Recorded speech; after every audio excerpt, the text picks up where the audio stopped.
Yeah, no, I'll actually move. Okay.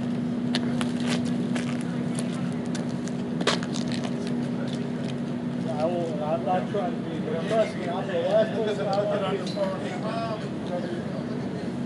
Yeah, that's not good.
right now. Laura Lee's Right here?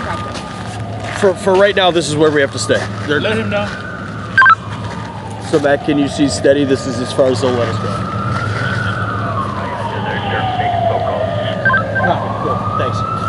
Yeah, they're making phone calls at their end too.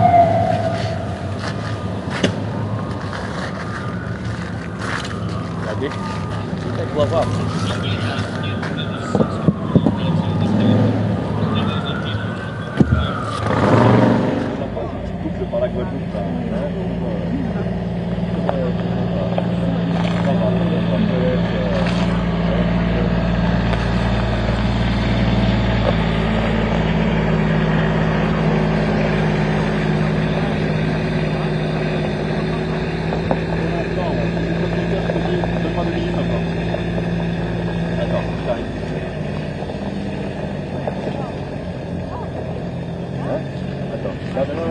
Quoi? Jack veut faire un...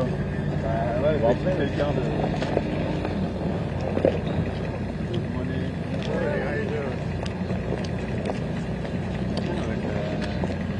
Attends, il vient de demander de le chercher.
In the moment, but I feel like the people that are seated at the luncheon and that he's going to be referring to are going to, one, make the shot more pleasing, and two, make it more interesting, you know? But we'll decide in the moment. Let me know, Steve, if you need me to go tight, but I'm talking Barb to the fact that I don't know how tight I want to shoot that. Okay.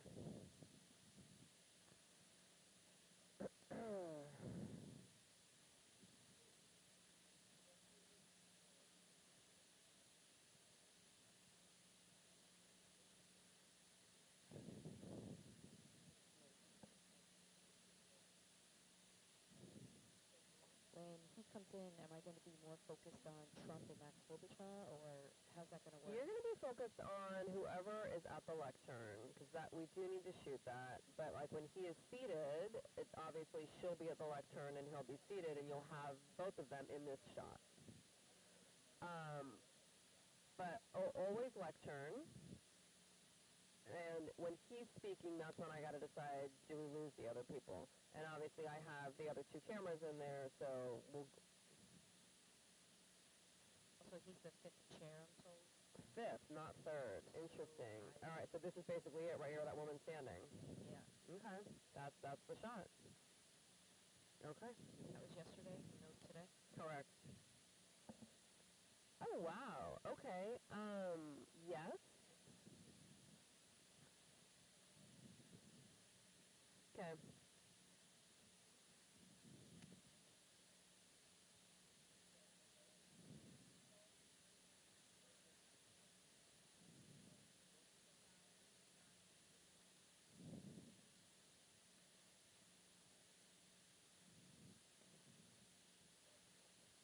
Got it.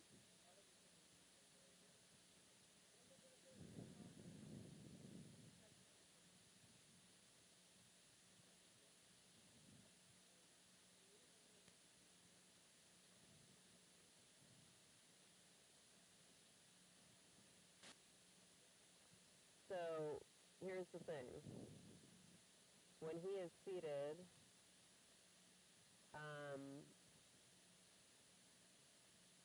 that cuts cameras on him, right? But I think, Don, when he is speaking, we need to see what 14 can get in those back chairs. Okay. Totally. Okay, I'm going to hop off, guys, because I need to go to the bathroom. Are you...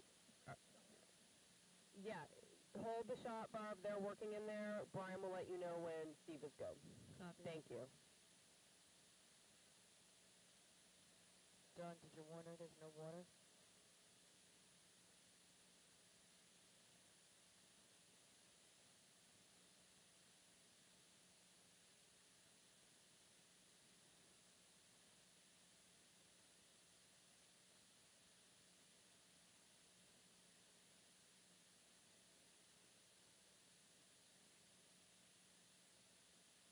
God, you look like a million. Thank you, sir. You too.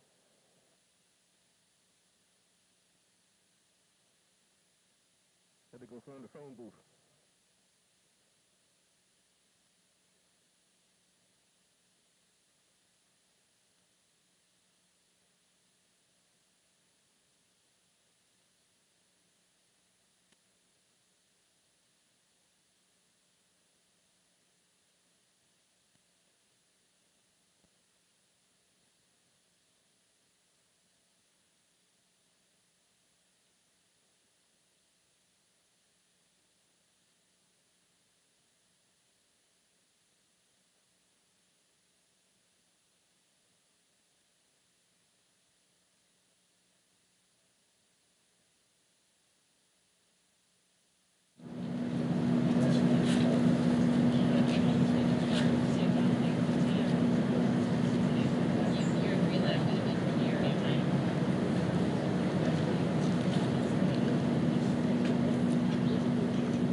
They said you have to do one baby step at a time till I get to shit. No, fuck. That's what you said. Fuck around, find out. Find out. I'm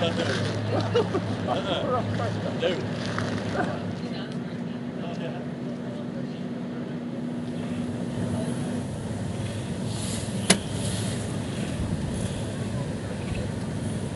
Okay.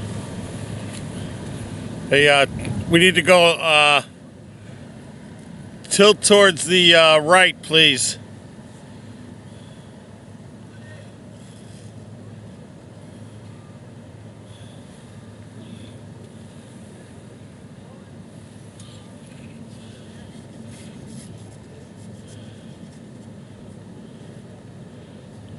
I think that's pretty good right there.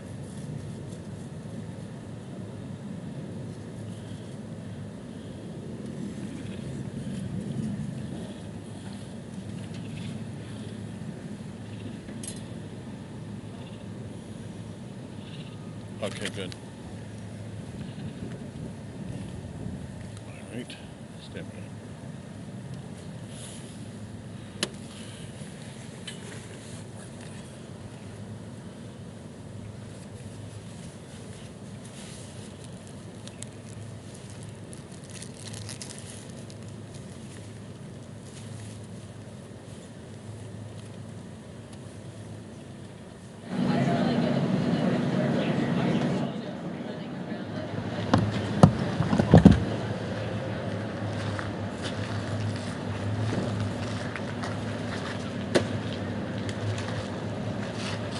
I would go the good. Awesome.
Yeah, but when he gets to the door, I don't want to You'll be fine now.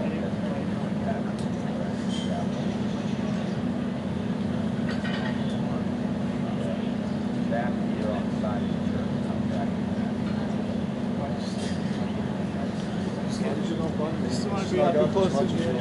No, as long as she's not. We'll get really close.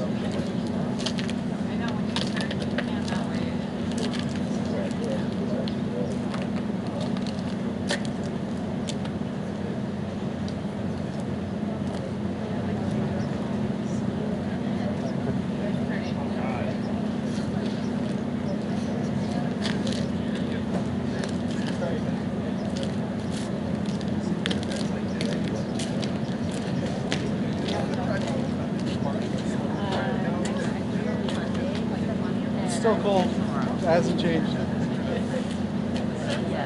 Yeah. Yes, that's Saturday. Because the rally and stuff. Yeah. That's like 4 years here. Well, I was outside. I couldn't Okay. I was like all over the place. Yeah, okay. It wasn't really long.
if I can walk to that class, yeah. Can we clear that with him?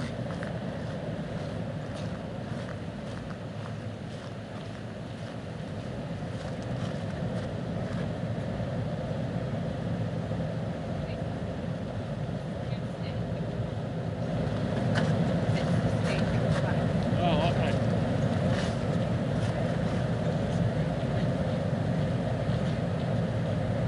Did I walk from here to that? Yes.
good. Thanks.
New Hampshire. I work out of Boston now. What about you? Oh, you're also from Buffalo. Okay. Gotcha. That's cool. Yeah, it's my fifth. I got your people. I'm rooting for your Bills the rest of the way. Who were you rooting beforehand? Well, I'm a Jets fan, so I don't root for anybody pretty much after Halloween. Usually the football season's over by November. Is Rex Ryan coming back? No, I don't think so. I think they're going to try to get Aaron Glenn,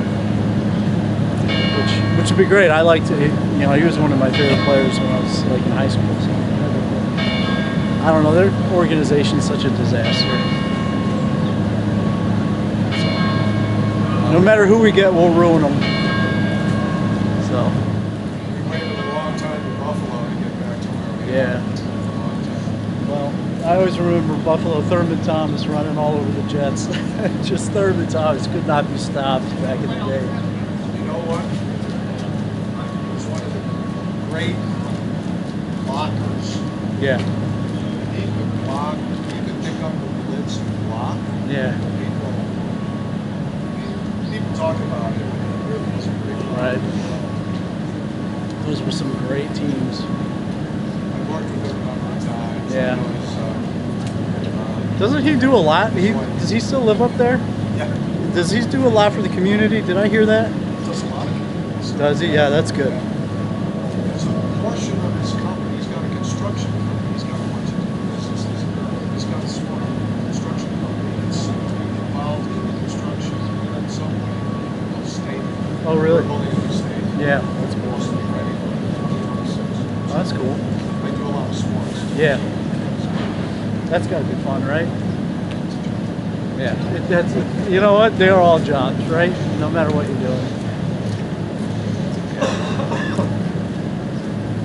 A lot of standing up now. Yeah. It's not camera. What you don't see is the 6 hours we're there beforehand. Right. Unloading trucks, building Yeah. cameras. Right. 3 hours afterwards. Yeah. I get it. And But I enjoy what I do. I enjoy it. they play sports on every holiday. So all holidays are working. You're working just like me. I don't know if I can imagine being here before the years. Yeah. Yes, to go back again. Right. That's how I am. Conventions. Yeah. Right. As I was packing, I was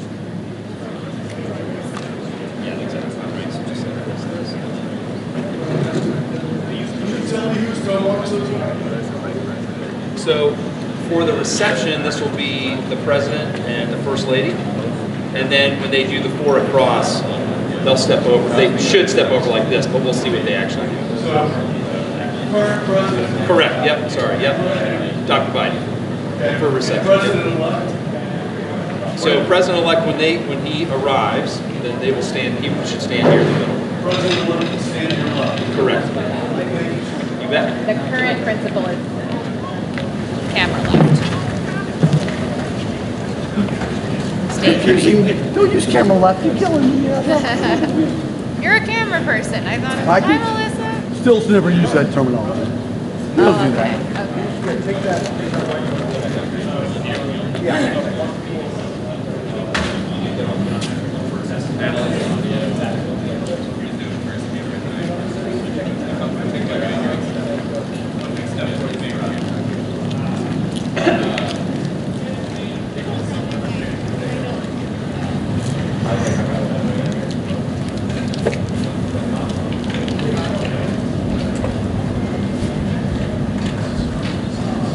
ABC, are you guys good? AP. Yeah. No, ABC. You guys are all set? I just want to make sure. When do I need to? I'm gonna go deal with mine. I have to. Yeah, I think, did you already bring yours? I'm lined it up.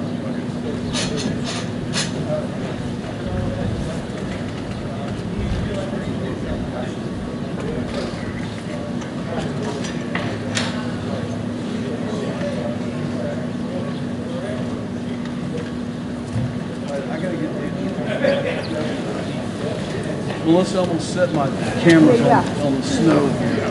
But, well, I need one to find outside.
Oh, no, that's okay. All Thank good. you, sir.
Coming out of the car.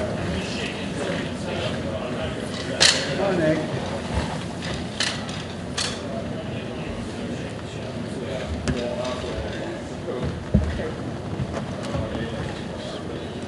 Yeah, let me just type this up, sir. This is the problem. Of course, I got it all set. It wasn't.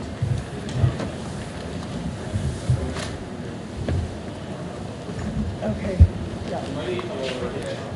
Okay, so.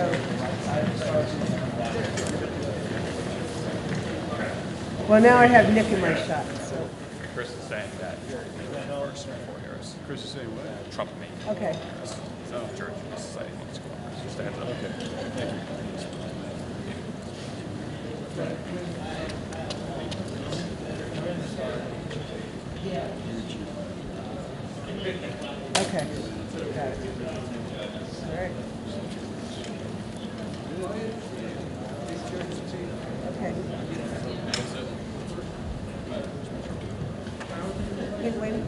Wait. You're okay with that? Sorry, I just had to. Yeah, it's all good. I know, you were in the middle of something. Another one? We're back.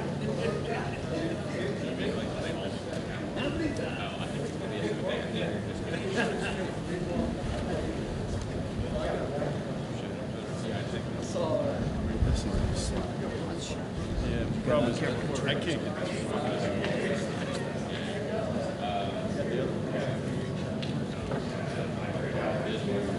So that was a big problem when I was there.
is a little tight.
Where are you trying to go? We're both in Sydney. Okay. Give me a second. No, we're trying to get payments. Oh, well.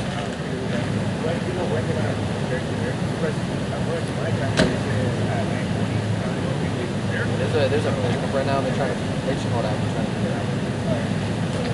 it out. I guess we'll have to wait.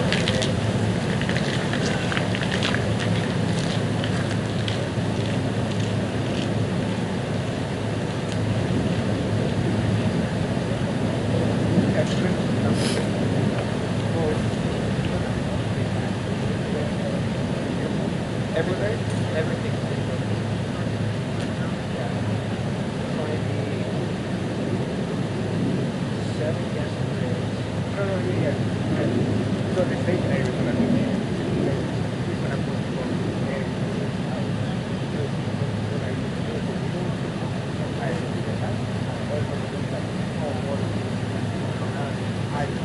I don't know.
is the sound of one voice,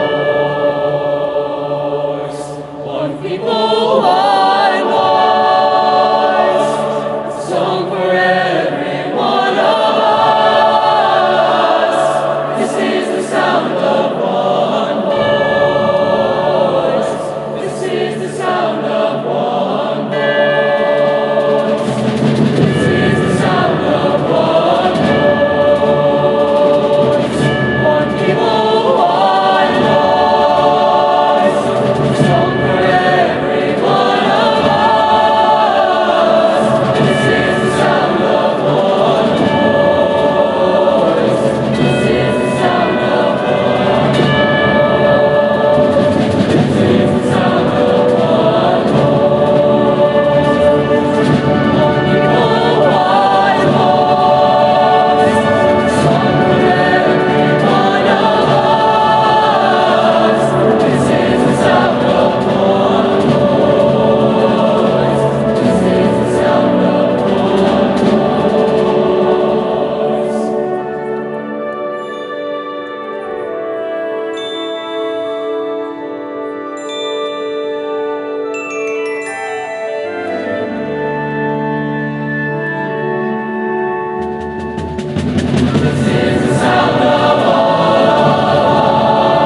not gonna come on this bike. Yeah, I mean, that's the other side of the bike.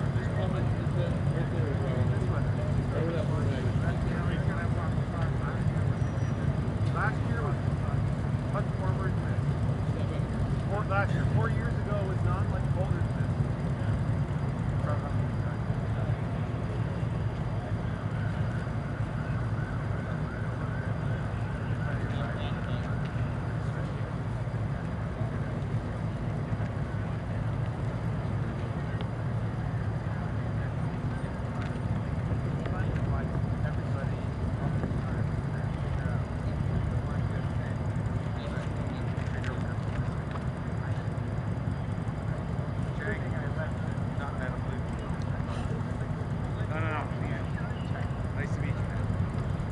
Got his phone. This is a chance for us to go back to get his phone and call all our relatives overseas. You just stay here. This is a primo position. Chang and I will be right back. I'm sure you got credit cards on there. We can order some pizza. Yeah, well, they go right to eBay. You got that $11,000 fisheye you want. That's just another, who knows who. Oh, it's only 2 vehicles. That's probably just Senate leadership. Yeah, no.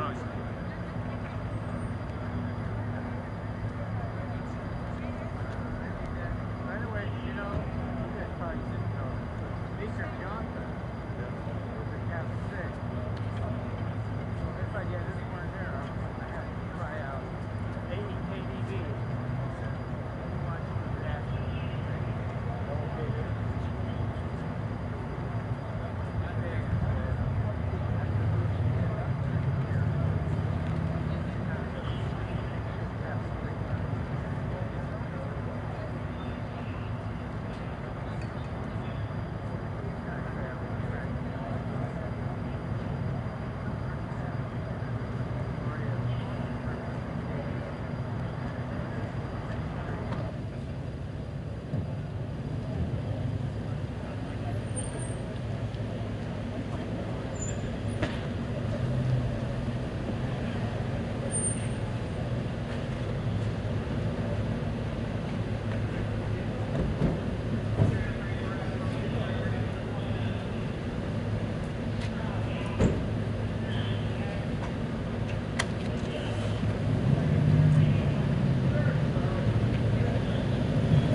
Travel pool. We're going inside.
A with a pole, maybe.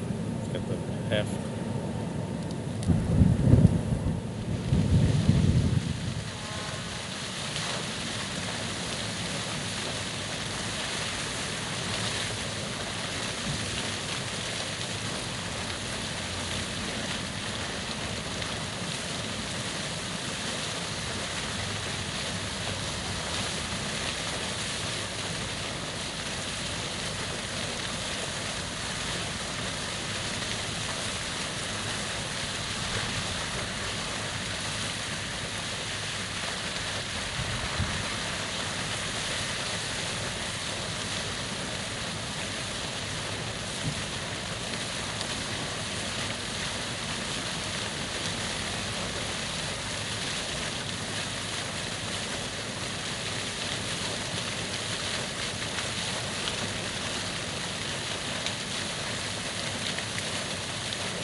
Oh yeah.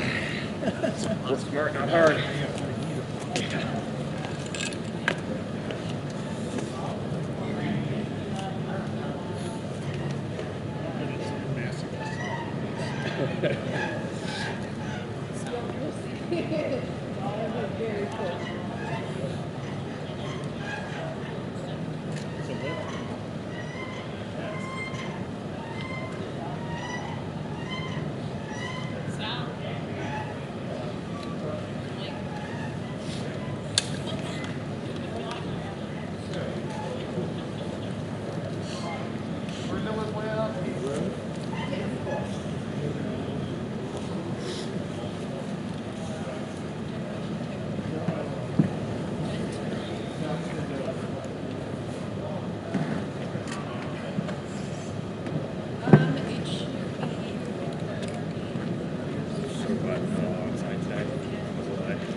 First lady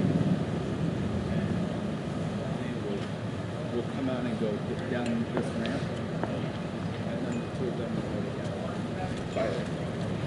But I don't know if they'll go after.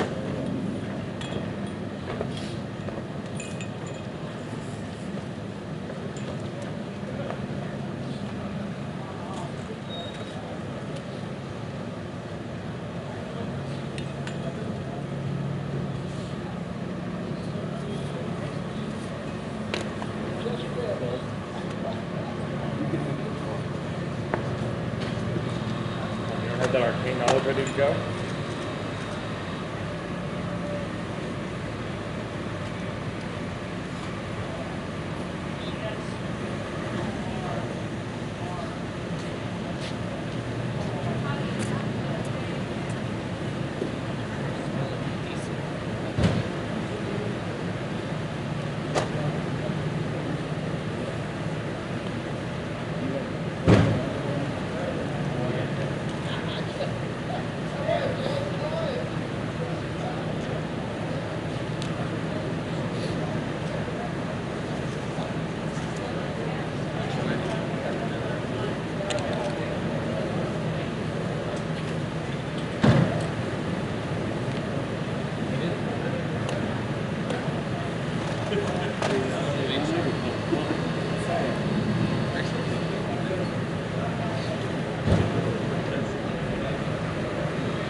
Skills right there, man.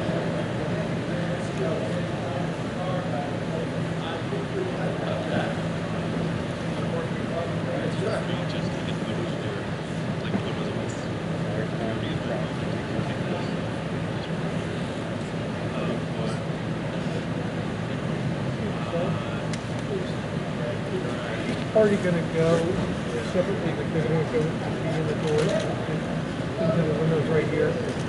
Yes. Spouses will go first. The second spouses will go first. Okay, so everybody will go in right here. Everybody's going to go, yeah, one car at a time. They'll fill up, leave, the next one comes up. Okay. Not yet.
Goes all the way.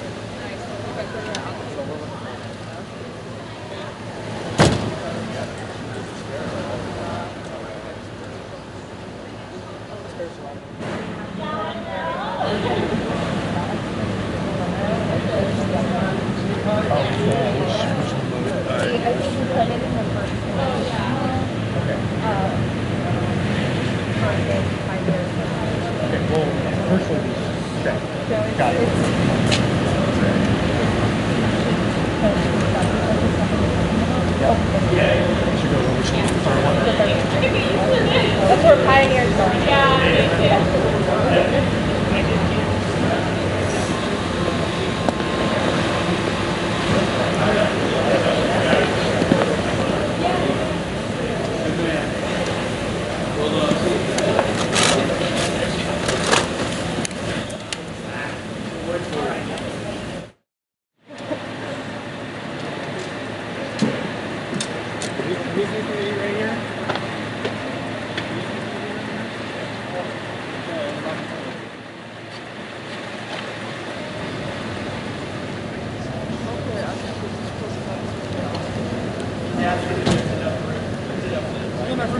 car, yes.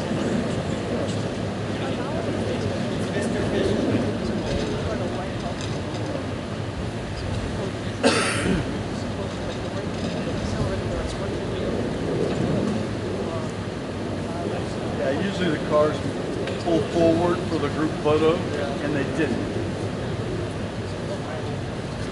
Do you guys know who these are? Mine and his. That's the one I'm not. That's all right. If you do, if you could pick it up and just put it in the bushes, we'll take care of it. They're coming out, coming out.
about the bills.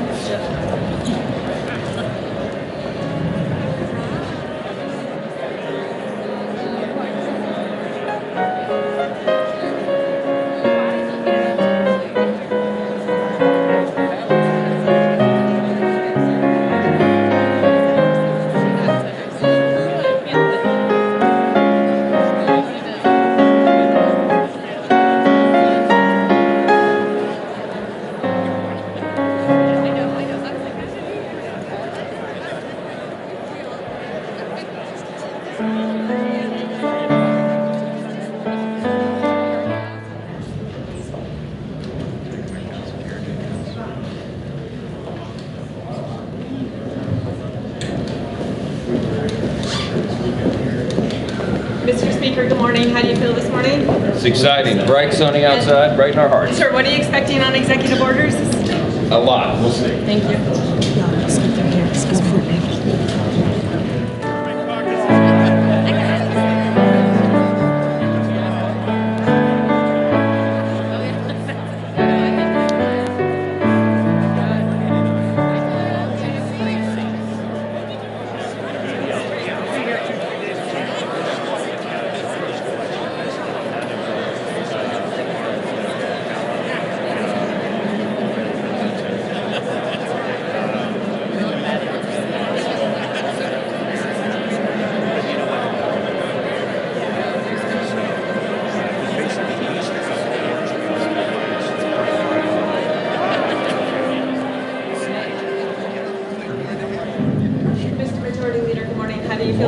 No interviews. Sorry. Thank you, sir.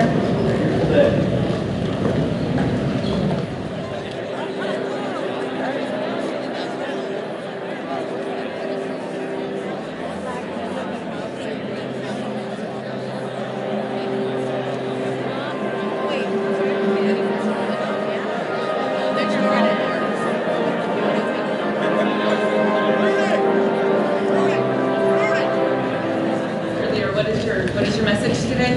Thank you. Sir, any comments? Thank you. No. You have a team.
of the United States Senate, led by Majority Leader, the Honorable John Thune, Majority Whip, the Honorable John Barrasso, and Democratic Whip, the Honorable Dick Durbin.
Good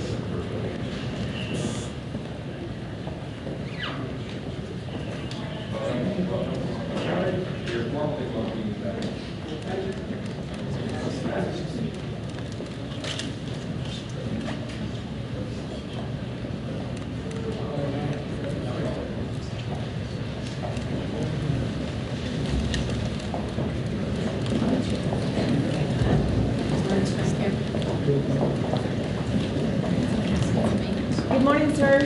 How are you this morning? Good Mr. morning. Thank you. President Trump, how do you feel? President Biden? Well,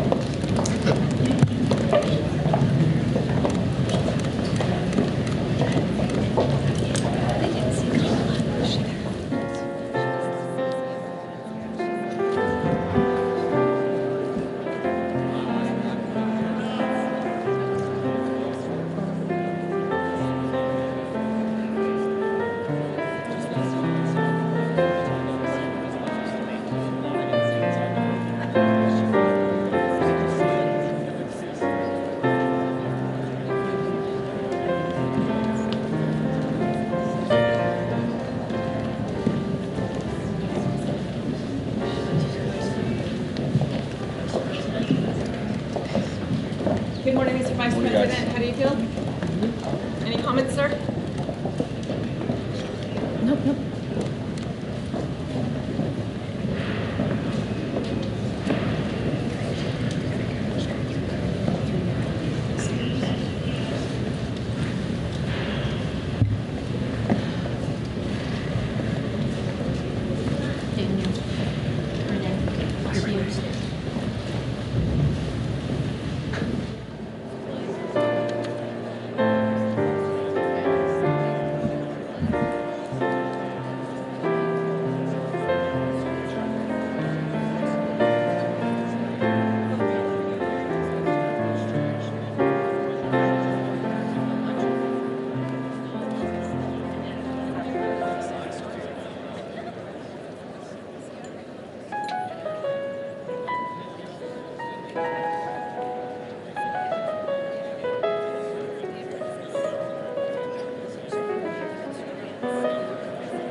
Ladies and gentlemen, the President-elect's cabinet and cabinet-level designees.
Attention!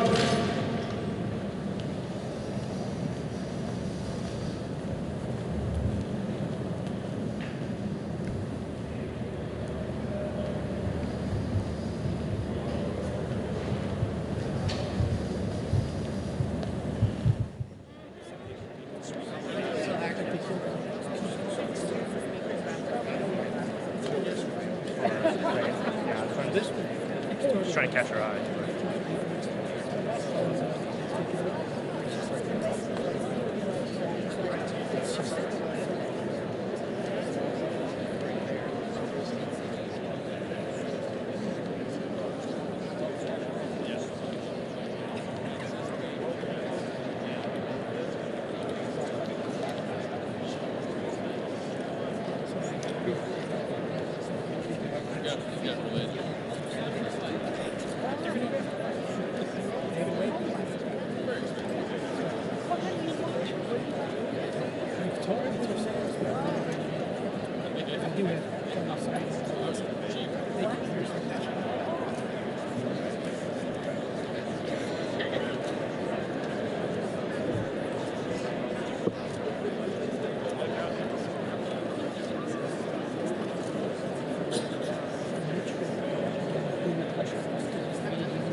Present arms!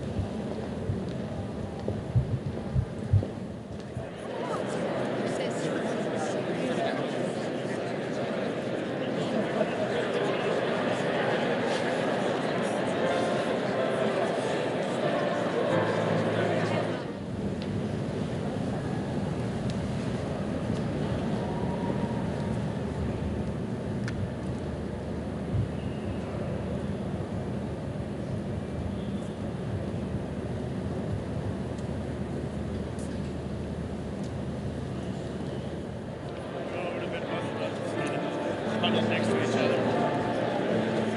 Oh yeah, it's actually not a bad day outside.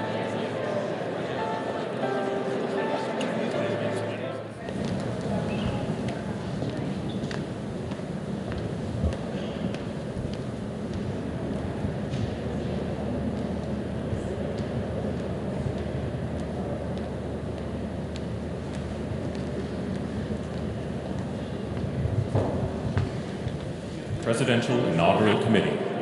Committee Co-Chair, Mr. Steve Whitcomb.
Ladies and gentlemen, at this time, please take your seats.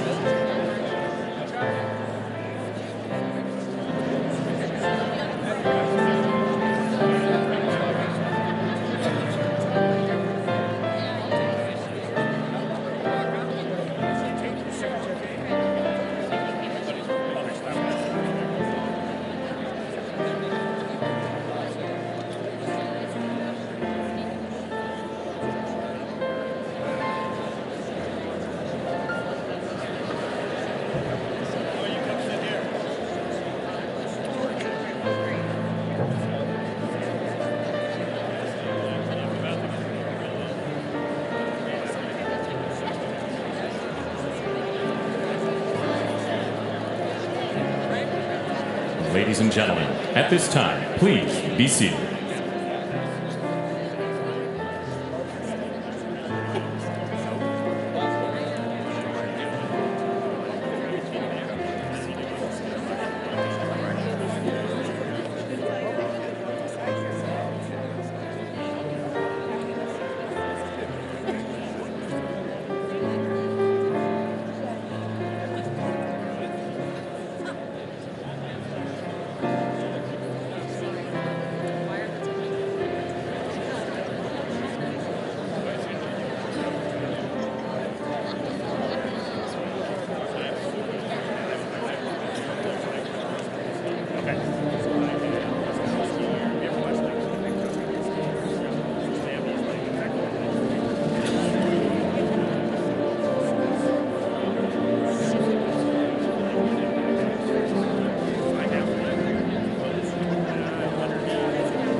Accountants count me in, make millions every year.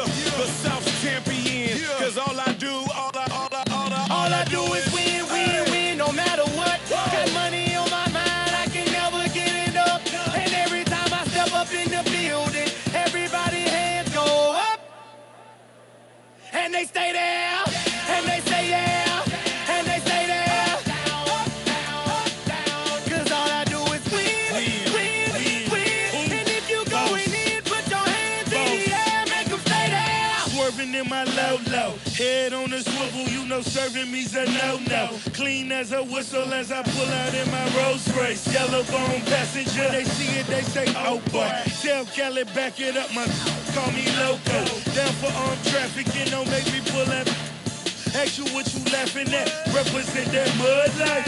Dirty money, better get your mud right. We come together holding hands and holler hood life. We all strapping all black, it's like, hey. You riding or what? Cause we riding tonight. Now you riding with me cause you wasn't riding. All I do is win, win, win, no matter what. Got money on my mind, I can never get it up. And every time I step up in the building, everybody hands go up. And they stay there.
Ladies and gentlemen, former Vice Presidents, the Honorable Dan Quayle, accompanied by Mrs. Marilyn Quayle, and the Honorable Michael Pence.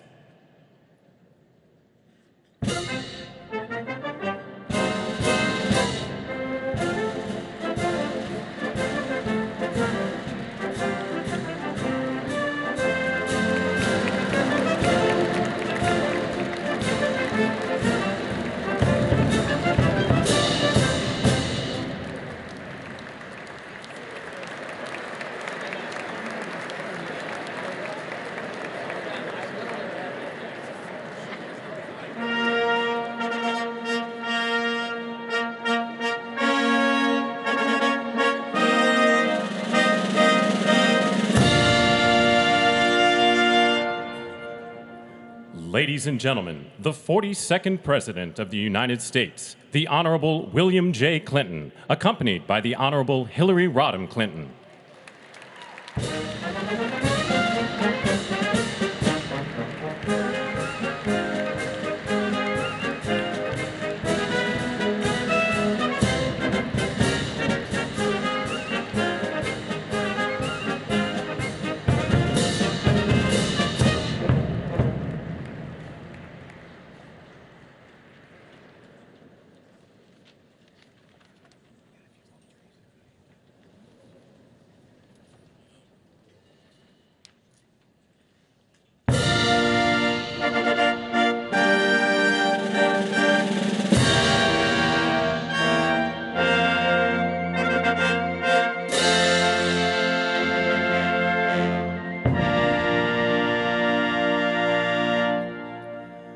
Ladies and gentlemen, the 43rd President of the United States, the Honorable George W. Bush, accompanied by Mrs. Laura Bush.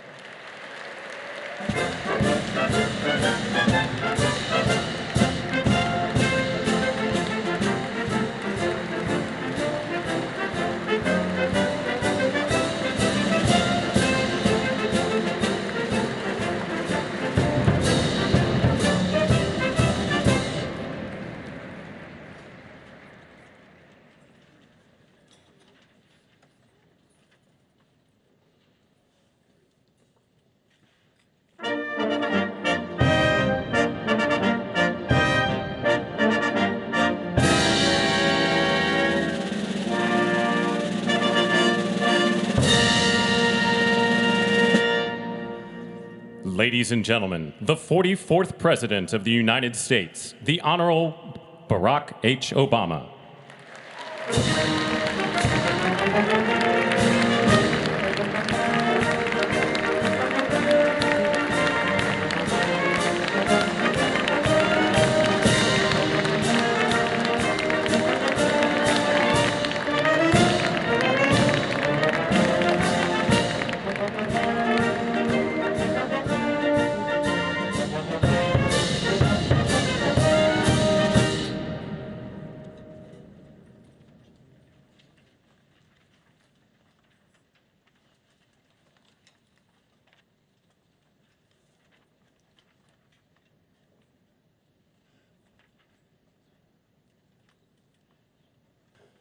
Ladies and gentlemen, the Chief Justice of the United States, the Honorable John G. Roberts, Jr., and the Associate Justices of the Supreme Court of the United States.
Tiffany Trump and Barron Trump.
Ladies and gentlemen, escorting Dr. Biden and Mr. Emhoff, the Republican Staff Director of the Joint Congressional Committee on Inaugural Ceremonies, Ms. Emily Leviner, the Senate Secretary for the Minority, the Honorable Gary Myrick, the House of Representatives Chief Administrative Officer, the Honorable Catherine Spindor, and Mr. Bruce Fisher.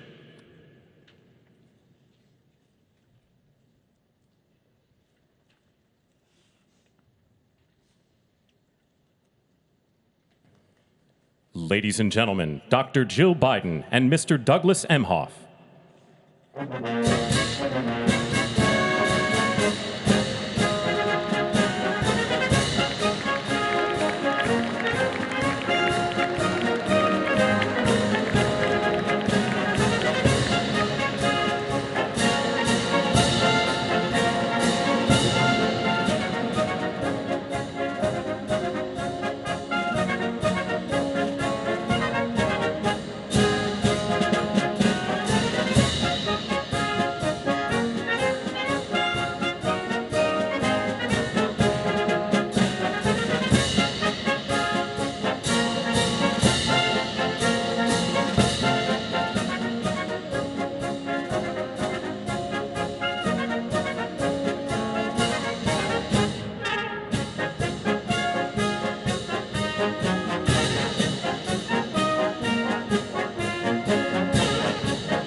Ladies and gentlemen, performing O America, please welcome the Armed Forces Chorus and America's tenor, Christopher D. Macchio.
The Honorable Jackie Barber, the Clerk of the House of Representatives, the Honorable Kevin F. McCumber, Mr. John Bessler, Mrs. Kelly Johnson, Mrs. Iris Weinschall Schumer, and Mrs. Jennifer Scalise.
Ladies and gentlemen, escorting the President of the United States and the Vice President of the United States, ranking member of the Joint Congressional Committee on Inaugural Ceremonies, the Honorable Deb Fischer, House Democratic Leader, the Honorable Hakeem Jeffries, and Senate Majority Secretary, the Honorable Robert Duncan.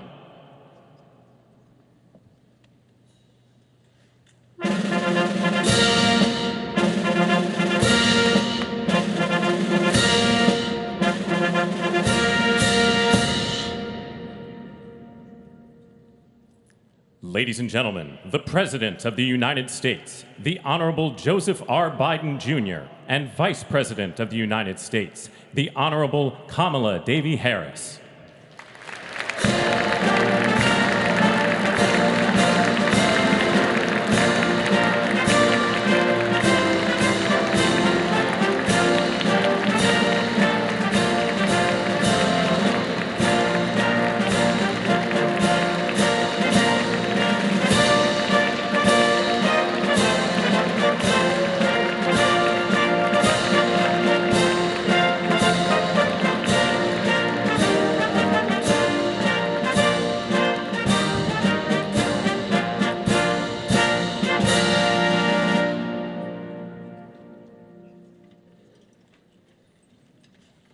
Ladies and gentlemen, escorting the Vice President-elect, the Executive Director for the Joint Congressional Committee on Inaugural Ceremonies, Mr. Michael Wagner, Senate Deputy Sergeant-at-Arms and Doorkeeper, Jason Bell, and House Deputy Sergeant-at-Arms, Mr. Sean Keating.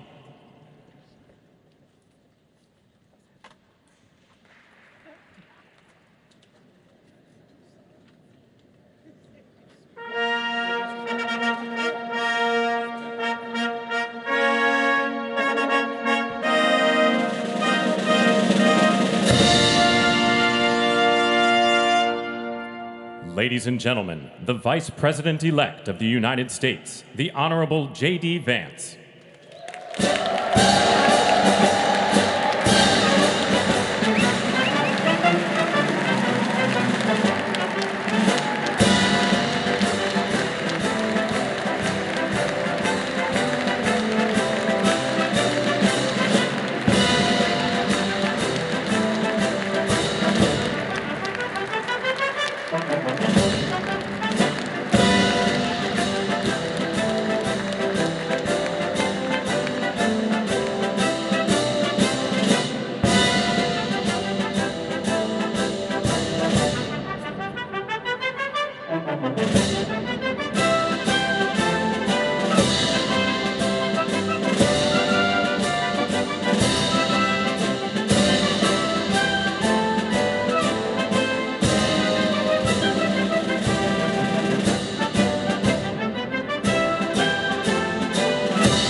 Ladies and gentlemen, escorting the President-elect, the Staff Director for the Joint Congressional Committee on Inaugural Ceremonies, Elizabeth Farah, House Sergeant-at-Arms, the Honorable William P. McFarland, Senate Sergeant-at-Arms and Doorkeeper, the Honorable Jennifer A. Hemingway, Senate Majority Leader, the Honorable John Thune, and the Joint Congressional Committee on Inaugural Ceremonies, House Democratic Leader, the Honorable Hakeem Jeffries, House Majority Leader, the Honorable Steve Scalise, Speaker of the House of Representatives, the Honorable Mike Johnson, Senate Democratic Leader, the Honorable Charles E. Schumer, Ranking Member of the Joint Congressional Committee on Inaugural Ceremonies, the Honorable Deb Fischer, and Chairwoman of the Joint Congressional Committee on Inaugural Ceremonies, the Honorable Amy Klobuchar.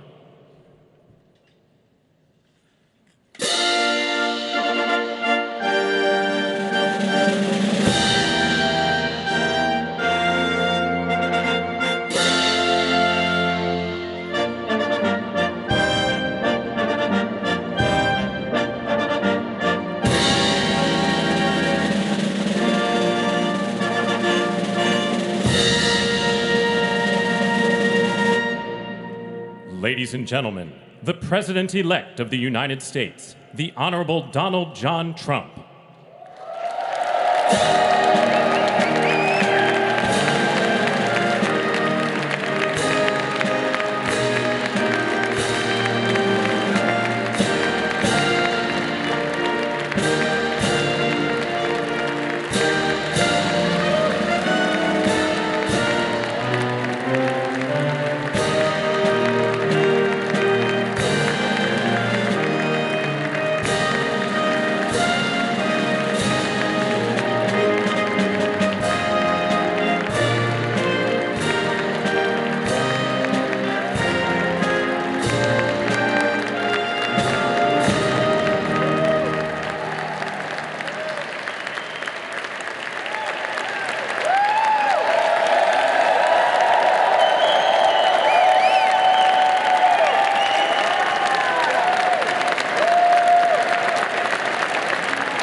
Ladies and gentlemen, please be seated.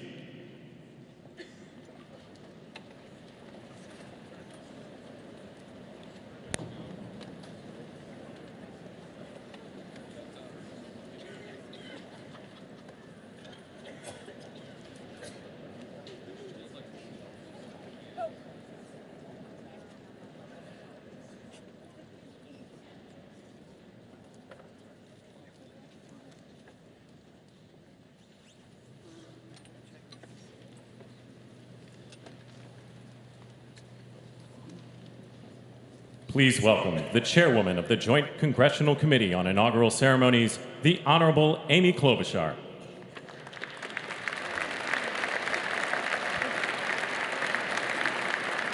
Good morning, everyone. Welcome to the 60th presidential inauguration. Today, President-elect Trump and Vice President-elect Vance will take their oaths of office, and we will witness the peaceful transfer of power at the heart of our democracy.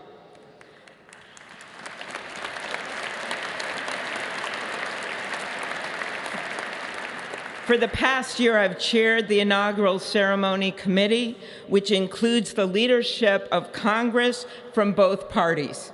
We thank the committee and Capitol staff and law enforcement who worked so hard over the last year, and especially the last 3 days. You've done a beautiful job, and you have shown grace under pressure.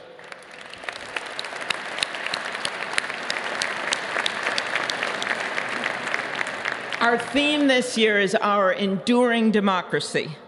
The presence of so many presidents and vice presidents here today is truly a testament to that endurance. We welcome President Biden and Dr. Biden.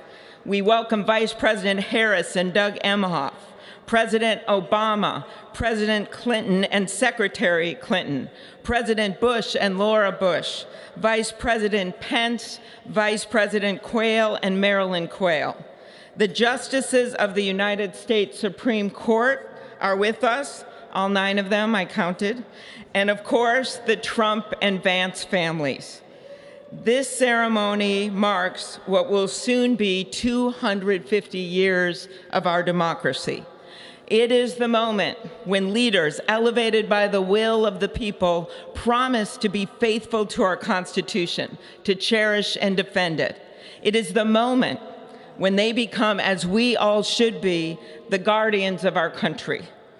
Through war and peace, through adversity and prosperity, we hold this inauguration every 4 years, and today it falls on Martin Luther King Day, a further reminder that we must strive to uphold the values enshrined in our Constitution, the freedoms, the liberties, and, as is inscribed on the entrance of the United States Supreme Court, equal justice under law.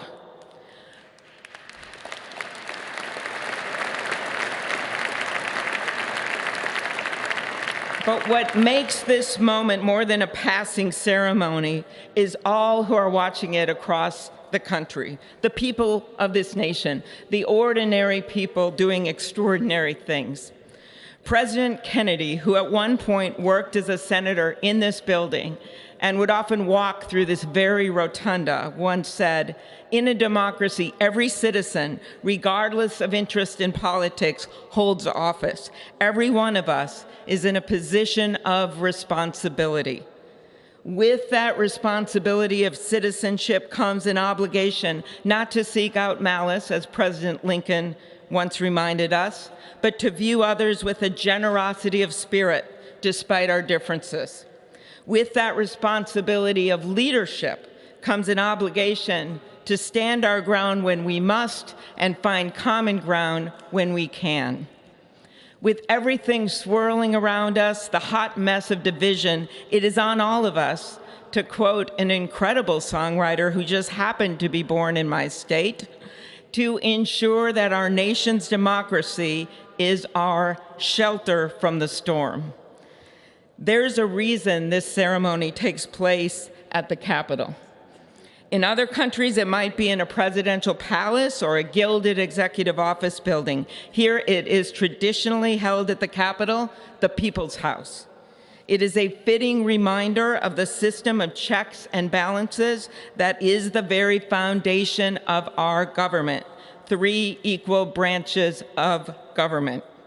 That is how, for nearly 250 years, our great American experiment, grounded in the rule of law, has endured.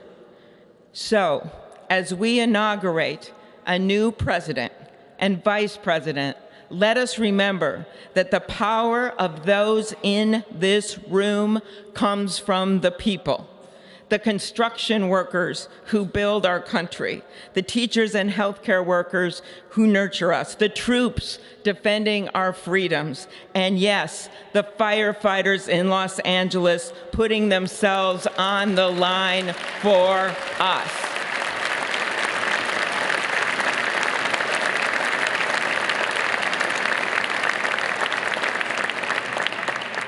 Our democracy's strength and grit must match theirs. May God bless our nation. Thank you.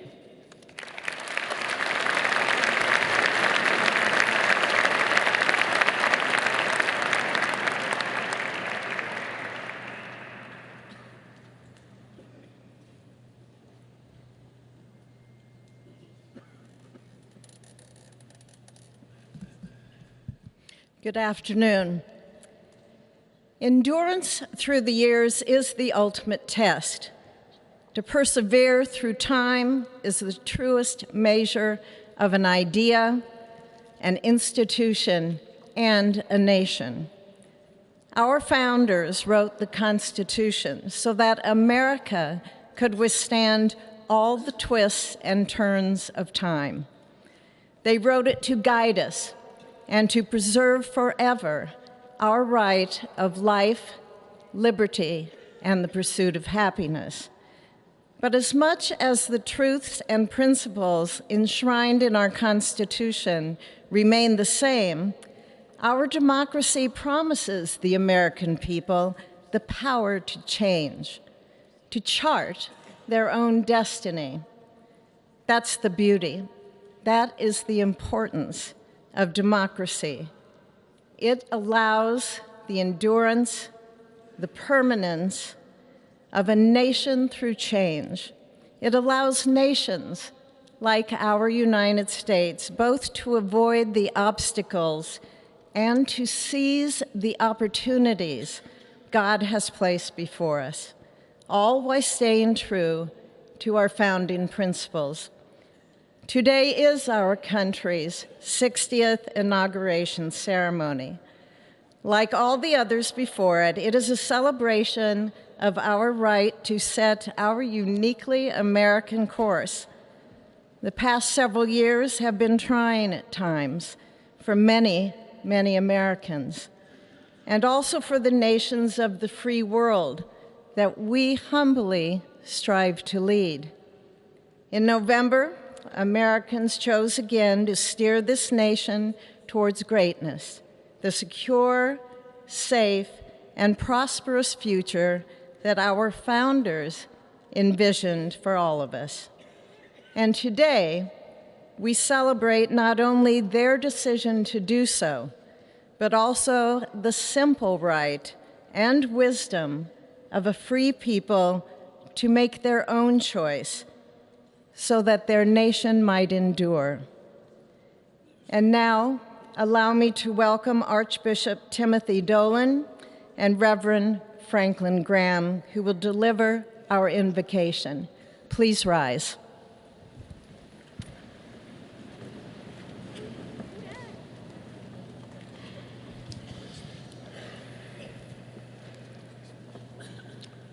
Be still and know that I am God, supreme among the nations, supreme on the earth. Let us pray. Remembering General George Washington on his knees at Valley Forge, recalling Abraham Lincoln at his second inaugural, with malice toward none, with charity for all, with firmness in the right as God gives us to see the right. Remembering General George Patton's instructions to his soldiers as they began the Battle of the Bulge 8 decades ago. Pray. Pray when fighting. Pray alone. Pray with others. Pray by night. Pray by day. Observing the birthday of the Reverend Martin Luther King, who warned, without God, our efforts turn to ashes. We, blessed citizens of this one nation under God, humbled by our claim that in God we trust, gather indeed this Inauguration Day to pray for our President Donald J. Trump, his family, his advisors, his cabinet, his aspirations, his vice president, for the Lord's blessings upon Joseph Biden, for our men and women in uniform, for each other whose hopes are stoked this new year, this Inauguration Day. We cannot err in relying upon that prayer from the Bible, upon which our president will soon place his hand in oath, as we make our own the supplications of King Solomon for wisdom as he began his governance. God of our fathers, in your wisdom you set man to govern your creatures, to govern in holiness and justice, to render justice with integrity. Give our leader wisdom, for he is your servant, aware of his own weakness and brevity of life. If wisdom which comes not from you be not with him, he shall be held in no esteem. Send wisdom from heavens that she may be with him, that he may know your designs. Please, God, bless America. Please, mend her every flaw. You are the God in whom we trust, who lives and reigns forever and ever. Amen.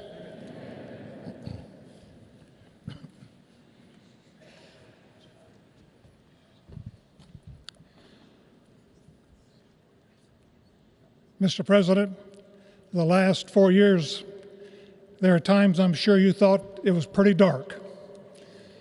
But look what God has done. We praise him and give him glory.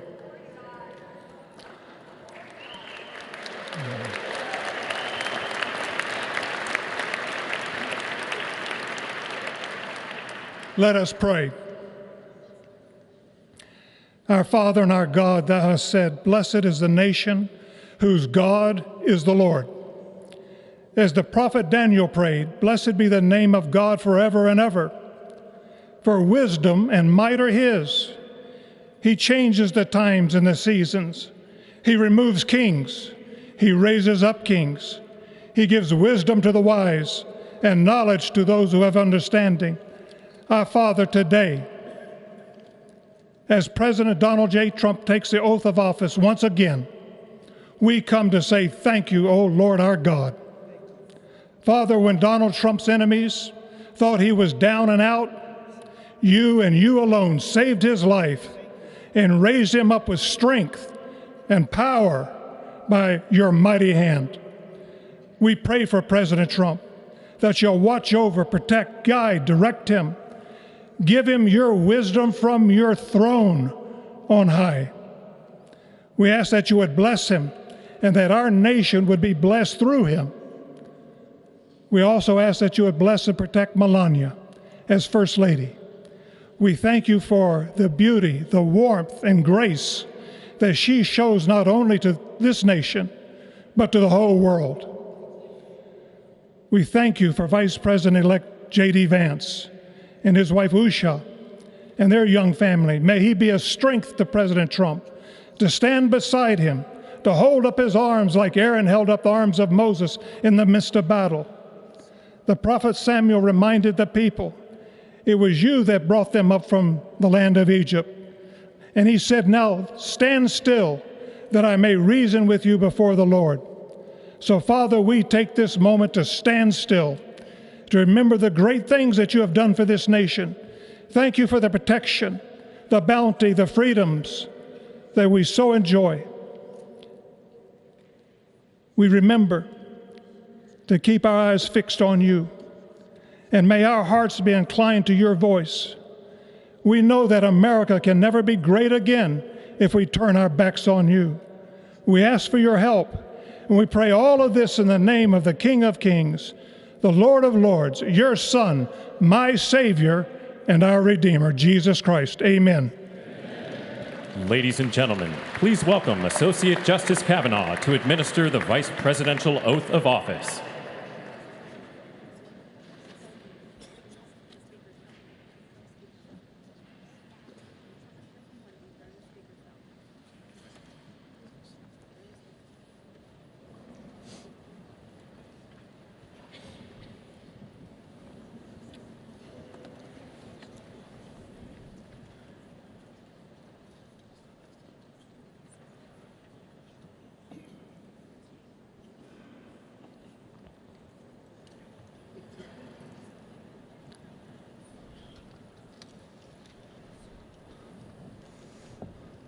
Please raise your right hand and repeat after me. I, James David Vance, do solemnly swear. I, James David Vance, do solemnly swear. That I will support and defend the Constitution of the United States. That I will support and defend the Constitution of the United States. Against all enemies, foreign and domestic. Against all enemies, foreign and domestic. That I will bear true faith. That I will bear true faith. And allegiance to the same. And allegiance to the same. That I take this obligation freely. That I take this obligation freely. Without any mental reservation. Without any mental reservation. Or purpose of evasion. Or purpose of evasion. And that I will well and faithfully discharge. And that I will well and faithfully discharge. The duties of the office. The duties of the office. On which I am about to enter. On which I am about to enter. So help me God. So help me God. Congratulations, Mr. Vice President.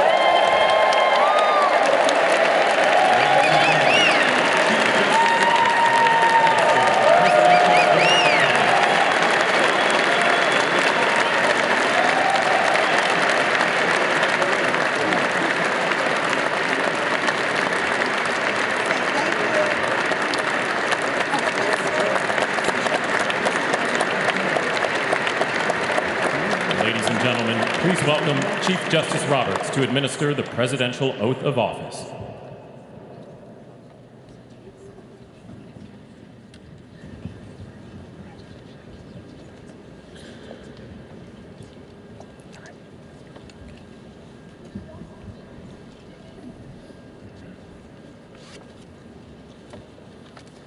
Please raise your right hand and repeat after me. I, Donald John Trump, do solemnly swear. I, Donald John Trump, do solemnly swear. That I will faithfully execute. That I will faithfully execute. The office of President of the United States. The office of President of the United States. And will, to the best of my ability. And will, to the best of my ability. Preserve, protect, and defend. Preserve, protect, and defend. The Constitution of the United States. The Constitution of the United States. So help me God. So help me God. Congratulations, Mr. President.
It is my honor and pleasure to introduce to you the 45th and the 47th President of the United States of America, Donald J. Trump.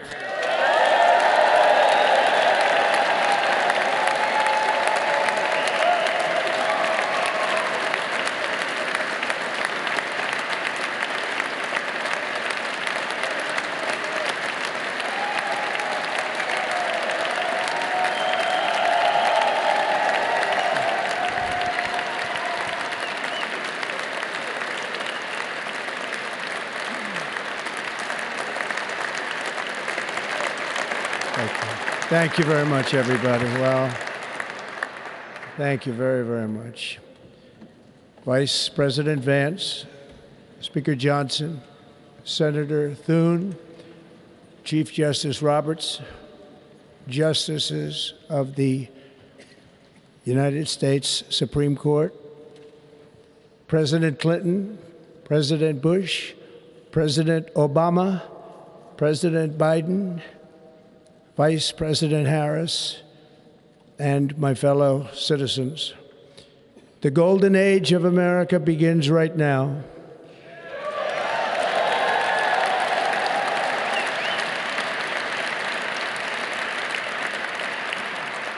From this day forward, our country will flourish and be respected again all over the world. We will be the envy of every nation, and we will not allow ourselves to be taken advantage of any longer. During every single day of the Trump administration, I will very simply put America first.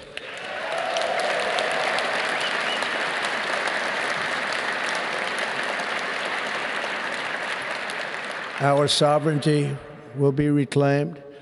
Our safety will be restored. The scales of justice will be rebalanced. The vicious, violent, and unfair weaponization of the Justice Department and our government will end.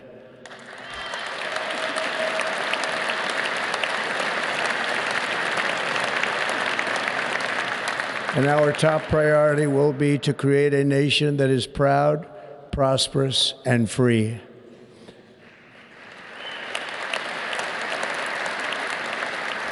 America will soon be greater, stronger, and far more exceptional than ever before. I return to the presidency confident and optimistic that we are at the start of a thrilling new era of national success. A tide of change is sweeping the country, sunlight is pouring over the entire world, and America has the chance to seize this opportunity like never before. But first, we must be honest about the challenges we face. While they are plentiful, they will be annihilated by this great momentum that the world is now witnessing in the United States of America. As we gather today, our government confronts a crisis of trust. For many years, a radical and corrupt establishment has extracted power and wealth from our citizens while the pillars of our society lay broken and seemingly in complete disrepair. We now have a government that cannot manage even a simple crisis at home, while at the same time stumbling into a continuing catalog of catastrophic events abroad. It fails to protect our magnificent, law-abiding American citizens, but provides sanctuary and protection for dangerous criminals, many from prisons and mental institutions that have illegally entered our country from all over the world. We have a government that has given unlimited funding to the defense of foreign borders, but refuses to defend American borders or, more importantly, its own people. Our country can no longer deliver basic services in times of emergency, as recently shown by the wonderful people of North Carolina, been treated so badly.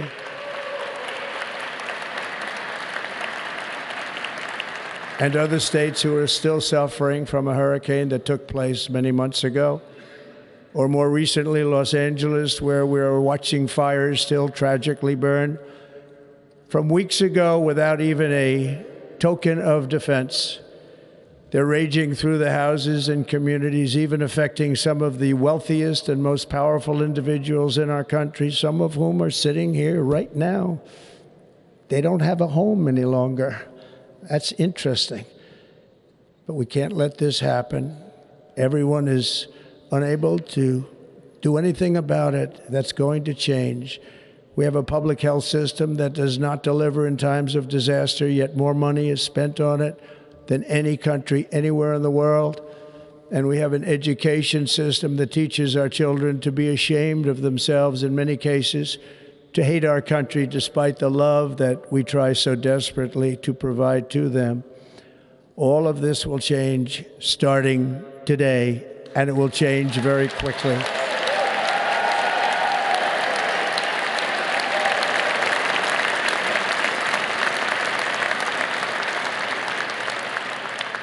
My recent election is a mandate to completely and totally reverse a horrible betrayal and all of these many betrayals that have taken place, and to give the people back their faith, their wealth, their democracy, and indeed their freedom. From this moment on, America's decline is over.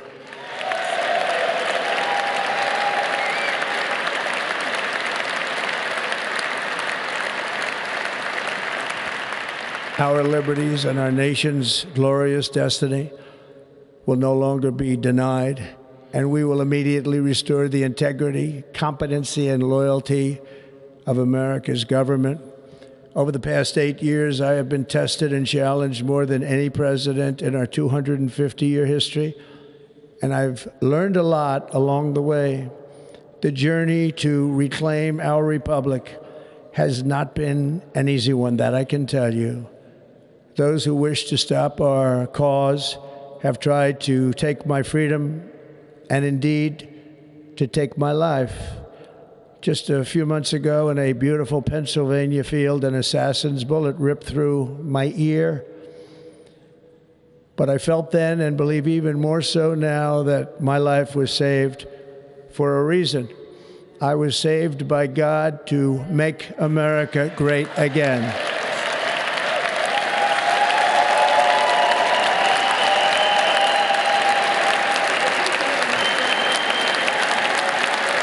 Thank you.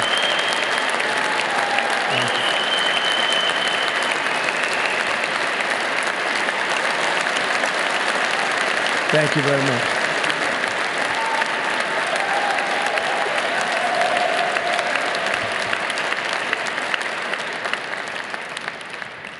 That is why each day under our administration of American patriots, we will be working to meet every crisis with dignity and power and strength. We will move with purpose and speed to bring back hope, prosperity, safety, and peace for citizens of every race, religion, color, and creed. For American citizens, January 20th, 2025 is Liberation Day.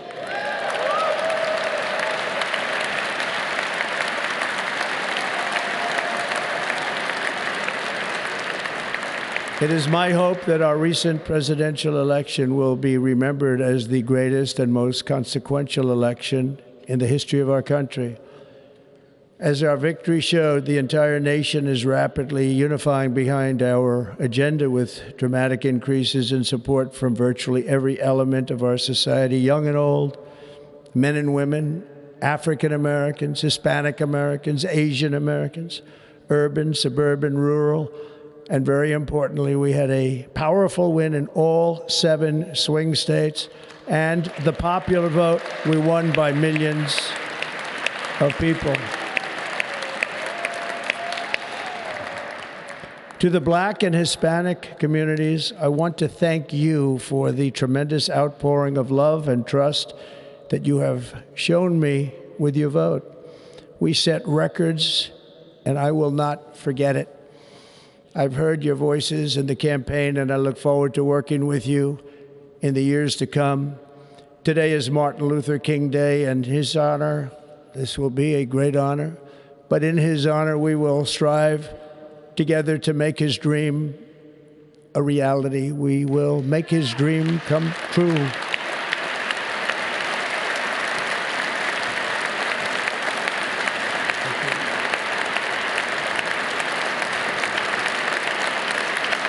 Thank you. Thank you. National unity is now returning to America, and confidence and pride is soaring like never before. In everything we do, my administration will be inspired by a strong pursuit of excellence and unrelenting success. We will not forget our country, We will not forget our Constitution, and we will not forget our God. Can't do that.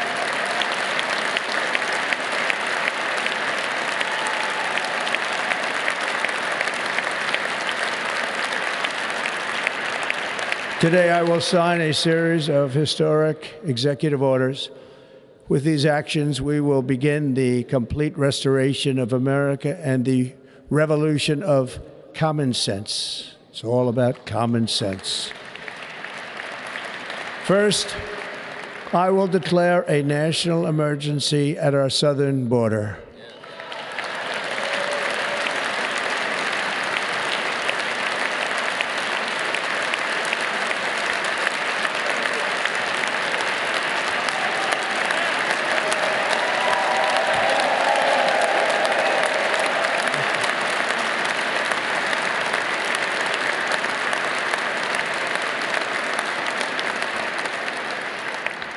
All illegal entry will immediately be halted, and we will begin the process of returning millions and millions of criminal aliens back to the places from which they came. We will reinstate my Remain in Mexico policy.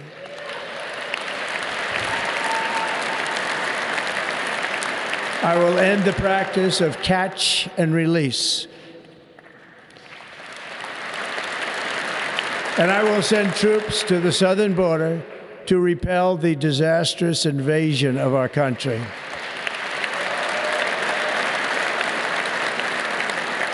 Under the orders I signed today, we will also be designating the cartels as foreign terrorist organizations.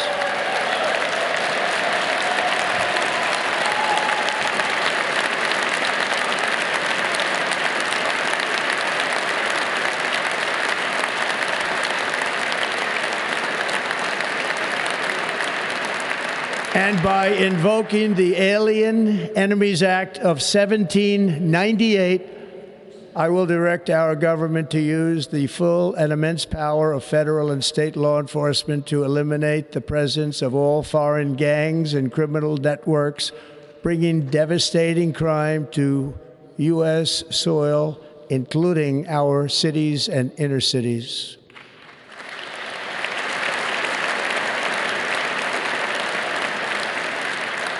As Commander-in-Chief, I have no higher responsibility than to defend our country from threats and invasions, and that is exactly what I am going to do. We will do it at a level that nobody's ever seen before. Next, I will direct all members of my cabinet to marshal the vast powers at their disposal to defeat what was record inflation and rapidly bring down costs and prices.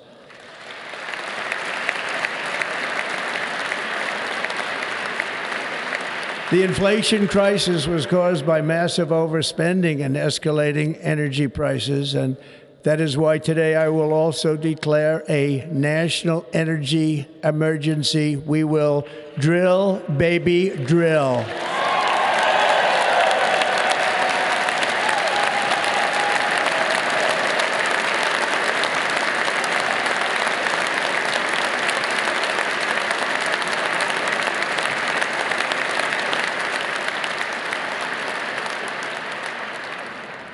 America will be a manufacturing nation once again, and we have something that no other manufacturing nation will ever have, the largest amount of oil and gas of any country on earth, and we are going to use it. Let me use it. We will bring prices down, fill our strategic reserves up again, right to the top, and export American energy all over the world. We will be a rich nation again, and it is that liquid gold under our feet that will help to do it. With my actions today, we will end the Green New Deal, and we will revoke the electric vehicle mandate, saving our auto industry and keeping my sacred pledge to our great American auto workers.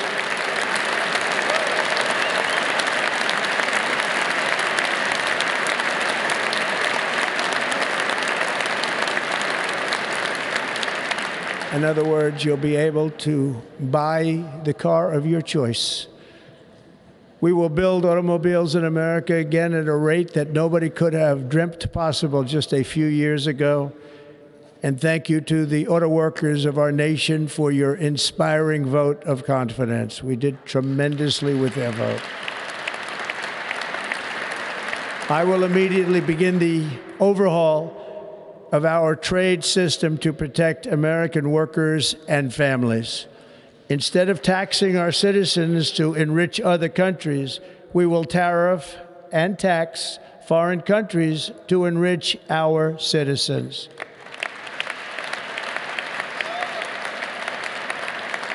For this purpose, we are establishing the External Revenue Service to collect all tariffs, duties, and revenues. It will be massive amounts of money pouring into our treasury, coming from foreign sources. The American dream will soon be back and thriving like never before to restore competence and effectiveness to our federal government. My administration will establish the brand new Department of Government Efficiency.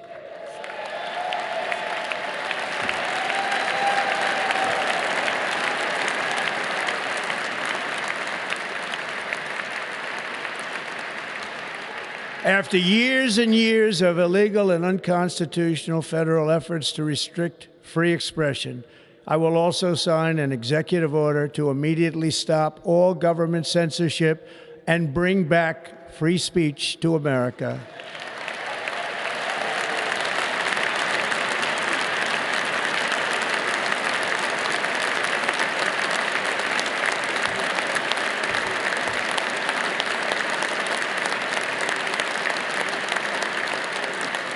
Never again will the immense power of the state be weaponized to persecute political opponents, something I know something about. We will not allow that to happen. It will not happen again. Under my leadership, we will restore fair, equal, and impartial justice under the constitutional rule of law.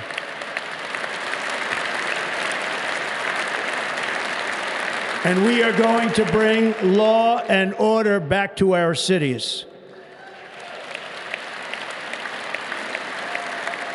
This week, I will also end the government policy of trying to socially engineer race and gender into every aspect of public and private life.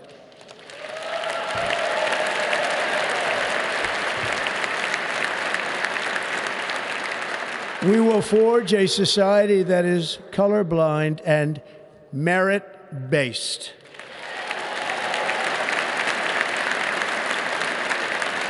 As of today, it will henceforth be the official policy of the United States government that there are only two genders, male and female.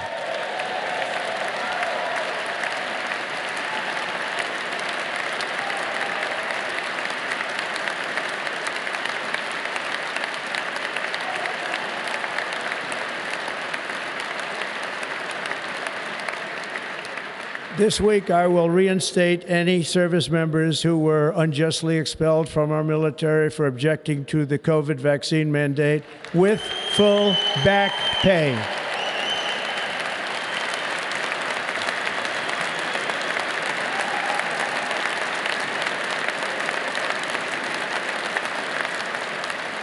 And I will sign an order to stop our warriors from being subjected to radical political theories and social experiments while on duty. It's going to end immediately. Our armed forces will be freed to focus on their sole mission, defeating America's enemies.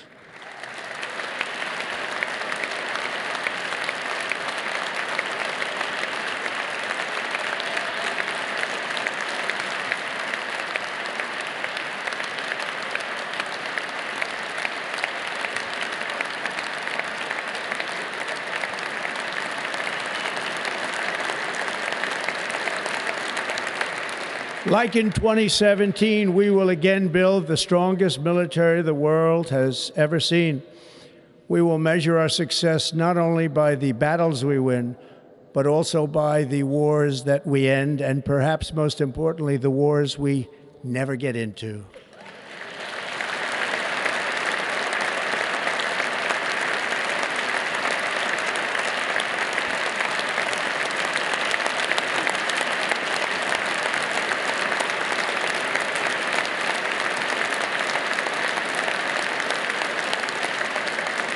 My proudest legacy will be that of a peacemaker and unifier. That's what I want to be, a peacemaker and a unifier.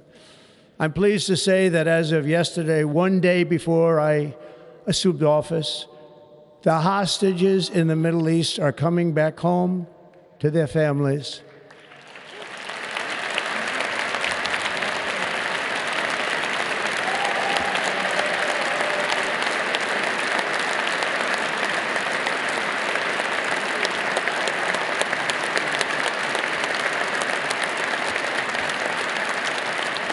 Thank you.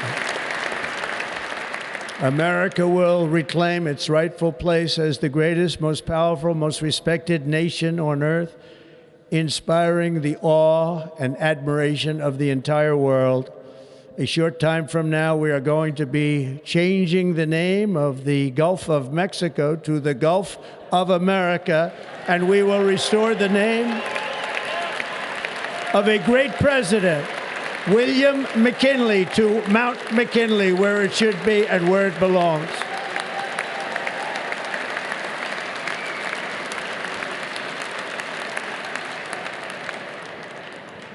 President McKinley made our country very rich through tariffs and through talent.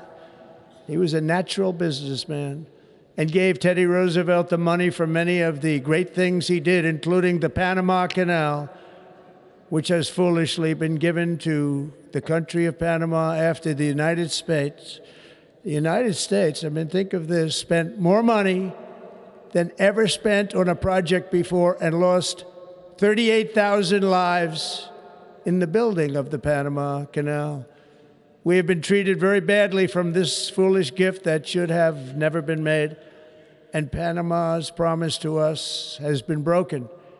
The purpose of our deal and the spirit of our treaty has been totally violated. American ships are being severely overcharged and not treated fairly in any way, shape, or form, and that includes the United States Navy. And above all, China is operating the Panama Canal, and we didn't give it to China, we gave it to Panama, and we're taking it back.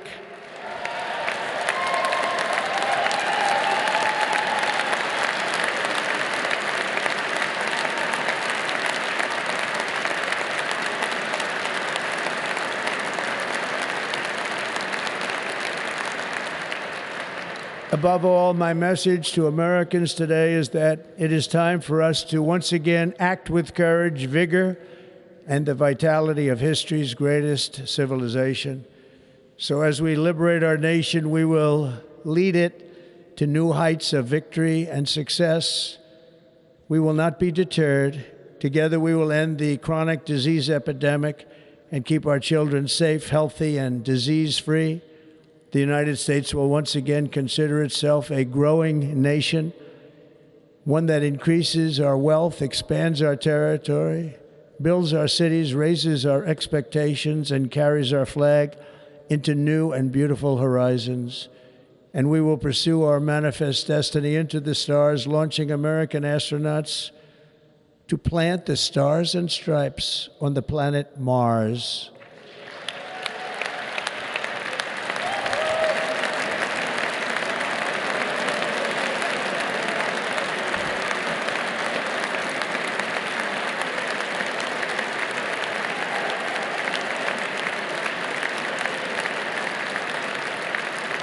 Ambition is the lifeblood of a great nation, and right now our nation is more ambitious than any other. There's no nation like our nation. Americans are explorers, builders, innovators, entrepreneurs, and pioneers. The spirit of the frontier is written into our hearts. The call of the next great adventure resounds from within our souls. Our American ancestors turned a small group of colonies on the edge of a vast continent into a mighty republic of the most extraordinary citizens on earth. No one comes close. Americans pushed thousands of miles through a rugged land of untamed wilderness. They crossed deserts, scaled mountains, braved untold dangers, won the Wild West, ended slavery, rescued millions from tyranny, lifted billions from poverty, harnessed electricity, split the atom, launched mankind into the heavens, and put the universe of human knowledge into the palm of the human hand. If we work together, there is nothing we cannot do and no dream we cannot achieve. Many people thought it was impossible for me to stage such a historic political comeback.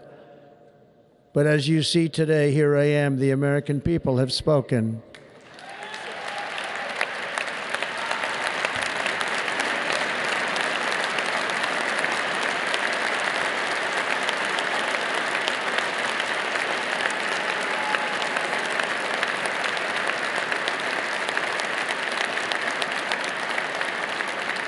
I stand before you now as proof that you should never believe that something is impossible to do.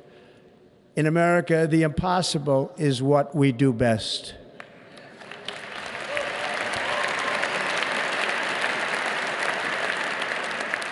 From New York to Los Angeles, from Philadelphia to Phoenix, from Chicago to Miami, from Houston to right here in Washington, D.C., our country was forged and built by the generations of patriots who gave everything they had for our rights and for our freedom.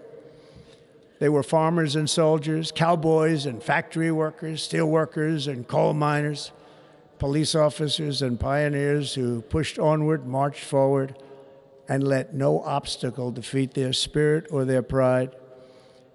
Together they laid down the railroads, raised up the skyscrapers, built great highways, won 2 world wars, defeated fascism and communism, and triumphed over every single challenge that they faced. After all we have been through together, we stand on the verge of the 4 greatest years in American history. With your help, we will restore America, promise, and we will rebuild the nation that we love, and we love it so much. We are one people, one family, and one glorious nation under God. So to every parent who dreams for their child, and every child who dreams for their future, I am with you, I will fight for you, and I will win for you. We are going to win like never before.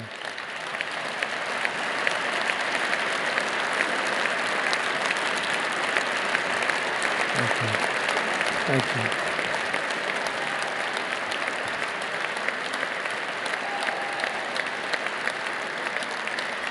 Thank you. Thank you. In recent years, our nation has suffered greatly, but we are going to bring it back and make it great again, greater than ever before. We will be a nation like no other, full of compassion, courage, and exceptionalism. Our power will stop all wars and bring a new spirit of unity to a world that has been angry, violent, and totally unpredictable. America will be respected again and admired again, including by people of religion, faith, and goodwill. We will be prosperous. We will be proud. We will be strong, and we will win like never before. We will not be conquered. We will not be intimidated. We will not be broken, and we will not fail. From this day on, the United States of America will be a free, sovereign, and independent nation. We will stand bravely. We will live proudly. We will dream boldly, and nothing will stand in our way because we are Americans. The future is ours, and our golden age has just begun. Thank you. God bless America. Thank you all. Thank you. Thank you very much. Thank you very much. Thank you.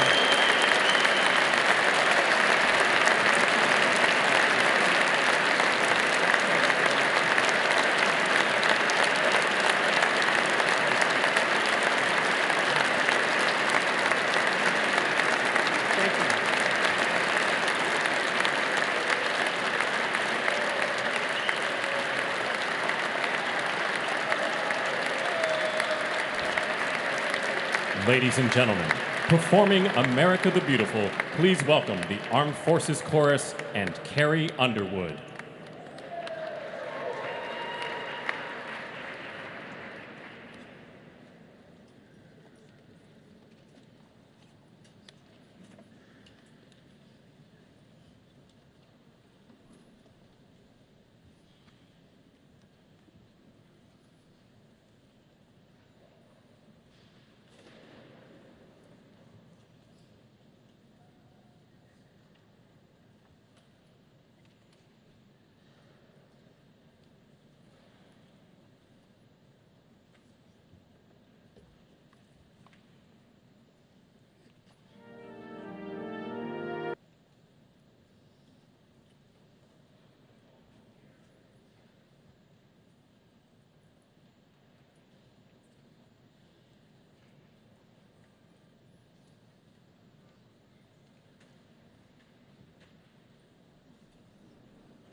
If you know the words, help me out here.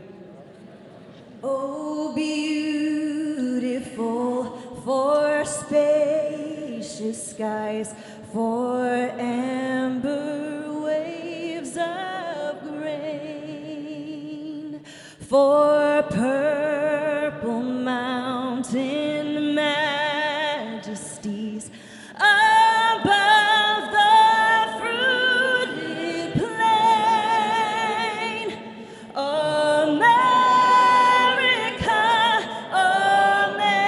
America, God shed his grace on thee and crown thy good with brotherhood from sea to shining sea.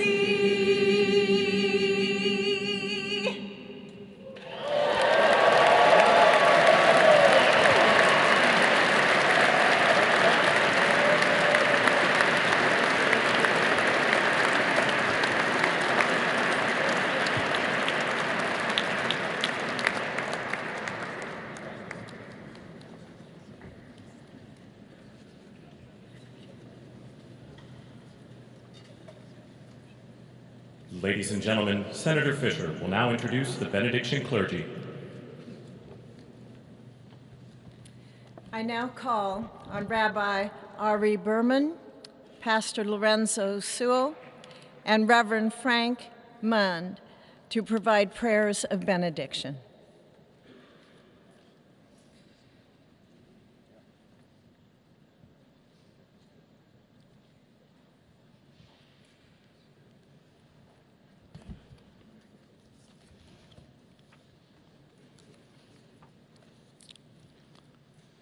Let us pray. Almighty God, your prophet Jeremiah walked the streets of Jerusalem and blessed its inhabitants with the Hebrew words, Baruch HaGever Asher Yiftach BaHashem. Blessed is the one who trusts in God. Thousands of years later, this great nation, which adopted these words as its motto, "In God we trust," stands at a moment of historic opportunity. Americans are searching for meaning. Our merciful Father, help us rise to meet this moment. Bless President Donald J. Trump and Vice President JD Vance with the strength and courage to choose the right and the good. Unite us around our foundational biblical values of life and liberty, of service and sacrifice, and especially of faith and morality, which George Washington called the indispensable supports of American prosperity. Guide our schools and college campuses, which have been experiencing such unrest, to inspire the next generation, to pair progress with purpose, knowledge with wisdom, and truth with virtue. Hear the cry of the hostages, both American and Israeli, whose pain our president so acutely feels. We are so thankful for the 3 young women who yesterday returned home, and pray that the next 4 years brings peace to Israel and throughout the Middle East. Almighty God, grant all Americans the opportunity to realize our shared dream of a life filled with peace and plenty, health and happiness, compassion and contribution. Stir within us the confidence to rise to this moment. For while we trust in God, God's trust is in us, the American people. America is called to greatness, to be a beacon of light and a mover of history.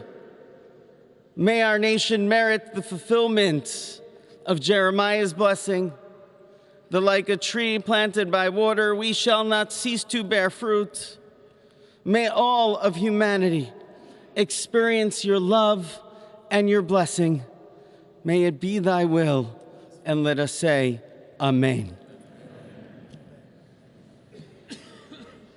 Let us pray for our 47th president.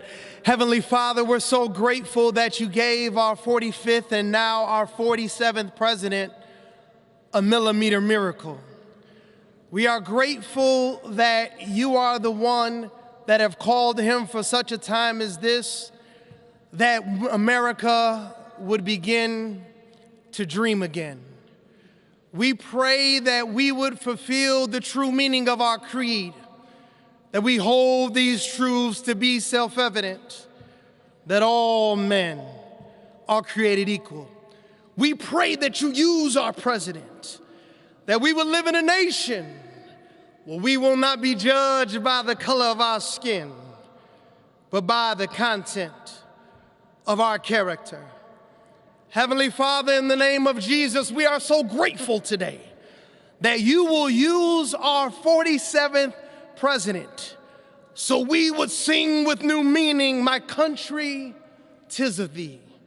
Sweet land of liberty, of thee I sing.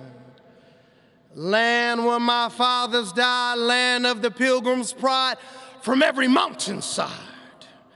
Let freedom ring, and because America is called to be a great nation, we believe that you will make this come true.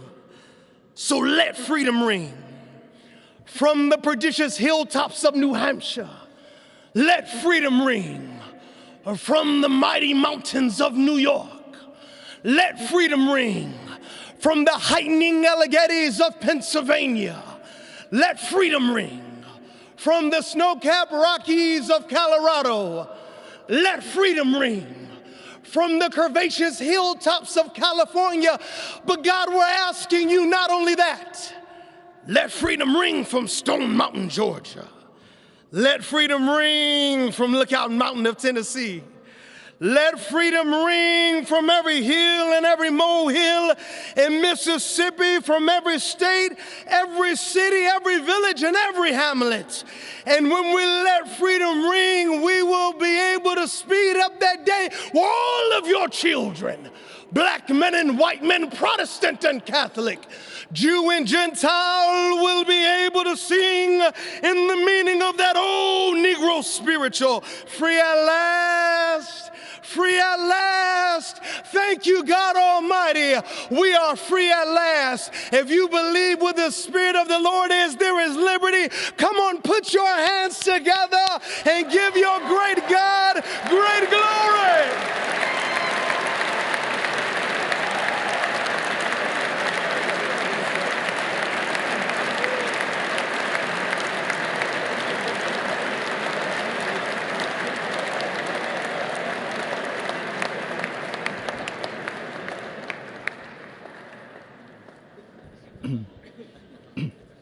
Almighty and eternal God, we gather here today in reverence, joined in our shared hopes and dreams for our beloved nation.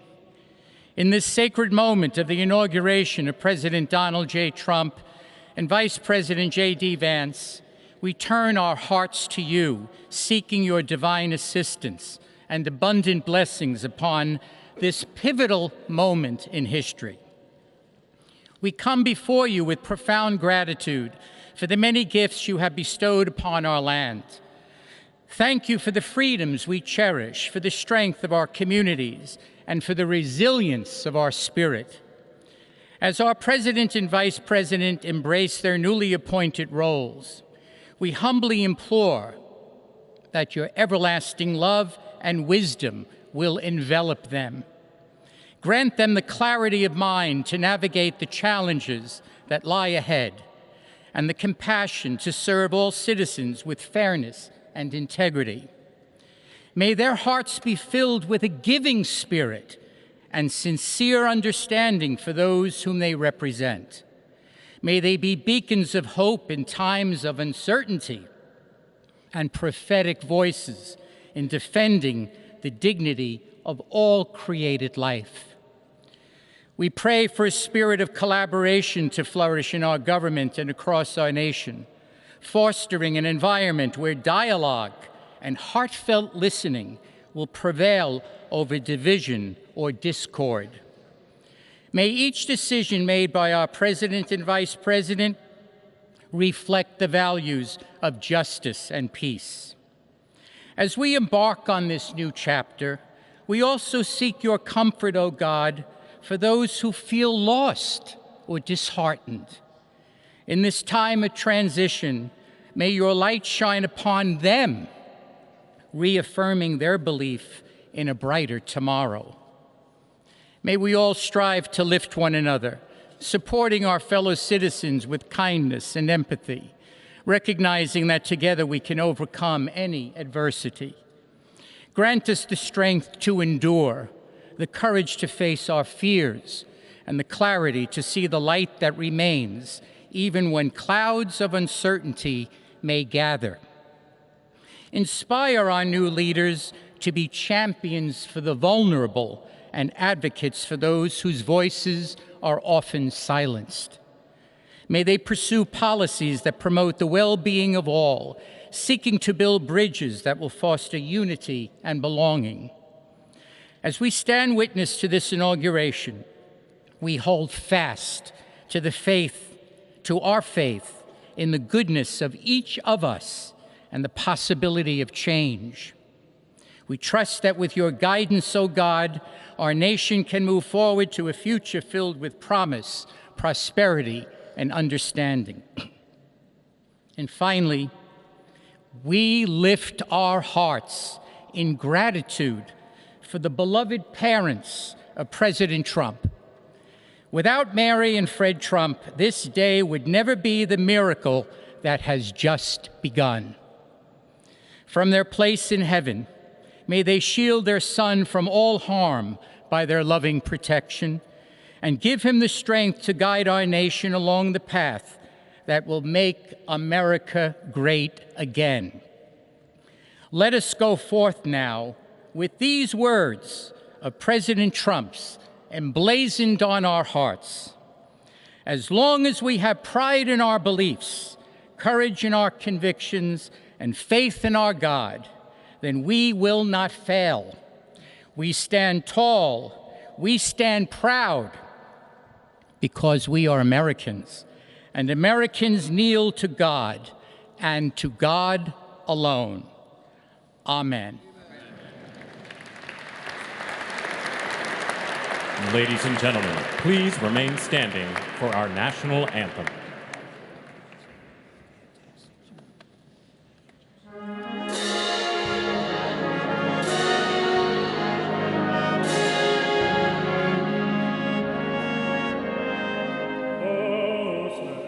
Can you say, o'er the dawns where they lie, what so proudly we hailed at the twilight's last gleaming, whose blood stripes and bright stars through the perilous fight of the ramparts we watched were so gallantly streaming, and the rockets in glee, the bombs bursting in earth, gave proof to the night that our flag was still there.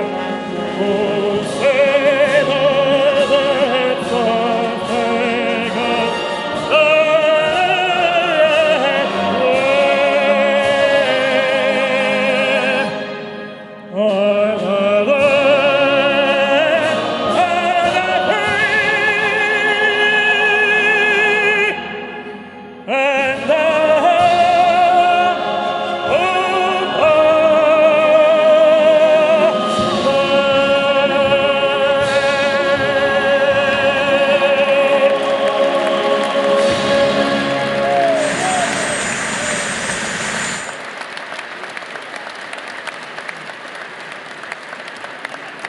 Ladies and gentlemen, please be seated.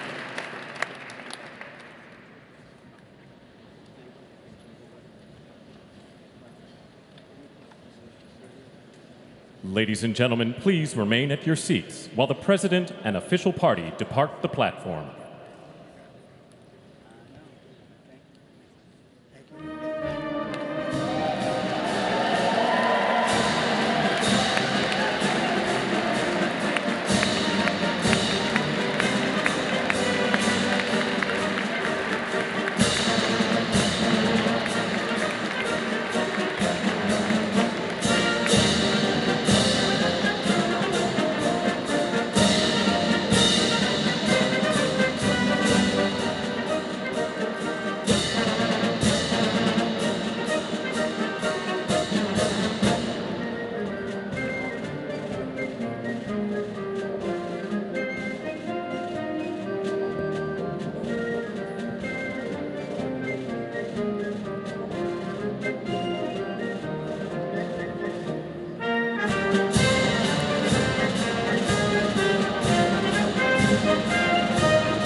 Not bad, huh?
gentlemen, we are here as witnesses to President Trump's triumphant return to the White House.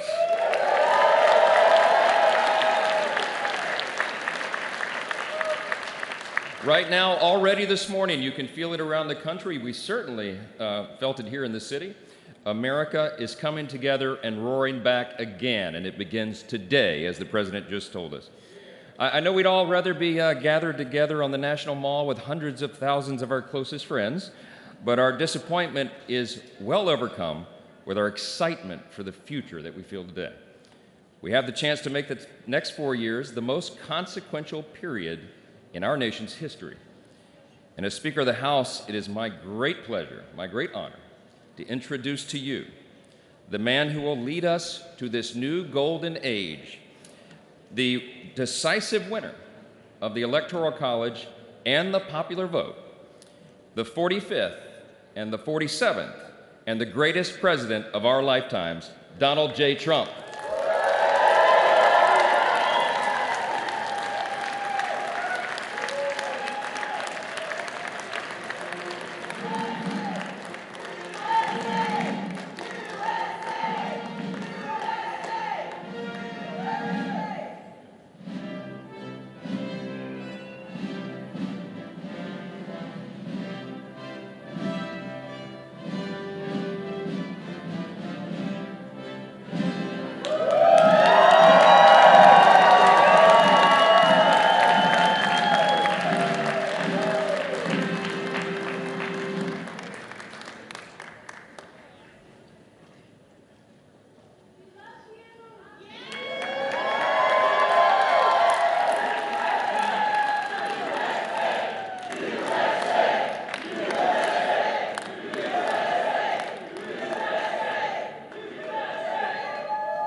Well, thank you all so much for being here. And was that a hell of a speech or what? That was, man.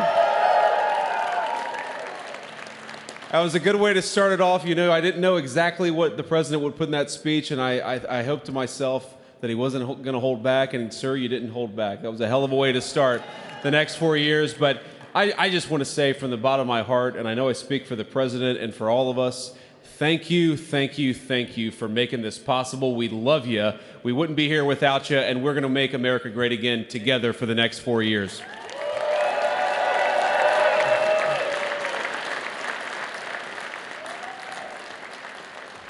And the last thing I'll say is, you know, having stood outside for about 5 minutes to wave goodbye to the Bidens, thank God we moved that thing indoors because it was a beautiful ceremony and it was cold as hell outside. So, sir, the 45th and 47th President of the United States, Donald J. Trump.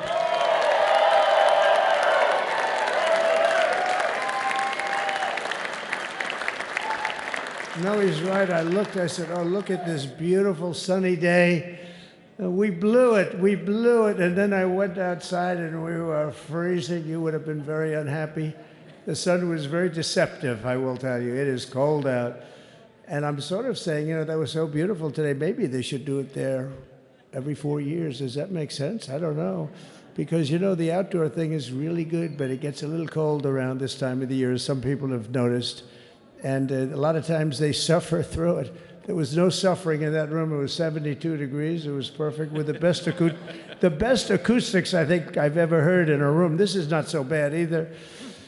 But I just want to say, you're a younger, far more beautiful audience that I just spoke to. And I want to keep it off the record. I want to keep that off the record. Because I don't want to have all those big shots up there. I don't want to think you're more powerful than them, you look better than them, and I love you. Now, we just had a great time. We just had a great day. This was amazing. You know, when you think we took a journey, I mentioned in the speech, a lot of people said that was not a journey that was possible, and it was indeed possible. I didn't really know too much about what they were saying when they said that, but a lot of people felt it, and we hooked up with JD very early. I watched JD over a period of time. I endorsed him in Ohio. He was a great senator and very, very smart. The only one smarter than him was his wife. That was, I would have chosen her, but somehow the line of succession didn't work that way, right? But now she's great and he's great. This is a great, beautiful couple and unbelievable career. I just said to him, you are very upwardly mobile, because he hasn't been doing it that long, but he picked it up so quickly. Remember, the first week was a little bit like the fake news was hitting him really hard. And I said, ooh, this may be tough, but after that, it was smooth sailing for him. He took on everybody. He took on the meanest. I don't want to use the word corrupt because we're into a new system, so let's wait till the corruption begins, because it will. But he took on some pretty mean people, and he handled it well. I want to also congratulate Mike Johnson for the job that he's doing.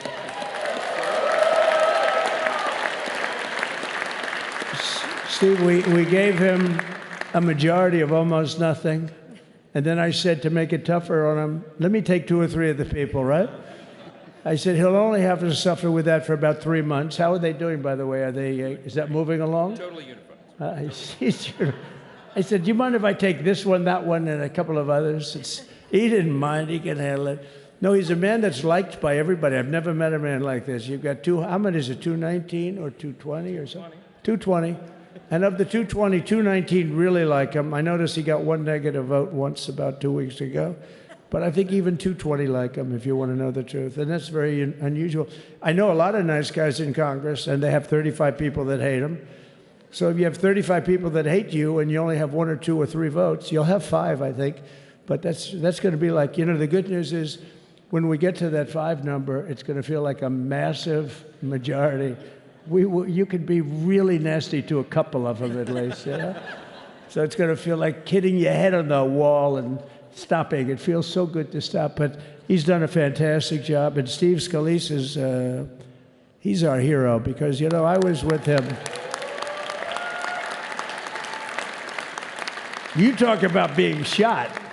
I was with him. He got some bad ones, and his incredible wife, and she really loves him. You know, you never know about that. I've been with other people.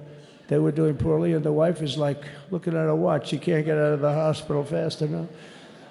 How's he doing? Oh, I don't know. He's all right. That woman was a mess. She was crying and crying. No, they're going to take him. They're going to take him. I told Steve when he finally woke up, it was a while too. The doctor told me it was the most blood they've ever transfused in any patient. They've never done anything like it. And here he is, the picture of strength, right? And he's been a great friend of mine, right? With a family, because of a family. And what a job you did. It worked out pretty much better than we even thought, right? And I did have a couple of things, you know, to say that were extremely controversial. And between JD and Melania and anybody else that heard, please, sir, it's such a beautiful, unifying speech. Please, sir, don't say these things. I said, I'm telling you, it's going to play great. They say, you're right. For this group of people, it's going to play great. You're the only ones I hurt by not, oh, but we had some beauties, didn't we, Melania? She said, sir, calls me sir when she's angry. No, I'm only kidding. I better say I'm only kidding, or the press is going to pick that one up loud and clear. No, but she said, no, I think it would be terrible. It's such a nice speech. I think it's, you know, it all depends on your delivery. How was the delivery? Was it good? But she said it's such a beautiful speech. You can't put things in there that you were going to put in. And I was going to talk about the J6 hostages, but you'll be happy because, you know, it's action, not words that count. And you're going to see a lot of action on the J6 hostages. See a lot of action. And I was going to talk about the things that Joe did today with the pardons of people that were very, very guilty of very bad crimes, like the Unselect Committee of Political Thugs, where they literally, I mean, what they did is they destroyed and deleted all of the information, all of the hearings, practically not a thing left. They deleted all the information on Nancy Pelosi having turned down the offer of 10,000 soldiers. You wouldn't have needed 10,000. You could have had 500, and it would have stopped. Because we may have had 1 million people that day, the people that were there. You don't see any photographs, but we have a lot of great photos. But you don't see those photographs. They don't put them in. They show the people at the Capitol. But I was talking about that. I was going to talk about that. They said, please don't bring that up right now. You can bring it up tomorrow. I said, how about now in front of the I'll bring it up right now. You know, this little time delay is good because we're getting great reviews on the speech. Now watch. They'll take the speech and say, I didn't like it because he left there and he talked to people. But we're giving you a little more information than we gave upstairs. But no, they pardoned a lot of people. They pardoned, before we even get to today, they pardoned, 33 murderers, absolute murderers, the worst murderers. You know, when you get the death sentence in the United States, you have to be bad because they don't give it much. And he pardoned almost everybody having a death sentence. And if you went through the crimes that were committed, you wouldn't even believe them. The level of violence, the people that were killed, the innocence of people that were killed and children killed by these people. And he pardoned them for whatever reason. He spared them, but they didn't spare the people that they killed. And, you know, who knows what happens in the future. It's one of the worst because a lot of times they let them out early after that. You know, they say you're going to be in for life, but then all of a sudden they get let out for good behavior, and then they go on a rampage. You know, it's one of those little things, right? But I was going to talk about that. But I was really going to talk about the level of, you know, what's going on. Why are we doing this? Why are we trying to help a guy like Milley? Why are we doing Milley? He was pardoned. What he said, terrible what he said. Why are we helping some of the people? Why are we helping Liz Cheney? I mean, Liz Cheney is a disaster. She's a crying lunatic and crying crying Adam Kinzinger. He's a super crying. I never saw the guy not crying. He's always crying. I looked at him. I remember years ago, he was actually on my side. And then one day, you know, when you don't want to kill people in wars, they turn against you. Liz Cheney hated the concept of not going to war with everybody. Let's kill everybody. Let's spend a lot of money on military equipment, you know, where her father works, right? And, but what she did was incredible. Think of it. They destroyed and deleted all of that information that went on for almost 2 years against Trump. And the reason they did, because it was all false, like the person that said, I tried to strangle a Secret Service agent. That's one of the toughest human beings I think I've ever seen. I actually had a friend saying, please don't change that, sir. You are the coolest sucker in history.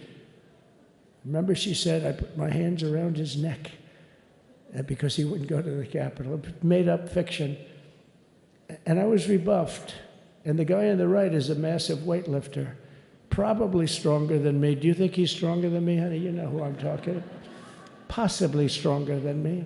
Slightly younger than me, like, I won't say how many years because I don't want to talk about that, but a lot of years. But I had a friend that said, why are you disputing that story? That's the coolest story I've ever heard. That I would attack a karate champion, get slightly rebuffed, and then throw my arms around a guy with a neck about this big. Even though there are bars, you know, there are bars, you can't really do that anyway. So, so I wanted to talk about that. But all of that stuff got deleted. And the reason it got deleted is they were all caught in lies. You know, Secret Service testified, and they said it didn't happen. Actually, the two guys were very embarrassed. They're suffering because their friends are saying, did Trump really do that to you? But they gained a whole new respect for me. But it was just make-believe stuff, and there were a lot of make-believe stories made up. So rather than suffer the wrath, like the story with Nancy Pelosi, I offered her 10,000 soldiers. She knows it. She admitted it on tape that her daughter made. She's a videographer or whatever you call her, which I'm glad she is. Oh, she can't be in good stead with Nancy. But Nancy said it was my responsibility as she's leaving the Capitol. She said it was, and it was. She's in charge of security at the Capitol. But I offered them up to 10,000 soldiers, even more. One time I said more, as many as you need. But you needed 400 or 500. If 4 or 5, you 10,000, that would be more than the number of people there by lot. But we offered her 10,000. Think of it, 10,000 soldiers. In other words, J6 wouldn't be J6. There would have been no J6. But she rebuffed them. She didn't like it. No, she didn't like it. Maybe she wanted that to happen. But she's guilty as hell. And now we would have to go through the process because they destroyed all evidence. They deleted everything. There's virtually nothing left. The other fake story and so many other fake stories. And many people came out on our side. And those people now would got to find them. There's nothing left. So that's a criminal offense. If that were a civil case, it would be a criminal offense. If that happened civilly where you did that, it would be a criminal offense. So I decided I'm not going to make this speech complicated. I'm going to make it beautiful. I'm going to make it a unifying speech. And then when they said we have a group of people that are serious Trump fans, I said, this is the time to tell those stories.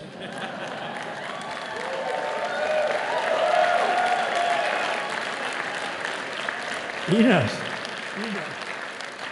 So anyway, but seriously, I'd like to, I think it was a tremendous success. I think we're very lucky we put it inside because it is really cold. We just went to the helicopter out of respect to something that's taken place for a long time. I guess it's as old as helicopters. You used to get into a stagecoach, now you get into a helicopter. Times change. But it's pretty old custom. And it's a beautiful custom, actually. It's a beautiful custom. I wish we could have had a better relationship. I wish we could have had a better relationship between Republicans and Democrats. I was with Senator Schumer. I said, Chuck, I think it's time we all start getting along a little bit because it doesn't make sense. I mean, we literally never get a Democrat vote. They never get a Republican vote, almost. And although there is a bill coming up very shortly that we have a lot of Democrat votes, right? That's going to be a very beautiful bill. We're going to have a deciding, I would say, within a week or so, I think. And it's going to be a very good bill. You all know what I'm talking about. So I just want to thank you all for being here. You have been our fans from day one. All these people all over. You've been our fans. This has been there's never been anything like it. There's never been anything like it. This has been a movement like no movement ever in history for probably any country, let alone this country. You know, if somebody's running for president, and if they go out and they announce they're going to Arizona, they're going to Nevada, they're going to someplace, if you have 200 or 300 people, that would be standard. Ronald Reagan would go out. I mean, outside of the last couple of days where people get a little excited, but even then you have a couple of thousand people. But if you're going to go someplace, any place, any one of the swing states, any one of the other states, I mean, how about the non-swing states? We won Alabama by 48 points. We won Tennessee by massive numbers. Wyoming, we won by numbers that are, nobody's ever seen numbers like that. And, you know, places like California, we did great, but when they send out like 38 million ballots, and nobody knows where the hell they're sending them, and then they come pouring back, the whole thing. You know, they passed a law in California that if you work in an election bureau, and if you so much as ask for a voter ID, if you say, sir, ma'am, could I please look at your voter ID? They have the right to put you in jail. You're a criminal. Can you believe that? There's only one reason that happens. They want to cheat. So they had it where voter ID wasn't accepted. But now if you even ask for it, this is seriously a bill that was just signed, passed in their legislature, and it was signed. And I think when we get things cleaned up and we get back to a little bit of normalcy, I'm going to ask the Speaker to really get involved, because I think we would have won the state of California, because, you know, if you look at my numbers with Hispanic, we're at 56%. And we were winning. We won the Texas border that had never been won. As the governor said, he's doing a good job, the governor, by the way, of Texas. But as the governor said, it hasn't. Oh, did I get lucky? Did I get lucky? Supposing I said, you know, he's not here, but the governor of Texas has done a terrible job. Wow, look at you. You mean we couldn't get you up in the front row? I tell you. Supposing I said, JD, the governor of Texas, he's not doing his job. You heard what I said. See, I didn't know you were there. I said he's doing a great job. He's doing a phenomenal job. But now you're going to have a partner that's going to work with you, because you didn't have, not only didn't he have a partner, he had people selling the wall, right? We have a fence structure that we worked on, the governor worked on with me. And I didn't love it, to be honest with you. I wanted a nice precast concrete, you know, 40, 50 feet high, like a beautiful, could have been a T-shape, Y-shape. I love construction. I wanted that sucker to go up maybe 50, 60 feet. It would have looked beautiful, a nice Y shape. And they said, the problem is, sir, they climbed that like a rabbit. I said, what do you mean? No way. And they brought some of these guys out. They climbed it like... And the other thing is you hit it with acid and the thing will disintegrate. You know, they have things for concrete. So they needed very hardened steel, very special steel. And then they needed 7,000-pound concrete inside that steel, you know, inside that steel. And then they have a rebar that's the toughest steel made. Very hard to cut. So this is why very little is cut. I mean, it's right. And then they put a anti-climb panel on top. I hated it. I said, it's so unattractive.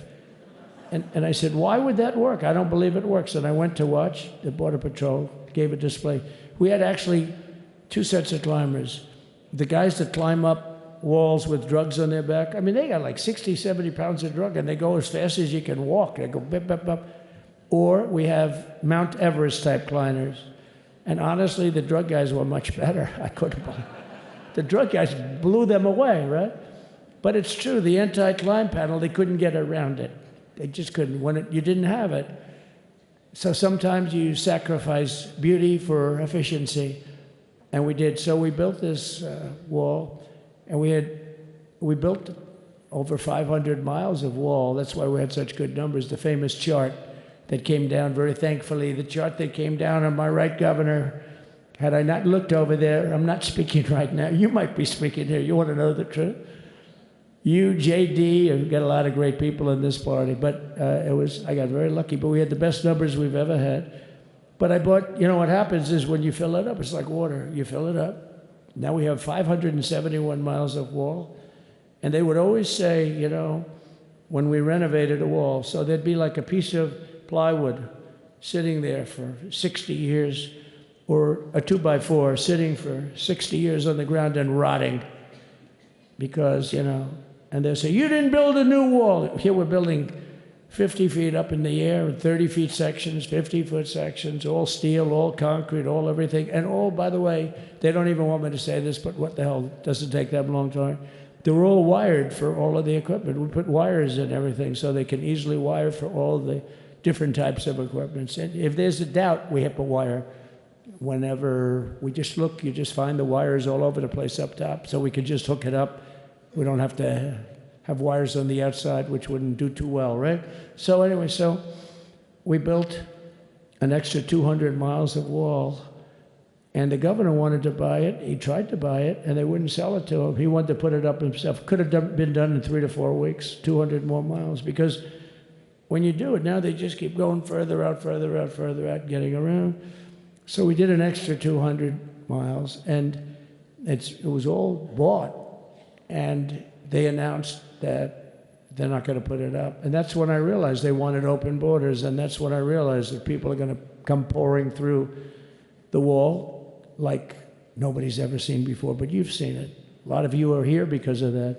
I made it my #1 issue. They all said inflation was the #1 issue. I said I disagree. I think people coming into our country from prisons and from mental institutions is a bigger issue for the people that I know. And I made it my #1. I talked about inflation too, but you know, how many times can you say that an apple has doubled in cost? I'd say it, and I'd hit it hard, but then I go back to the fact that we don't want criminals coming into our country. We don't want the jails of every country in the world virtually being deposited into the United States, and that man had to suffer with it. And he did an unbelievable job. I'll tell you, he was a very popular governor, but now he's like an unbeatable governor because of your border policies. He was fantastic. And he really was. So. Governor Abbott is he's a great man, a great leader. And, but it did make him did you do it? You didn't do that for politics. You did it because you wanted to do the right thing. But I'll tell you, it sure as hell worked for politics too. It's self-preservation, that's right. But no, because the people are demanding it. The people of Texas are demanding it. The people are demanding it all over. So anyway, so we built it, and they wouldn't let us use it. They wouldn't let the governor use it. And other governors, they wouldn't let him use it. But he was the leader of the pack and did a great job. And then we heard about a month ago that not only wouldn't they let us use it, they were selling it. They were going to sell it for 5 cents on the dollar. Now, 5 cents on the dollar then, but today it would cost more than twice as much to build because we bought it like 6 years ago. And it was just sitting on the ground, and that does not do well for the whole thing. But it was just sitting on the ground, and I heard about it, and I called the governor, and I called a lot of people, your attorney general. And here's the story. They were going to buy it, and these are great business people. They were going to buy it for 5 cents on the dollar or less. And they were calling us up, we'll sell it to you for 200 cents on the dollar. In other words, it will cost you twice as much, so it's 200 cents on the dollar. I said, can somebody explain that to a judge? I mean, how corrupt is that? You'd think they'd say, maybe we'll sell it to you for 20 cents, 30 cents, but not 200 cents. So they were going to buy something for 5 cents, and they were going to sell it to us for a fortune. They were going to make they'd have it down in Fortune magazine, they'd put it of the deal of the year, okay? You buy something like that. But it was so corrupt and so horrible. And when we told that to the administration, they didn't care. They just kept going forward. They couldn't care less. And they kept going forward. They knew that they were trying to sell it back to us. They would have sold it back to us. You would have ended up buying it. You would have paid probably 50, 60 cents, who knows. But they were going to use it for scrap metal, but then they made a much better deal. They could just buy it and sell it to us for 15, 20 times what they paid. 20 times, think of it, like 20 times what they paid. And we wouldn't let it happen. And the governor with his attorney general, Ken Paxton, they made a fantastic, they're a good lawyer. He's pushed around pretty good by people, right? I said, you got a great attorney general. They should leave him alone. He was with me.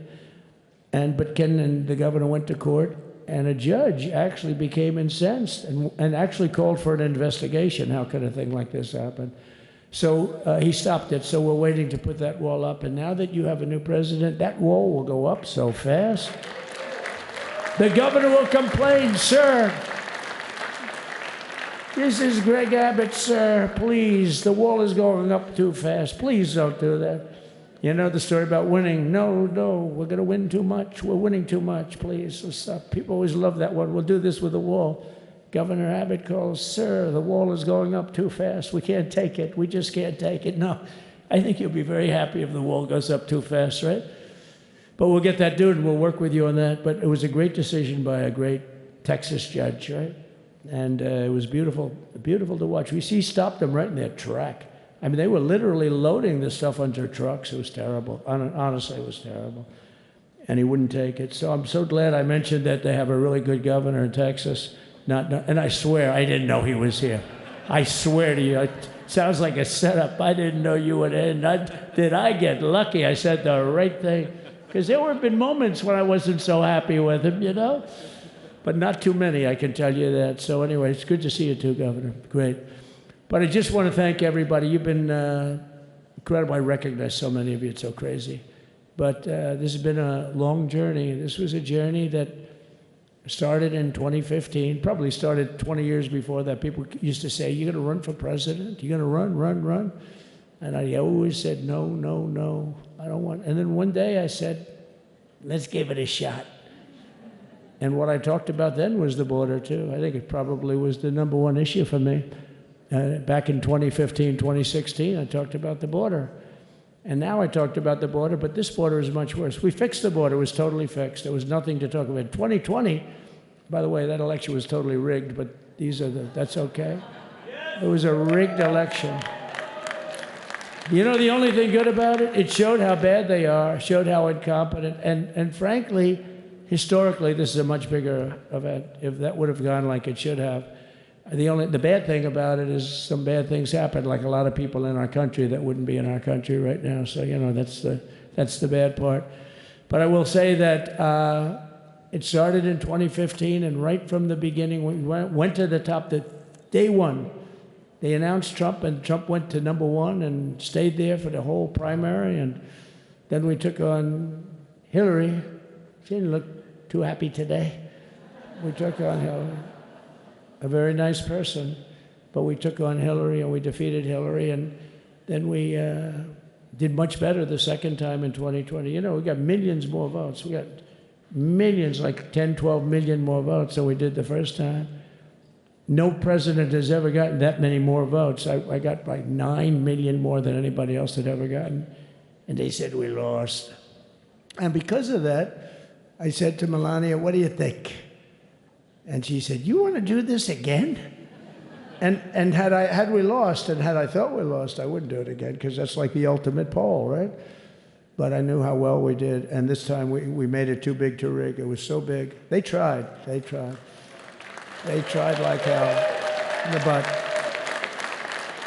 They tried to do it, and around 9:02, they gave up. Last time they did bad things, but this time they just said, you know, I don't know if you saw, Mr. Speaker, in Washington, they had placards. They were all set to march. They thought it'd be closer. A gentleman asked me, a very respected gentleman asked me yesterday, how come the polls were so wrong? They showed you winning, but not in a landslide. I said, because people that are true Trumpers are so angry at the whole polling system and at the writers, the fake news, that they don't want to talk to anybody. So when you call somebody from Trump, who are you voting for? They say, it's none of your business. I'm not telling you. And that was probably 40% of the people they called. So they would discard that one, and they didn't show that. And then when the election happened, you know, the vote came, and it was much different, much higher than we're going to win, but they really thought, they couldn't believe, the one man said, I mean, it was so much higher. We won all 7 swing states. We won the popular vote by millions of votes, which is hard for a Republican. I'll tell you who came through. The unions came through. The auto workers were great. The Teamsters were great. The firemen were great. I think almost every union was great. The only one that weren't great, although Sean was great, and the Teamsters, Sean O'Brien, the head of the Teamsters, was fantastic. But generally speaking, the head of the union was against Trump, but the union would be with us for like 80, 85%. Look what we did with the auto workers in Michigan. Look what we did with the Teamsters. The Teamsters were unbelievable. They were a solid Democrat vote, and they voted for Trump. So we had a great experience. This has been, now we have to go to work and get it done, because we have to do something that's going to be great. We're going to turn our country around, and we're going to turn it around fast. And I think this was a better speech than the one I made upstairs, okay? I think this was better, JD. I think this was much better, and I got to see my friend. So, Governor, take care of yourself. You call me, we'll start working. You know what that means with him. He's going to be calling me tomorrow morning at about 6. And I said, how about next week? You call me, and we're going to get it started real fast. We'll really help you a lot. You've done a fantastic job protecting something which is, it's not supposed to be for the states. And amazing job you've done. Thank you very much. And I want to thank everybody. And I have a First Lady who's been incredible. She's been incredible.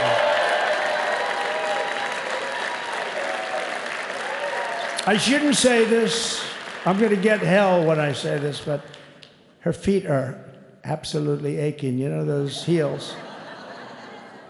And we thought we were leaving. We were going home. Sir, would you be able to go down and say hello to some of your other fans that are here? I said, oh, I didn't know that. Wow.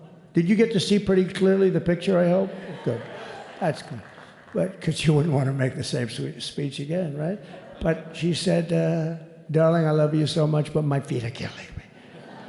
I said, honey, let me just see how far it is. I asked the person. Oh, not that long, maybe 400 or 500 yards. That's 5 football fields.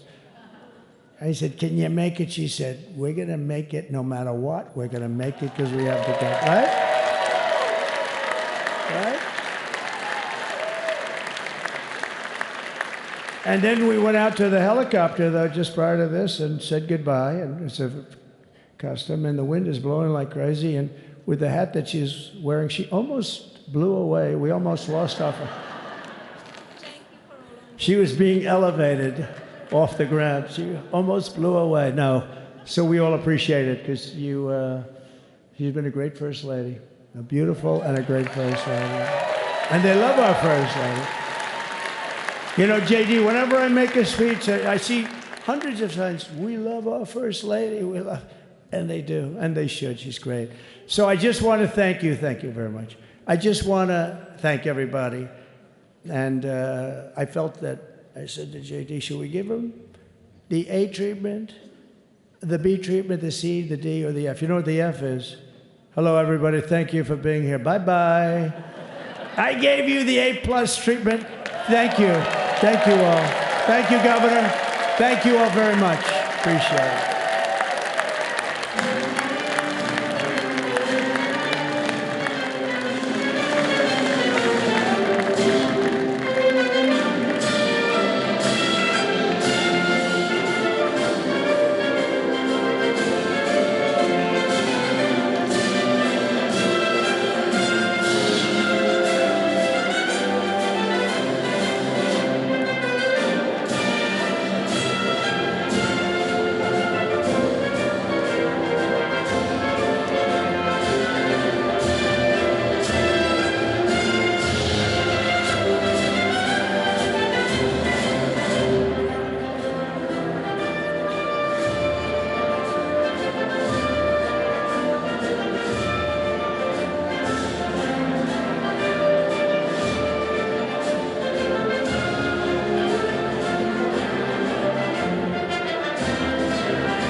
bad stuff as those people. Fauci, Merrick Garland, Alvin Bragg. Time for a little accountability, perhaps. And lastly, I'm going to be a small part of the big trade and manufacturing team. You're going to see new folks, shining stars, like Howard Lutnick, the Commerce Secretary, Scott Bessent at Treasury. These men are giants in the world, and they're going to be with veterans like Jamison Greer and Kevin Hassett. And we, with Donald Trump as our commander-in-chief, are going to protect you from the unfair trade that ravages this country, steals our jobs, steals our factories. Are you ready? Are you ready? All right, I got one thing left on my bucket list here, and maybe you can help me out. I'm taking a risk here trying this. But I've gone to so many rallies and watched the boss, and I've always wanted to feel what it was like to be on stage as him when the crowd went absolutely wild. So why don't you warm yourselves up, get ready for the boss, and let me hear you say what you're going to do for Donald Trump. Come on. Come on. Come on, baby. Come on, baby. Come on. All right, you are officially warmed up. I'm Peter Navarro. I am happy to be with you. You, the deplorables, we love you.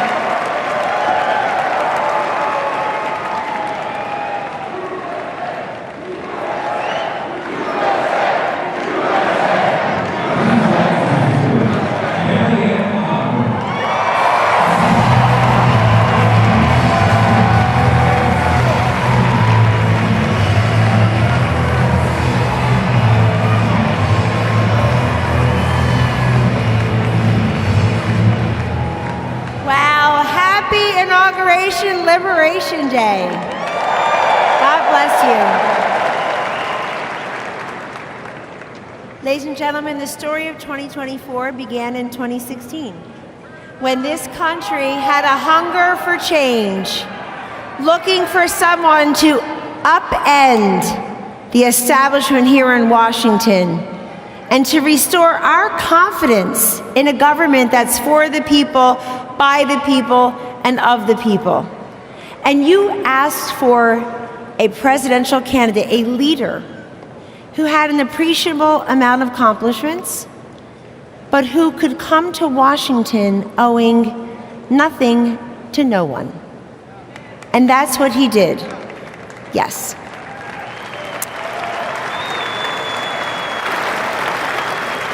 President Trump is a metaphor for this country's greatness, defying the odds, pushing back on the naysayers, confounding the critics, and not backing down, never surrendering. But the story of 2016 and 2024 is not just about Donald J. Trump. It's about you. You answered the call. You showed up. You spoke up. You stood up. And you put up. And he will be here soon to thank you. But I wanted to come here today to tell you that I don't believe what they say about books and movies, that the sequel is often not as good as the original. I think this sequel is going to be kick-ass better than the original.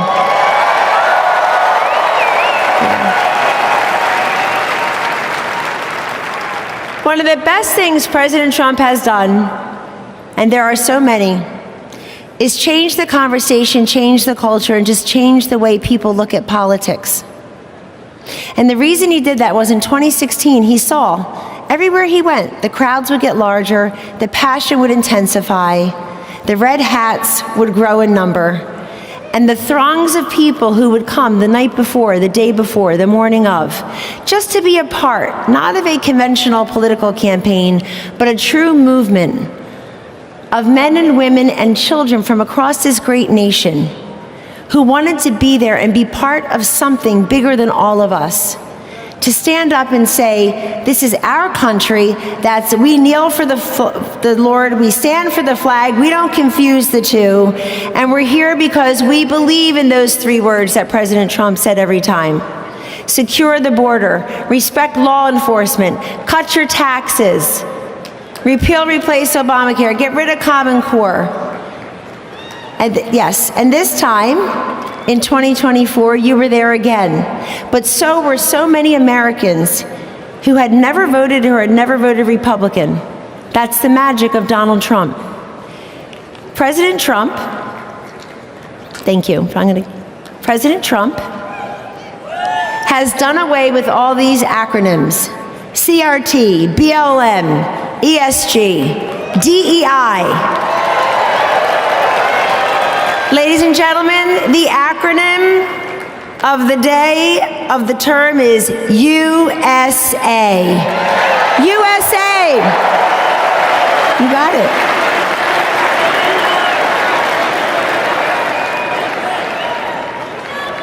People in Washington love to fight. They love to fight. He's not fighting with Washington. He's fighting for you. And that's why you fight. So continue to stand up and speak up and show up and put up. And ladies and gentlemen, whether you were for him on day one or you or people you know did it on November 5th, 2024 for the first time, keep saying welcome. Let's bring more people into this movement. This is an optimistic, positive, forward-looking time for our nation, for our children, for our grandchildren, for our veterans, for the forgotten man, the forgotten woman, the forgotten child. President Trump, never forget, did not need to do this. He did not need to do this. He already had everything that people who go into politics want: money, fame, brilliant, beautiful wife, golf anytime he wants. He did this for the people. And as we all know, he dodged a bullet. But ladies and gentlemen, the whole country dodged a bullet in not having Hillary Clinton or Kamala Harris as our presidents. Welcome. Again, happy Inauguration Day, and we're just part of the warm-up band for the main act, Vice President JD Vance, and 45-47, President Donald J. Trump. God bless you, and God bless the USA.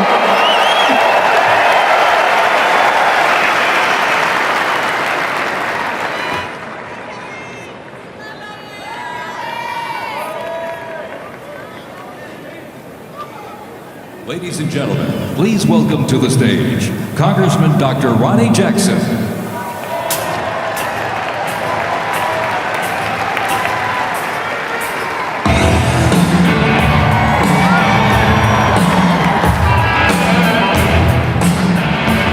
All right, welcome America to the greatest day ever. I don't have to tell anybody in this room, these are my favorite people on the planet right here. You guys are the MAGA warriors. You guys, thank you. Thank you for everything you do. Well, I also don't have to tell you there's a new sheriff in town, right? Donald J. Trump was right about everything. Everything. I've known him for a long time. I was blessed to be his physician and work in the White House side by side with him. I was blessed enough to be with him on January 20, 2017, 8 years ago. I spent the day with him. I watched him give his inaugural address. And I'll tell you, I was extraordinarily blessed to have just come from the Capitol, where I had one of the most satisfying 2 hours of my entire life, when I get to listen to President Trump talk about how horrible this country has been treated, and all of us have been treated, and the horrible things that have been done to all of us this last administration for the last 4 years, and how he was going to fix it all, and he did it right there with Hillary Clinton, Joe Biden, Jill Biden, and everybody else, Kamala Harris. They had to sit there and listen to it, and I loved it. Loved it.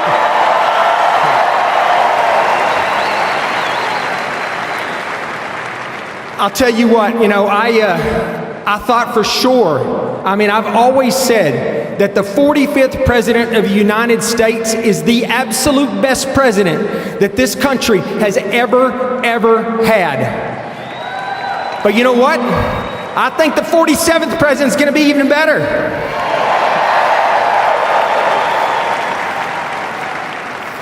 We are in for a change. This is a great day. How many of you out there think this is one of the best days of your entire life? Absolutely it is. We had one chance to get this country back. We were headed down a path of destruction that we would never, ever recover from, I promise you. And we have been given a second chance in the form of Donald J. Trump. He's here, he's back, and he's going to fix what's broken. We're going to get our border back. We're going to stop the illegal immigrants and the cartels that have laid devastation to this country. We're going to lock them up. We're going to get rid of them. We're going to get our economy back. We're going to get our military back. We're going to get our federal government back. We're taking it all back.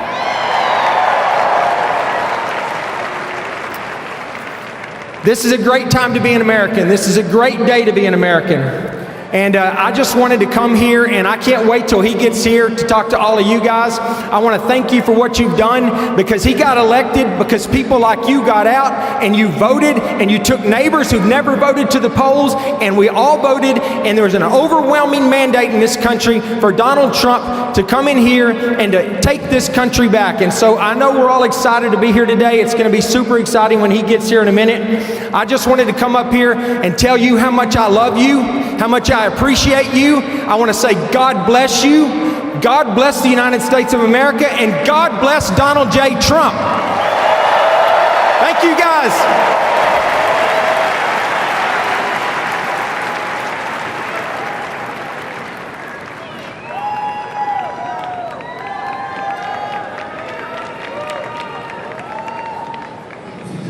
Please welcome to the stage Governor Sarah Huckabee Sanders.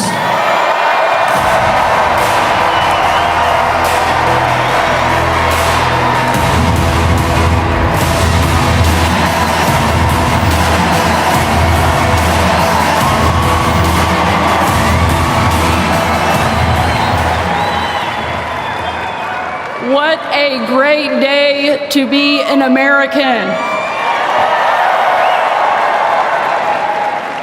I have to admit, it's a little surreal to be back in Washington, D.C. right now. 8 years ago, I was one of the very first staffers to go into the White House for President Trump's first term. And today, because Donald Trump believed in me, defended me, I stand before you as the youngest governor in the country.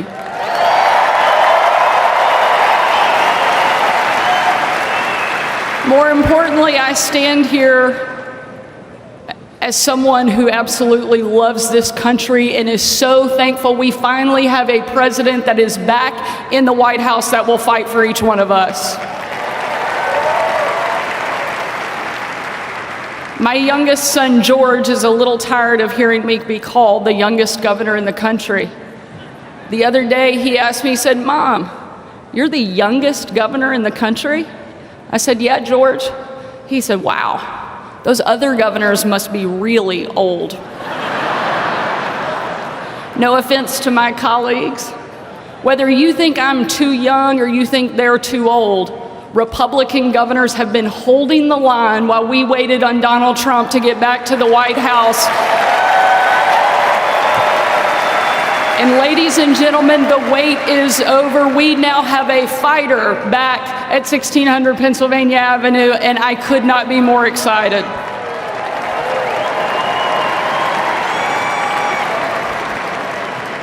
The reason I'm so excited to see Donald Trump back in the White House is because I know he's a president who absolutely loves America. Not even an assassin's bullet could keep him down and stop him from continuing to fight for each one of us. Over the course of the 2.5 years I had the privilege of serving President Trump, I got to travel with him literally all over the world, seeing firsthand just how much he loves this country. And on one particular trip, it was unlike anything we'd ever done before, and probably any of us will ever do again. Some of you have heard this story, but I want to remind you of who Donald Trump is at his core. We boarded Air Force One in complete and total darkness. There were no lights on the plane, no lights on the runway. And 12 hours later, on Christmas night, when we touched down in war-torn Western Iraq, again, a similar scene. No lights on the runway, no lights on the plane. No one knew that the President of the United States had traveled around the world on Christmas night until we got there.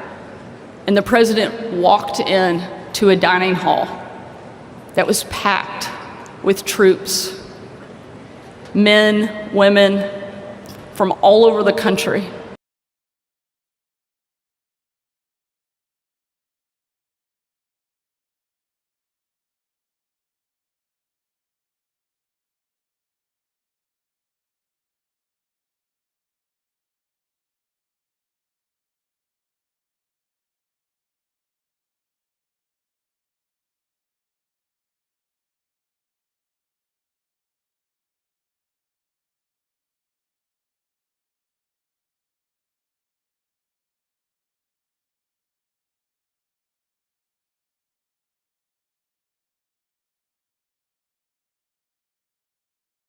It goes back as long as helicopters. Before that, it was a stagecoach.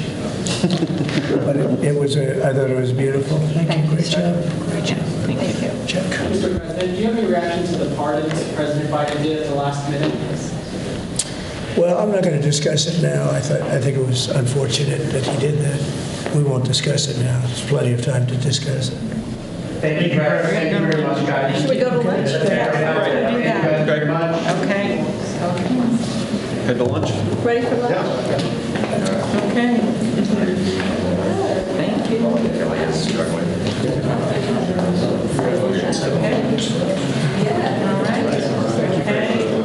That was 3 times the number of appointments you did in 2017, sir, on day 1.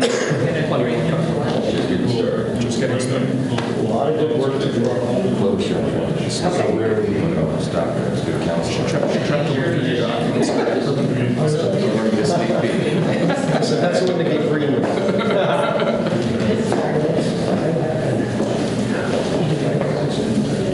Thank you. That was great. That was great. That was great. Standing ovation. I liked it.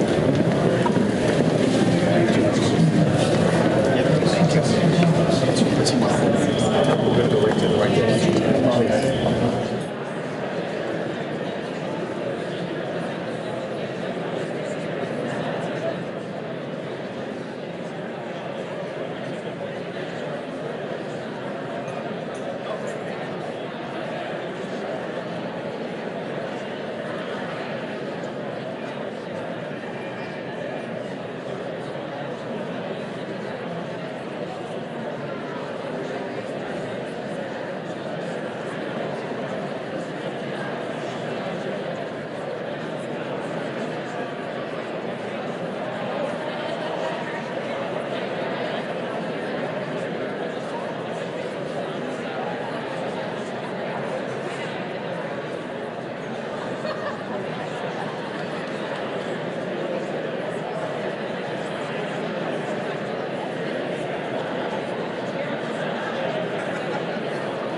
Ladies and gentlemen, please be seated.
Ladies and gentlemen, at this time, please rise for the introduction of the official party.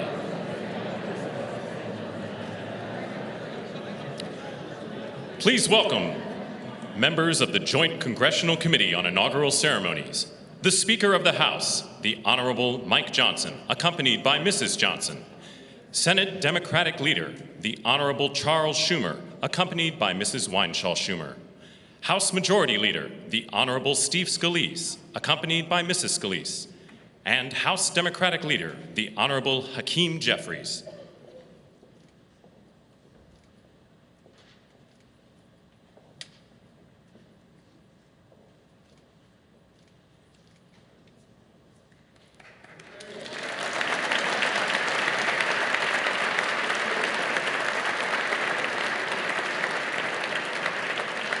Please remain standing for the honors and the invocation.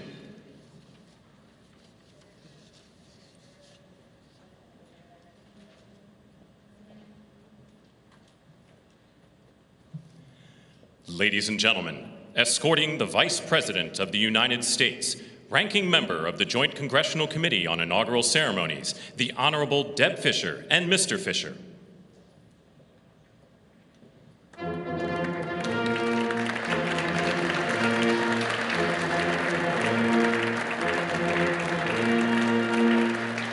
Ladies and gentlemen, the Vice President of the United States, the Honorable JD Vance, accompanied by Mrs. Vance.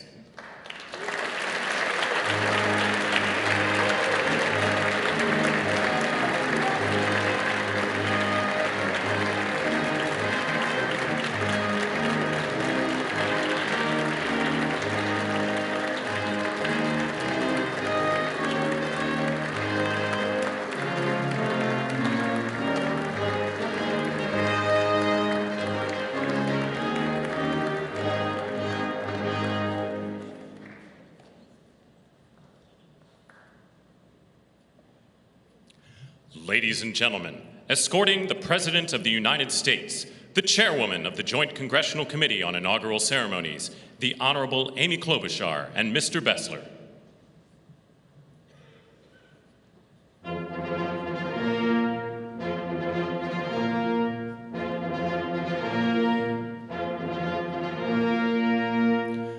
Ladies and gentlemen, the President of the United States, the Honorable Donald John Trump and Mrs. Trump.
I have a feeling people are very hungry, so I'm going to get this started.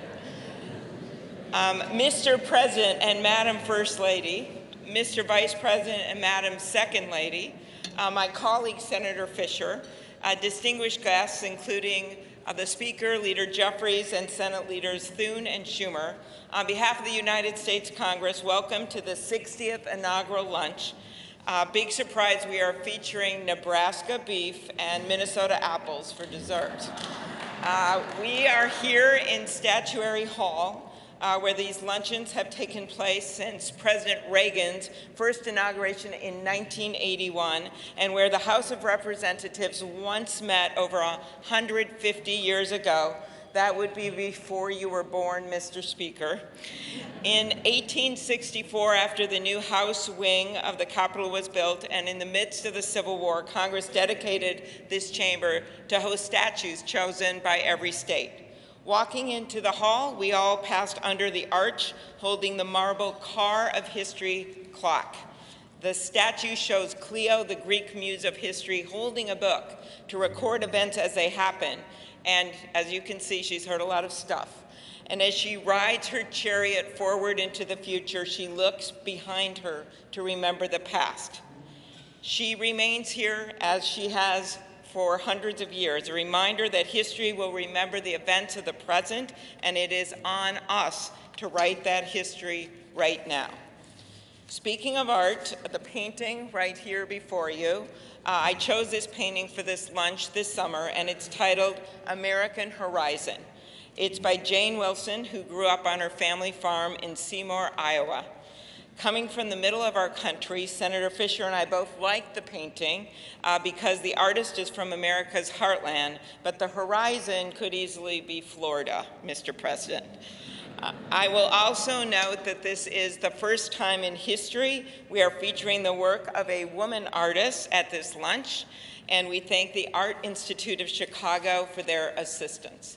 Looking at the vast open landscape of this painting, we're drawn to the bottom of the frame where the land or the water, depending on where you're from, meets the sky, and the horizon endures. The enduring horizon is especially meaningful for us today as we mark our enduring democracy as we approach its 250th anniversary.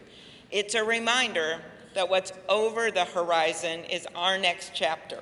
And it is my prayer that the people in this room can write that chapter together.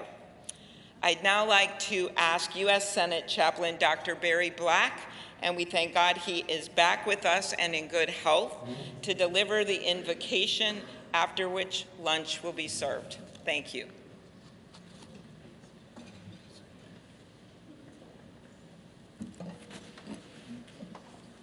Let us pray.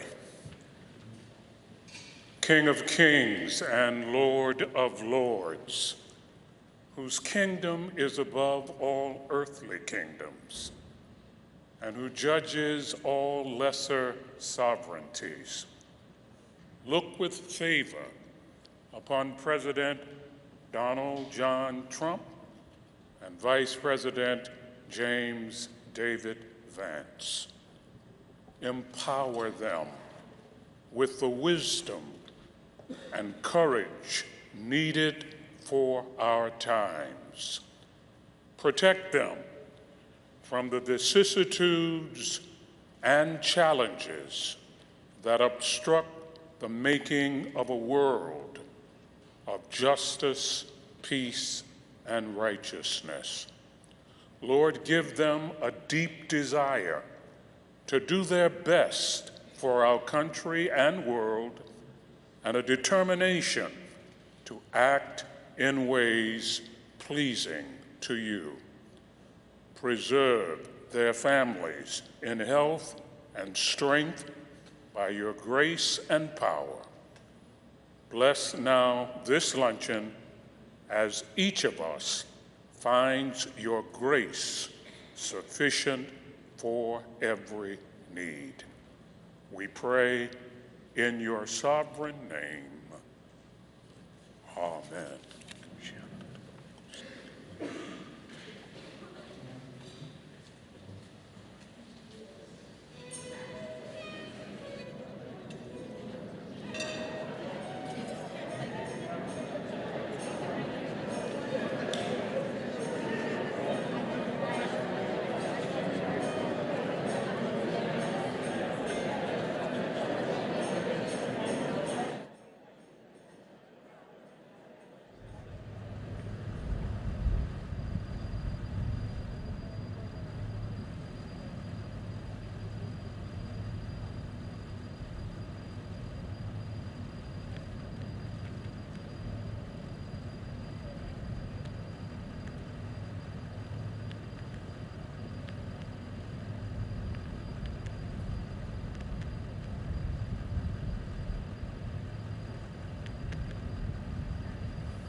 There's a heater in there. There's a heater? Okay. Yeah, yeah. I'm gonna do that for him. Go. Go. We're dark right now. We're in that lunch hour now.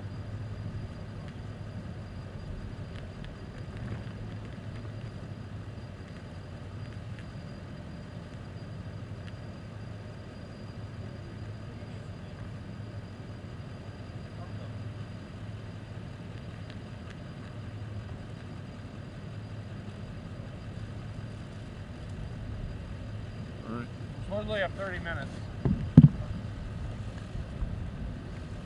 But we gotta let six. Yeah, we gotta let 6 know he's hot. And 7's hot. No camera operators. Yeah.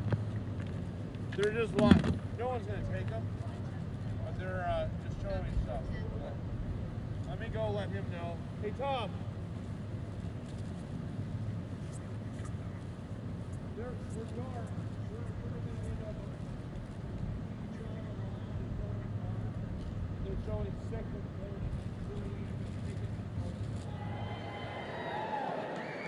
Good afternoon on the greatest inauguration day ever.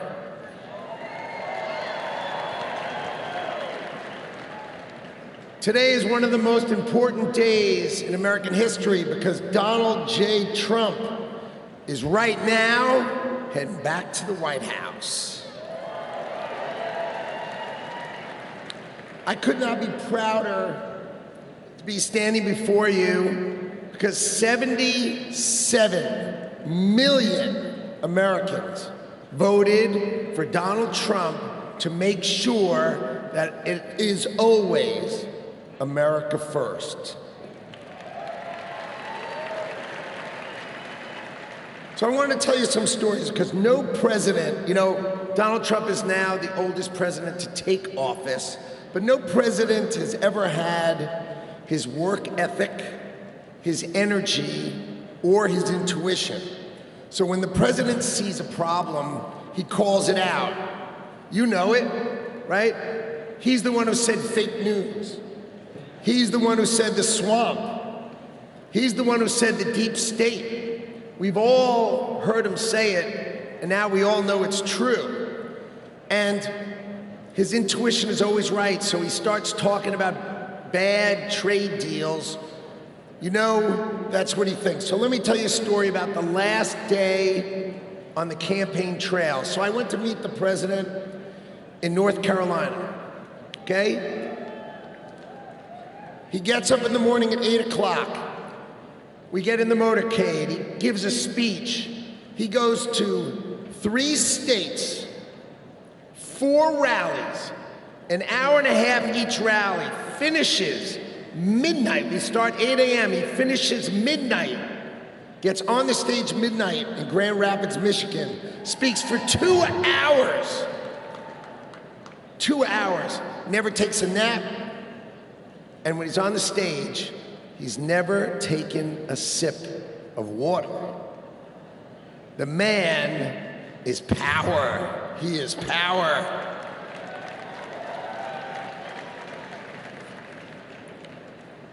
See, no other president will let the administration do it.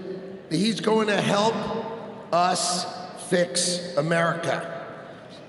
So, I've never been in politics before. I spent my life working and building companies. I spent my life working and building companies, and I worked hard to build a life that really it's only possible in America. But on September 11th, when we saw our darkest day, it changed my life forever. See, my company was located on the 101st to the 105th floors of the World Trade Center. We lost 658 of our 960 New York-based employees. My younger brother Gary got killed. He was 36. My best friend Doug, 39. 658 of my friends and colleagues got killed. So 9/11 could have broken us, but we Americans, we're strong. We don't break. So we all, my employees and I, we dedicated ourselves to rebuilding the company so we could take care of the 658 families that we lost.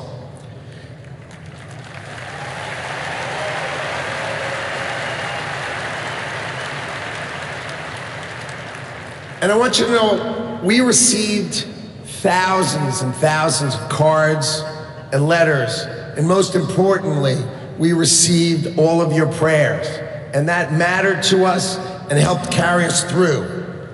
So the events of September 11th, they instilled in me a sense of community and dedication for the country.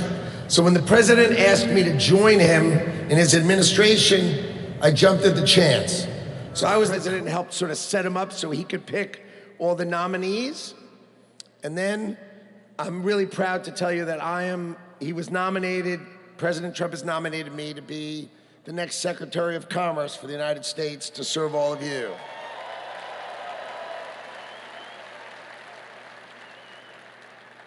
So let's talk about commerce.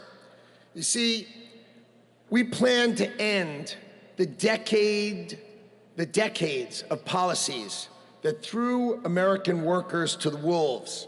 Factories were closed, jobs were lost, wages decreased. We left Americans out in the cold while country after country of this world took us to the cleaners and made money off of us. And that is going to end today.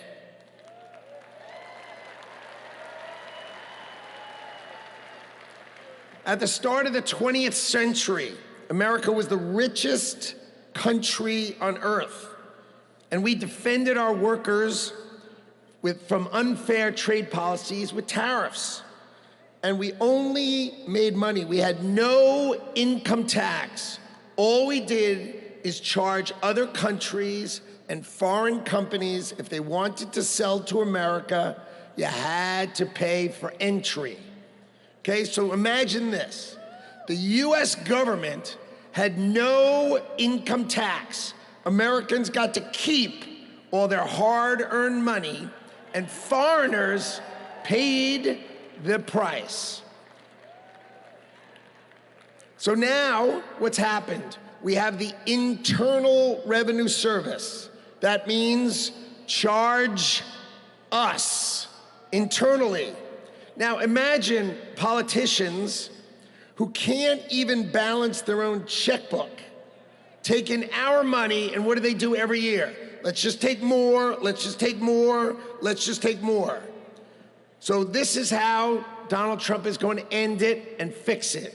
Last week, he announced that we're going to return America to greatness by creating, and today is its birth date, the External Revenue Service. So if you're always wondering, is some bureaucrat going to cut your benefits? Not under Donald Trump. Not under Donald Trump. It means foreign companies are going to pay if they want to come and sell products to the wealthiest country on earth. And if they want to compete with American workers, then let's just not tax our American workers. It means creating level playing fields, and it means that America will be great by reducing the taxes that we pay and driving the ones that they pay.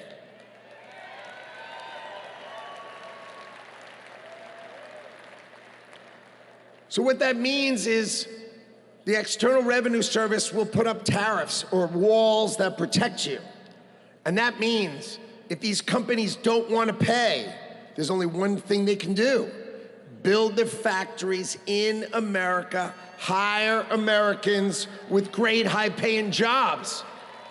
Let's double the size of our unions in America, but not just by adding more and more great-paying jobs. That's our objective. So today is the beginning of celebrating the return of common sense and ending the decades of disrespecting the American worker and the disrespect and unfair treatment of our workers. Today, Donald Trump returns to the White House and prosperity returns to America. Thank you all. And I love today. What a day.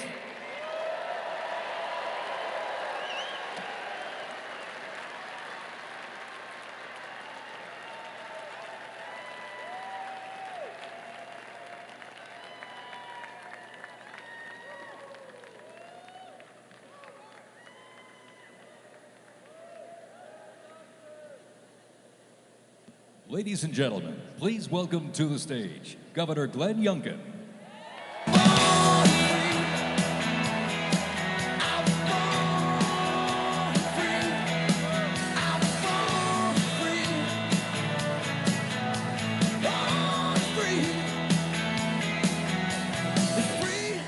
Thank you. Well, come on now, can't you feel it? The American spirit is alive and well.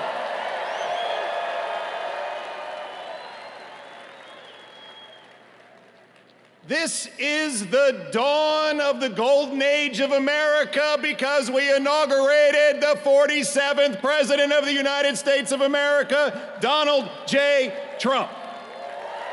Come on. What a day to be in Washington, D.C. You know, I live right across the river in Virginia. And by the way, in Virginia, we know that taxes have to be low, jobs have to be plentiful, and it's your money, not the government's. But we also know that in Virginia and in America, freedom is not free. We know that our military heroes and their families sacrifice everything. We know that law enforcement stands in the breach. We must back the blue, and I want everybody here to give a rounding applause for the 25,000 military and police officers keeping us all safe today in Washington, D.C.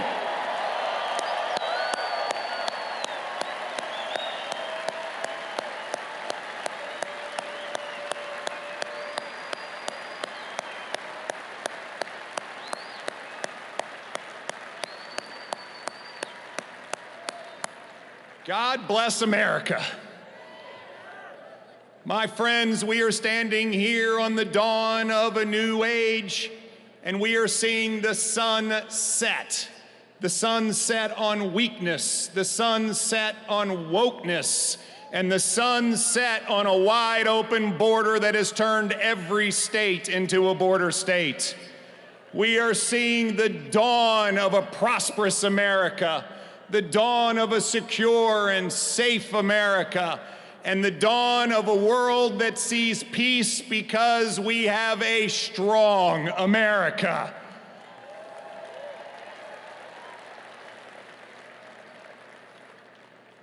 Our new president, Donald J. Trump, has never, ever lost faith in America. They tried to take him down legally.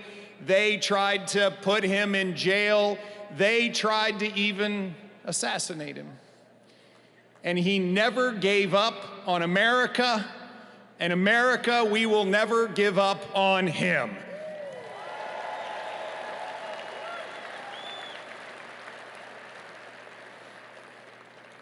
And as we stand here on this dawn of the next golden age in America, we all have a responsibility. It is our responsibility to stand every day in support of this administration, to do everything that we possibly can do for America's success. President Trump deeply believes this, and both he and JD Vance have already gone to work. He is signing executive orders. He is closing the border. He is bringing down inflation. He is stepping into the breach. Ladies and gentlemen, it is time for America to be prosperous again. It is time for America to be safe again. It is time for America to be strong again. And it is time for America to be great again.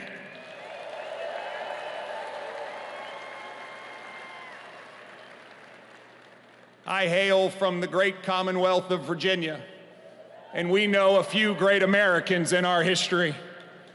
From George Washington to Thomas Jefferson to James Madison to Patrick Henry, who echoed, "Give me liberty," or "Give me death." My friends, those words that Thomas Jefferson penned, which are the greatest words, at least in this hemisphere, ever written, that we hold these truths to be self-evident, that all men are created equal and we are endowed by our Creator with certain unalienable rights, and among them are life, liberty, and the pursuit of happiness. Well, ladies and gentlemen, we stand here on the dawn of a new age where life, liberty, and the pursuit of happiness are available to every American. And we must stand together as we collectively say, God bless America, and God bless Donald J. Trump and JD Vance. Thank you all very much. God bless you.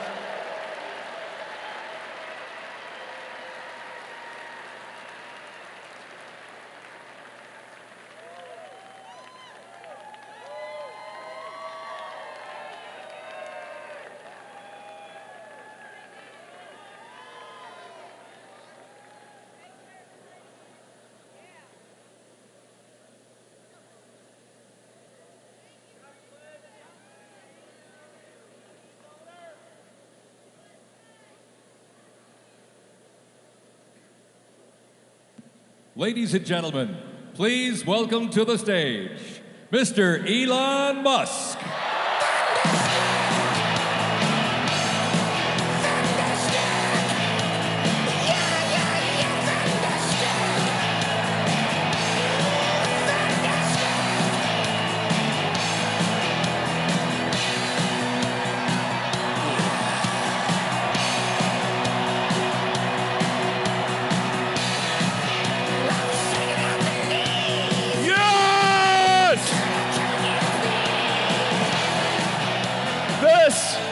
This is what victory feels like. Yeah! And this was no ordinary victory. This was a fork in the road of human civilization. Okay. You know, there are elections that come and go. Some elections are, you know, important, some are not. But this one, this one really mattered. And I just want to say thank you for making it happen. Thank you.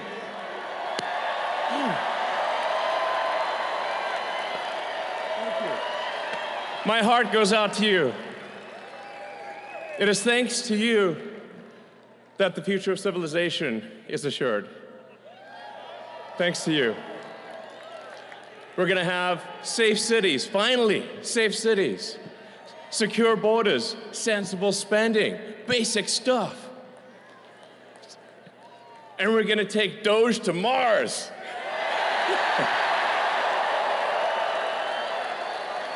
I mean, can you imagine how awesome it will be to have American astronauts plant the flag on another planet for the first time? Bam! Bam! Yeah! How inspiring would that be? You know, there's always problems in life. You know, there's this problem, solve that problem. But you know, there need to be things that inspire you. There need to be things that make you glad to wake up in the morning and say, I'm looking forward to the future. Yeah. And I love you guys.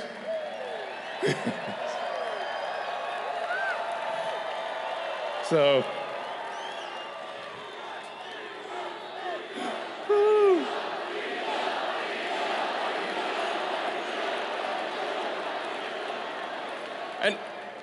and let me tell you, I'm gonna work my ass off for you guys. So,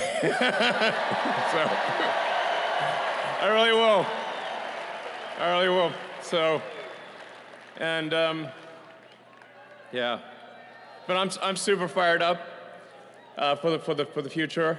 It's going to be very exciting. As the president said, we're going to have a golden age. It's going to be fantastic. And one of the fundamental things, one of the most American values that I love is optimism. And this feeling like we're gonna make the future good. We're gonna make it good. So, man, I can't wait. This is gonna be fantastic. So thank you again, and yeah, I'm just so excited about the future. Thank you guys, thank you.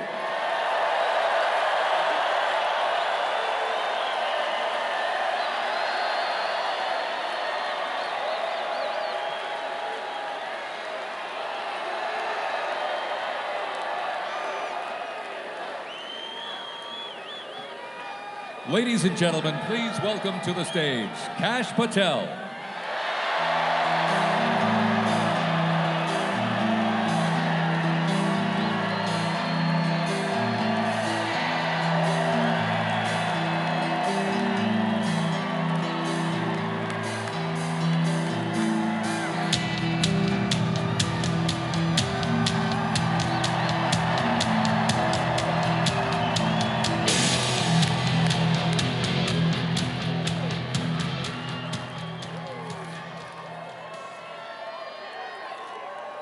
My, oh my, how do you follow Elon Musk when he tells you you're going to take you to Mars?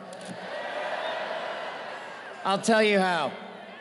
He and I share something deeply. We love the American dream.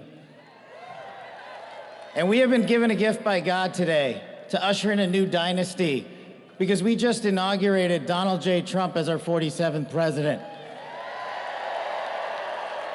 And we just inaugurated JD Vance as our Vice President of the United States.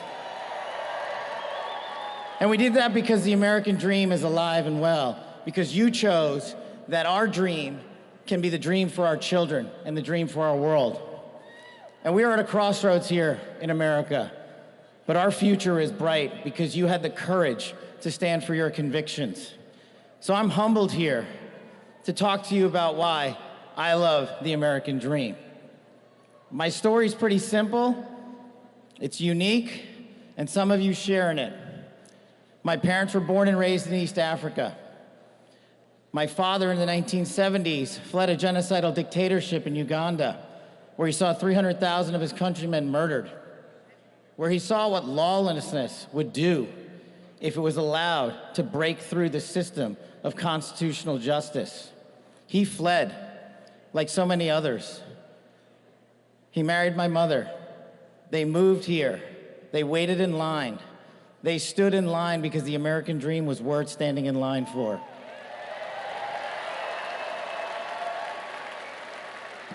That dream is woven into the fabric of this nation, and our immigration policy is the greatest policy in the world. And now that we have Donald J. Trump and JD Vance, it will become the greatest policy in the world again.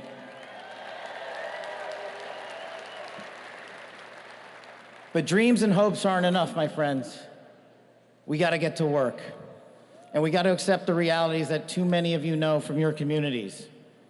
President Trump launched in his first term priorities of national security, law enforcement, economy, and global diplomacy. But now we have to retread some of that. And I'd just like to go over a few of the things that our community has been living under these last few years. In the last calendar year alone, we had 100,000 drug overdoses. In the last calendar year alone, we had over 100,000 rapes. In the last calendar year alone, we had 17,000 homicides. That is unacceptable in 2025 in the United States of America. That is why we need constitutional law and order. When I read the statistic that for the age group of 18 to 45, the #1 cause of death is CCP fentanyl. We are not prioritized to go after the threats that face this country, and most of all, that face our future generations. But thank God, we will be starting right now.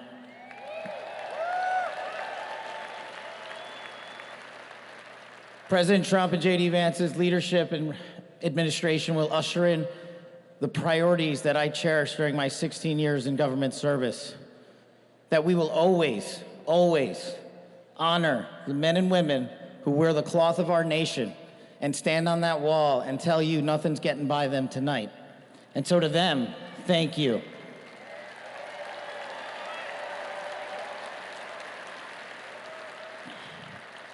To our teachers and our frontline workers and our first responders, y'all choose to show up every single day for our children, for our communities, and we will now show up for you. Thank you for keeping us safe.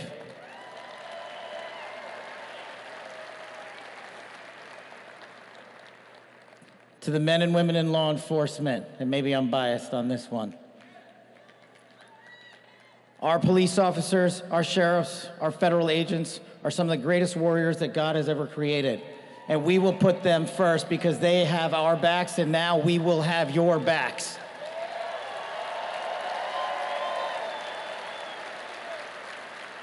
I am standing here because of the American dream. I am not standing here because of the color of my skin.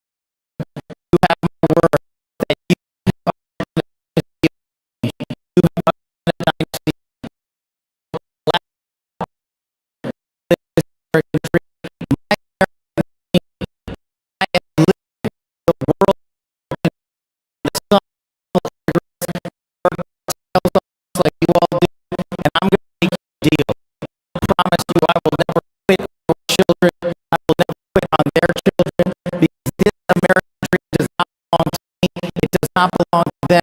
This American dream belongs to the world.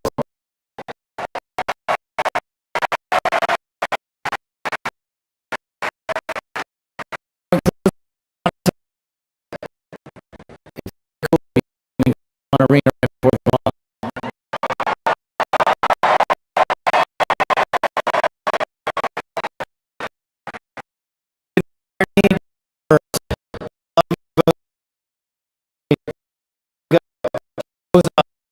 we are not only but we are the man of constitutional justice. We are the man. Under Donald J. JD Vance, we are going to end the two-tier system of justice. We are going to remove the organization of the intelligence community, and we are going to put the men and women of America first.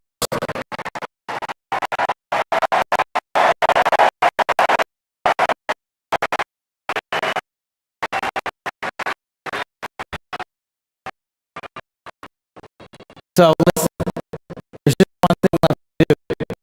We all got work to do. We've got the greatest president, the greatest vice president in the history of the world. And so I just need you all to do a little bit more. Every time you see a law enforcement officer, every time you see a veteran, every time you see a teacher, shake their hand. Give them a little bit of your time, because they're giving us all of our time. And don't forget to enjoy the ride, ladies and gentlemen. God bless America. God bless the United States.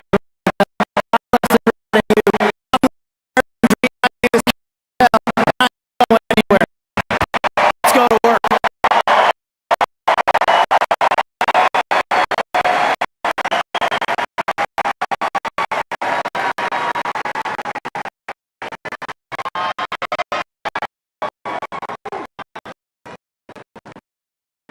Gentlemen, please welcome to the stage Dan Scavino.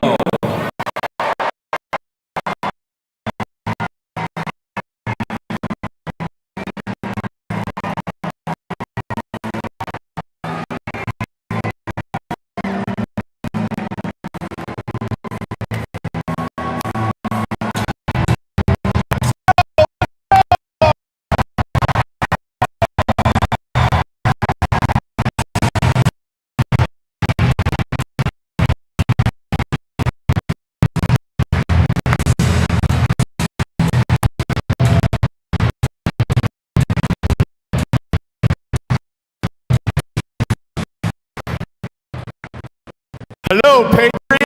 How are you doing this evening? We're back.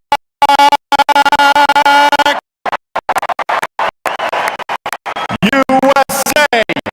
USA. USA.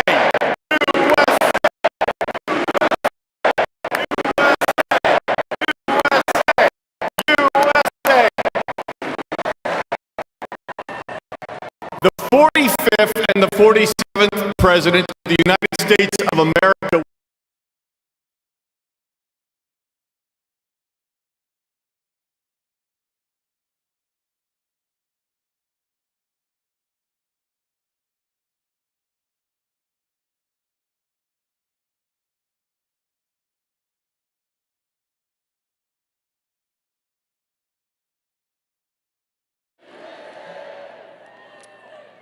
The 45th and the 47th President of the United States of America will be here shortly.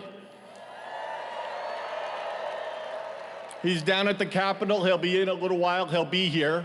They asked me to come out and say a few words and say hello to you great American patriots that came from all over the country.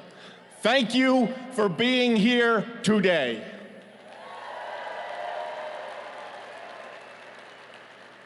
One thing I just noticed when we were leaving the Capitol after the swearing in that really hit me hard after the journey we have been on over the last 9 years, especially over the last 4 years. It really hit me when they took the presidential seal right here and put it on front of the podium for when the president gets here. President Trump often says to us on Team Trump over the years, "You're so lucky that I took you on this journey." In the good times and the bad times, no matter what would be happening, we'd be sitting on Trump Force One, Air Force One, in the Oval Office, at Mar-a-Lago, no matter where it may be. Good times, bad times. You are so lucky I took you on this journey. And you know what, Mr. President? You are damn right. You took all of us on this journey.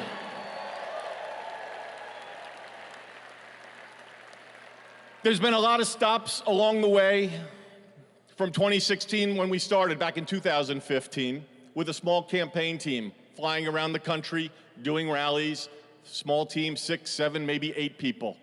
Then it continued to grow. Before you knew it, the GOP nomination was going to Donald J. Trump in Cleveland in 2016. Fast forward, he became the 45th president of the United States of America. He had a great 4-year term, and you know what's been great? The last 4 years have not been great in many senses, but he's back in office right now, and I'm just absolutely so pumped up for what this president is going to do. He loves each and every one of you in this arena. The guy cares. He has a fighting spirit, as you saw in Butler, Pennsylvania, with the assassination attempt that came a few months ago. You could say that again. Fight, fight, fight.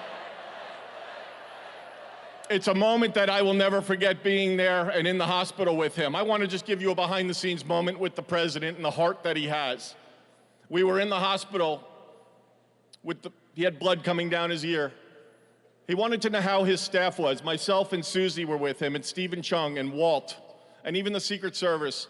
How are you guys doing? The guy just got shot in the damn head, and he's worried about us. Are you guys okay? He's on the phone with his family.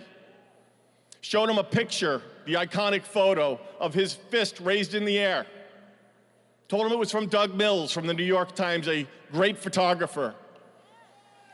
He looked at the picture, he's staring at the picture, one of the most historical photos of all time. There'll never be anything like it. He said, call Doug and see if he's doing okay. That's the attitude he had in that hospital.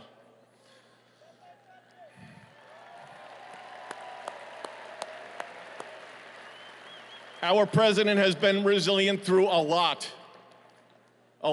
and I don't need to get into all of it because you're all familiar with it, and I'm convinced much of it that went on over the last 4 years is why he won the election in an electoral landslide.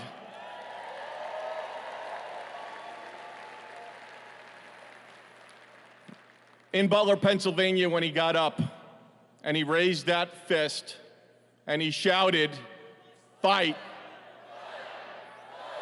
He will do that for every one of you, for the United States of America. He will always put America first, without question. He loves what he does. He's got a great administration and a great team behind him. What a journey. McDonald's, drive-through window, garbage trucks showing up at a rally, and him on the plane putting on his orange vest. Sir, are you going to take that off? I'm going to the rally in my orange vest. The guy is 1 in a trillion. There will never be anybody like this man again. Enjoy this moment. Enjoy this movement. And together, we will continue to fight, fight, fight, put America first, and make America great again. God bless everybody here. We love you. Thank you.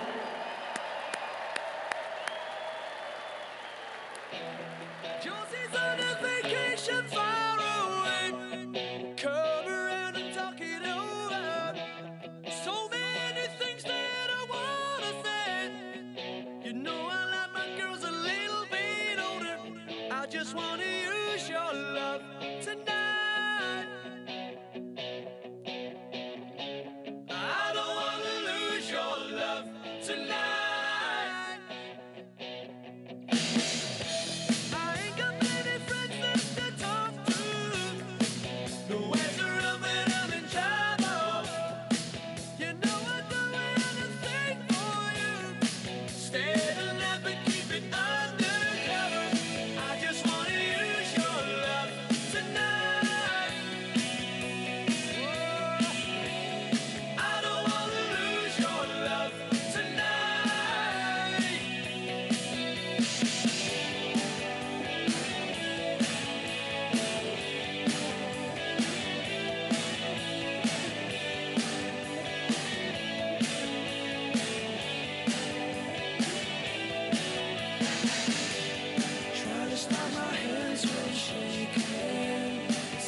as you're leaving, please won't you close the door?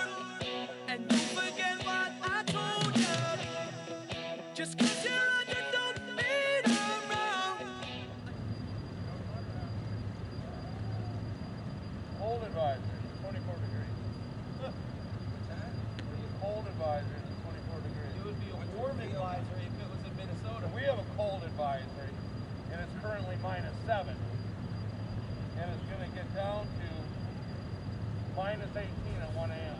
What do you do when it's that cold? Do you even go outside? No, we don't go outside. Normally, unless you have to, right? Yeah.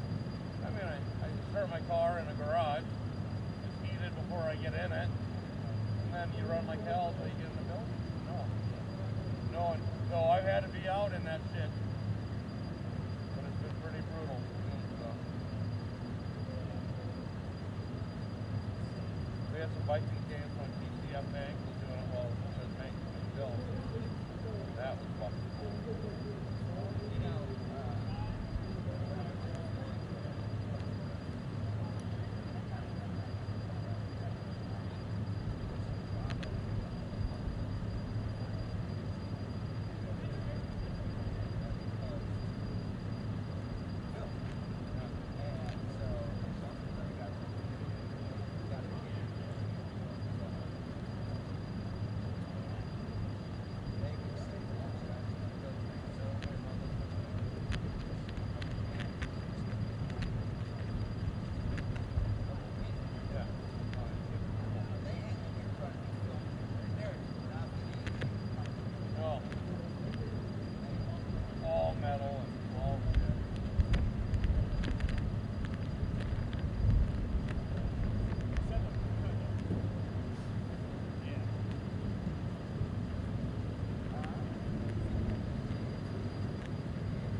Nothing.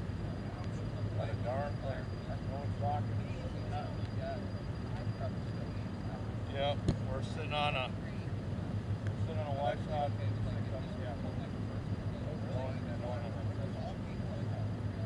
Go up there and say you want to wave.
Now the flag was cool when the wind's blowing like that in the car.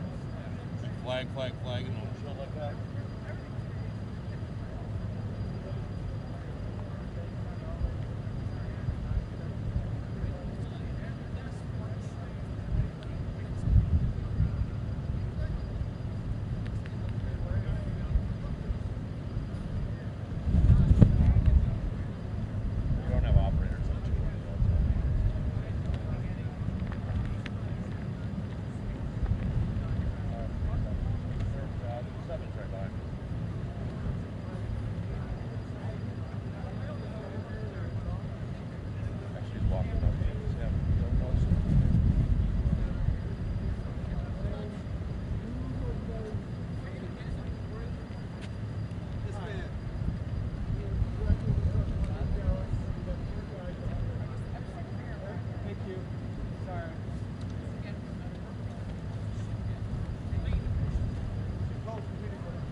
Still eating with no dessert yet. Huh? They're still eating and they haven't had dessert.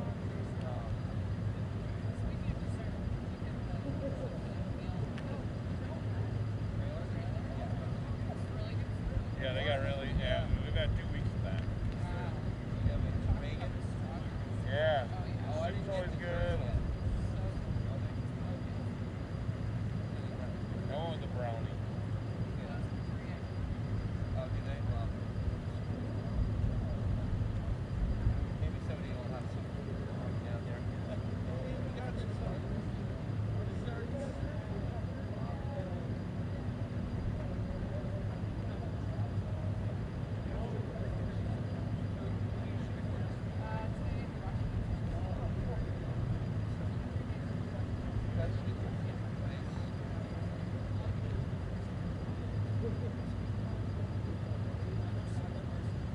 I still might just go hand up.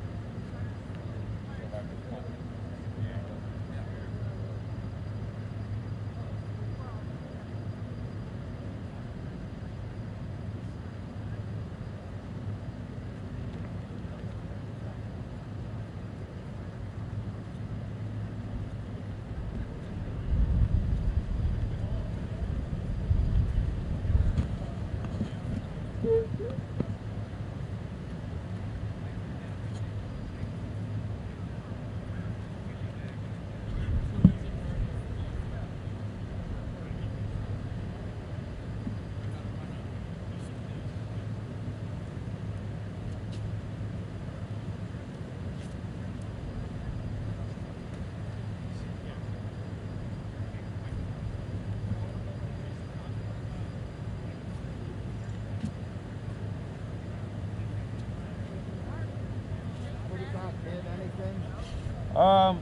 We heard 5 minutes to Emancipation Hall, but they have not had dessert yet. At their lunch. Somebody get out the cheesecake. Come on, serve it up.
Everyone sit down.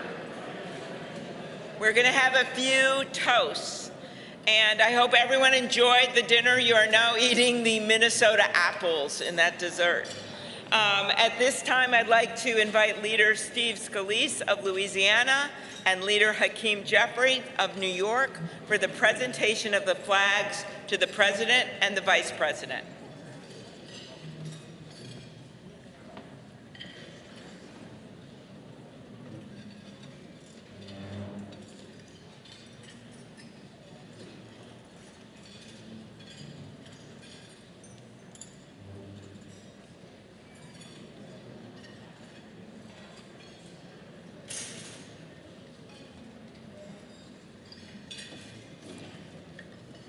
Mr. President, Madam First Lady, Mr. Vice President, Madam Second Lady, what a wonderful occasion. We all come here to celebrate what is a great tradition in the United States, and that is the peaceful transfer of power. And when President Trump spoke over in the beautiful rotunda, wonderful that it was indoors, Mr. President, because I don't think the crowd would have wanted to be in the 20s or below. But one of the things President Trump said that I thought was the most touching, he said, in America, the impossible is what we do best. And I think that epitomizes the spirit when you think about this room, this statuary hall, and you look at some of the statues. Thomas Edison, he did the impossible. Elon Musk, I'm not sure if Elon's still here. Elon does some of those things himself. But you look at somebody like Rosa Parks, and she did something that many would have said couldn't be done with just a simple gesture of saying, I'm not going to sit in the back of the bus. And so the impossible is what we do in America. And President Trump said something else. He said, our golden age has just begun. America's ready for another golden age. Mr. President, we present to you these flags that were flown over the United States Capitol at full mast in honor of being sworn in as President of the United States.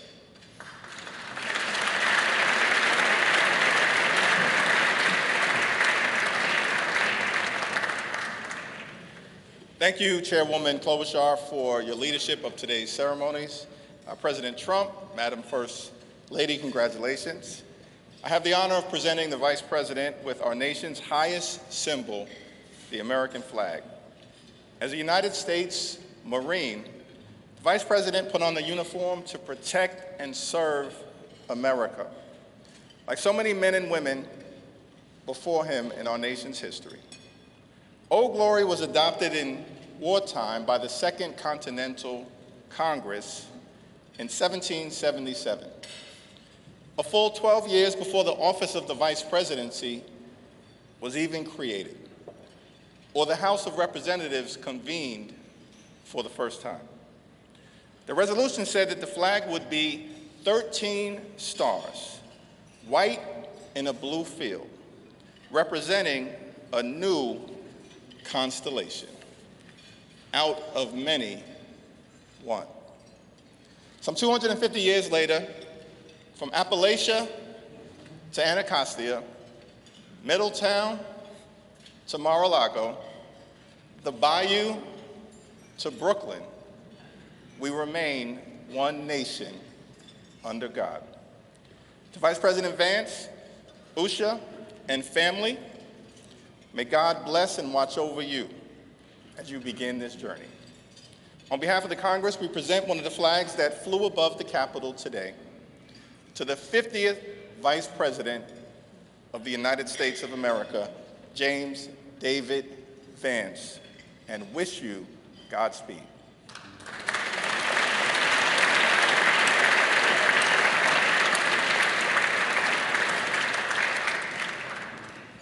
Thank you, Leaders Scalise and Jeffries. I now ask my friend Senator Deb Fischer of Nebraska, as in the beef you had for the entree, who has been an excellent partner in planning today's events, to come up and present the inaugural photographs.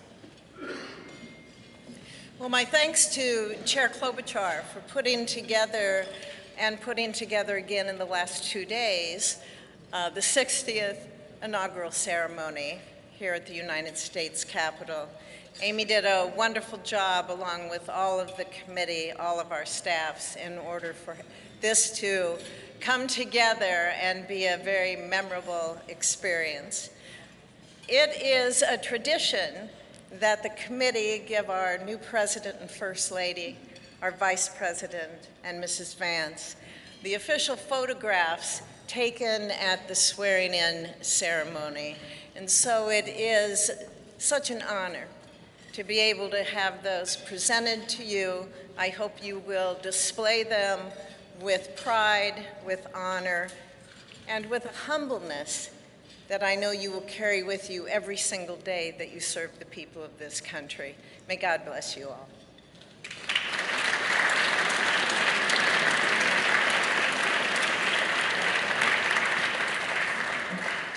Thank you, Senator Fisher. Now, on behalf of the Joint Congressional Committee on Inaugural Ceremonies, I'd like to present the President and Mrs. Trump and the Vice President and Mrs. Vance with these crystal Lennox vases. See them over here? For the 10th consecutive inauguration, Lennox has provided the official inaugural gift. The hand-cut etched vases display the White House for the President and the U.S. Capitol for the Vice President, because I know that he is going to enjoy not only being the Vice President, but also, as Senator Thune and Schumer know, the President of the United States Senate, and there's no better job than that. These gifts symbolize our equal branches of government as well as our enduring democracy. There they are.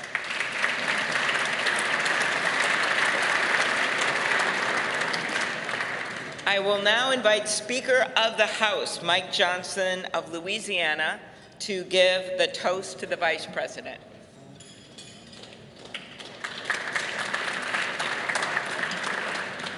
Thank you so much. It is my great honor to offer a toast to our new Vice President, Mr. JD Vance. JD, you wrote something very poignant in your memoir, actually many things very poignant, but let me quote you here. What separates the successful from the unsuccessful are the expectations they had for their own lives. That's really meaningful. That expectation is a powerful thing. We remember the people in our lives who provided that to us. We all need that. Everybody needs hope and encouragement. They need a greater expectation. We need people in our lives who will make us look farther and reach higher. JD's written a lot about the people in his life that have done that. He's written about, we know the great story of your grandparents and what they did in your life. He's written about his professors and mentors that he met in law school. He writes a lot about, speaks a lot about his gracious, beautiful wife, our new second lady, Usha. Is a great inspiration as well. And JD, you yourself have been inspiring people. Your story really has. It's one of the reasons that I believe God has raised your platform as he has, because you've been so faithful to tell that story and to inspire so many others.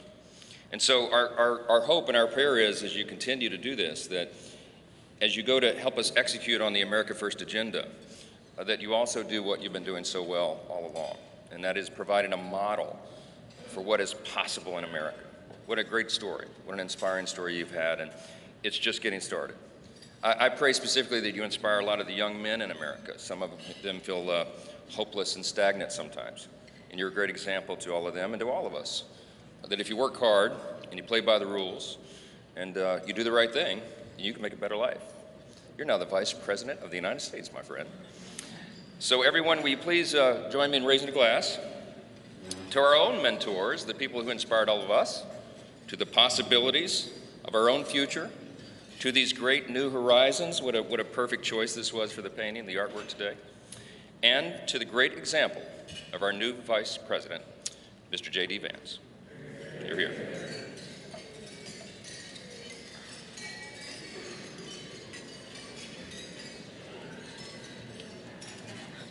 Thank you, Speaker Johnson and Vice President Vance. I will now invite my senator next door in the state of South Dakota, Senate Majority Leader John Thune, to give the toast for the President.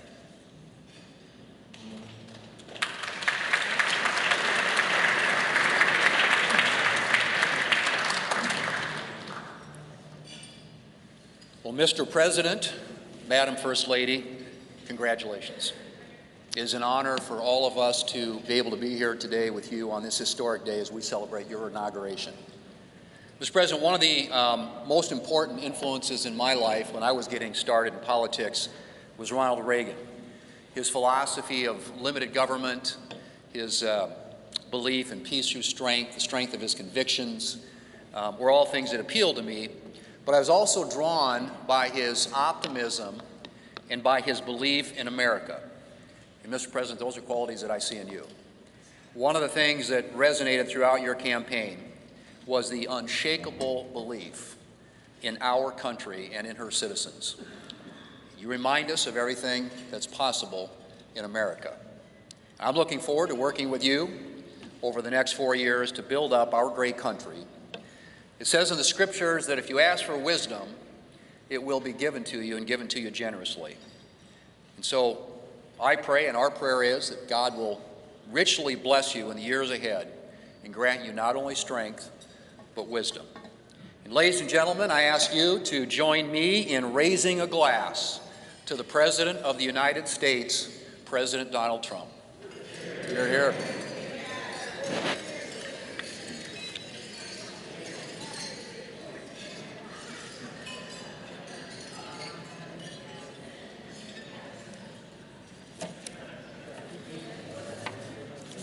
So, this has been a long day with many other things ahead for so many of you. But I want to thank you for attending the 60th inaugural ceremonies. And as we close, we ask that you pick up a gift. All of our guests are going to get a set of commemorative glasses in embossed leather featuring the Great Seal of the United States, which Senator Fisher and I selected together, and maybe Senator McConnell added some bourbon from Kentucky. Just saying. It is now my privilege to conclude this luncheon by asking Margaret Kibben, the chaplain for the House of Representatives, to deliver the benediction. Thank you. And we know we love this eagle podium. It's pretty good, Mr. President. Ladies and gentlemen, please rise for the benediction.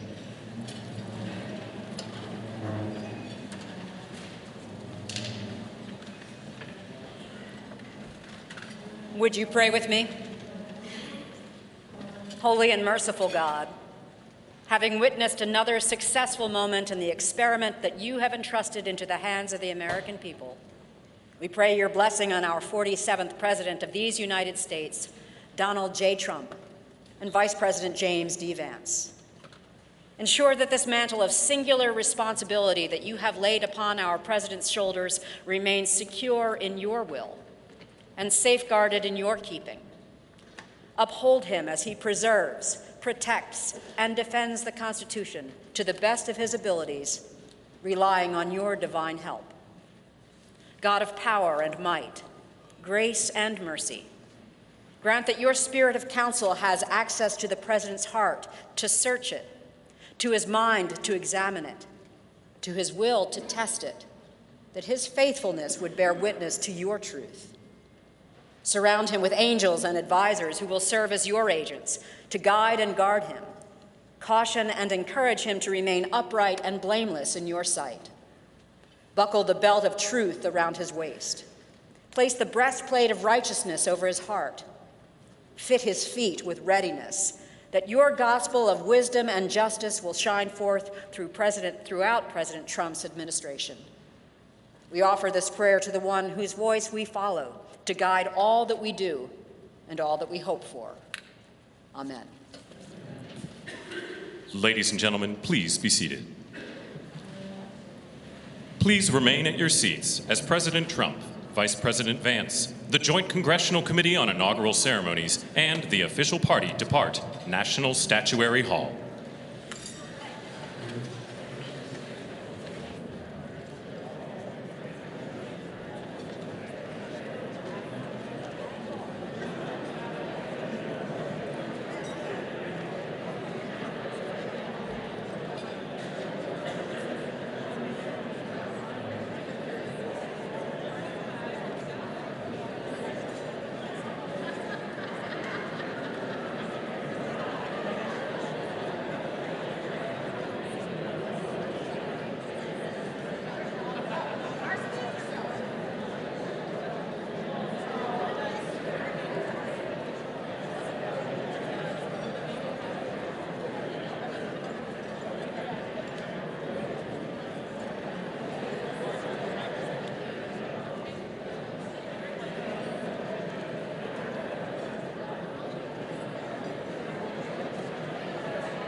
Could be worse than the other way.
So do we have to go down?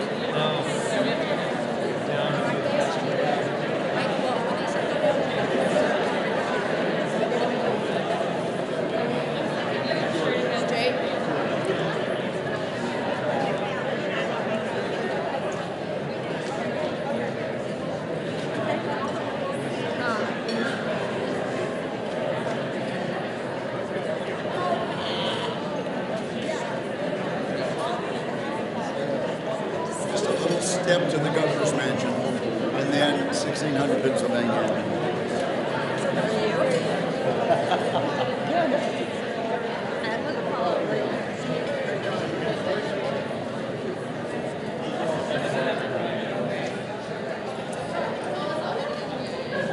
But do we have a Sherpa person leading? I'm looking for her.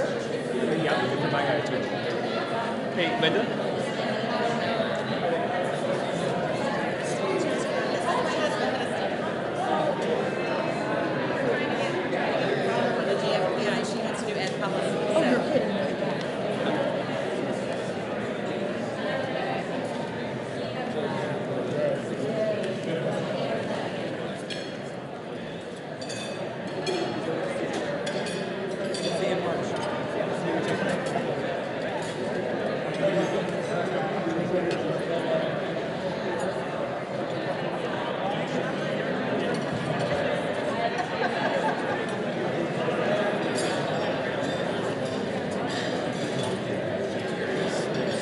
Shuttle to the Village Hotel, and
are you? Hello there. Hello, Cynthia.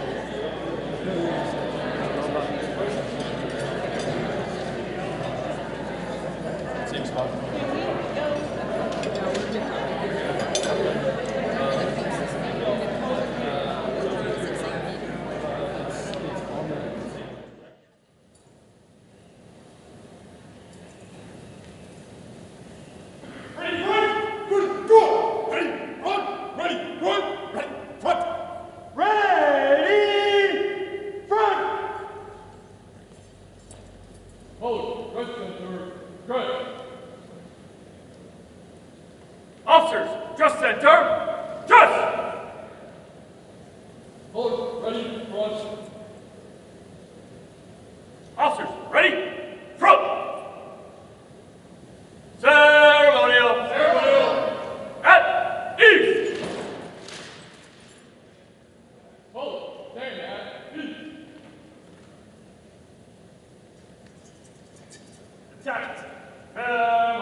Stand by. Detachment. Attention. Honor, guard. Attention. Hold. Right. Shoulder. Hold.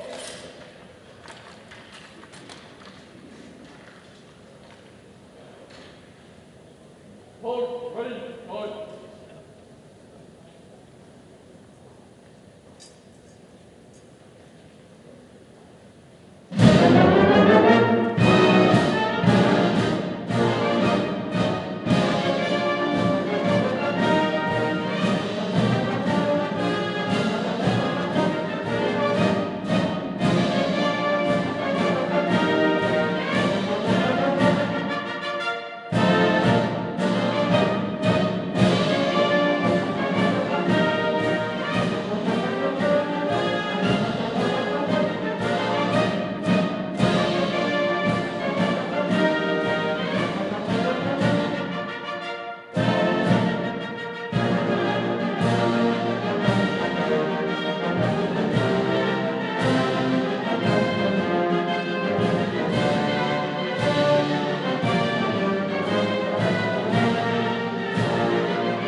Present.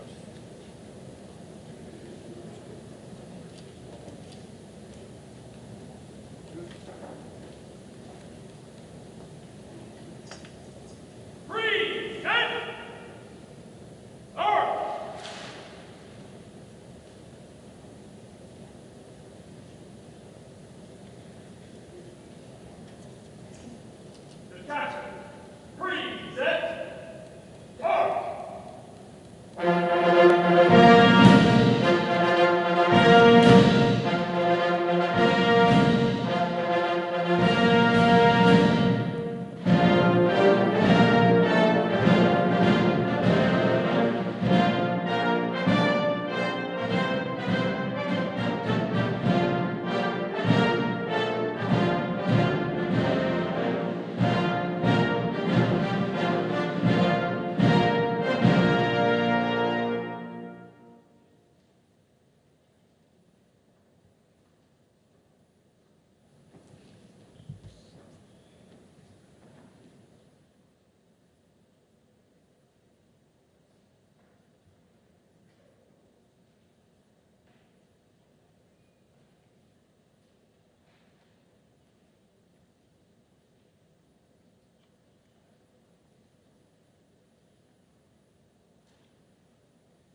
Jackson, Present-Arms.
Commanders, take charge of your units.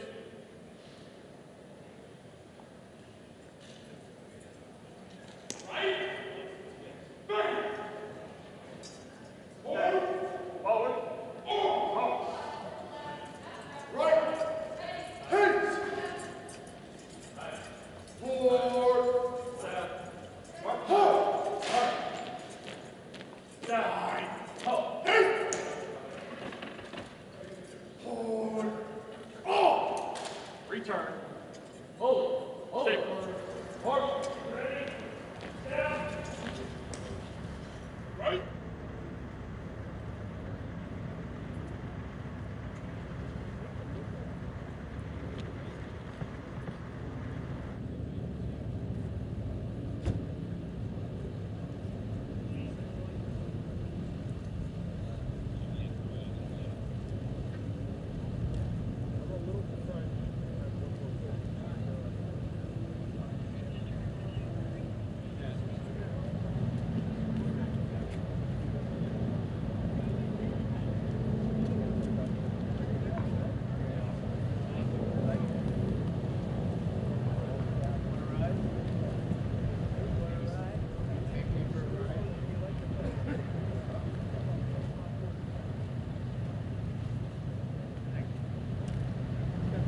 Ladies and gentlemen, you're listening to the Army's premier national musical outreach organization, the United States Army Field Band from Fort Meade, Maryland. They are led by Commander and Conductor Lieutenant Colonel Domingo S. Robinson. The U.S. Army Field Band develops positive connections on behalf of the Army, the Department of Defense, and the United States through live music, multimedia performances, television productions, and emergent technologies, traveling thousands of miles annually across our nation and around the world, and appearing regularly on major television and streaming events. The Field Band proudly honors our soldiers and veterans while strengthening ties with communities worldwide.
bless America.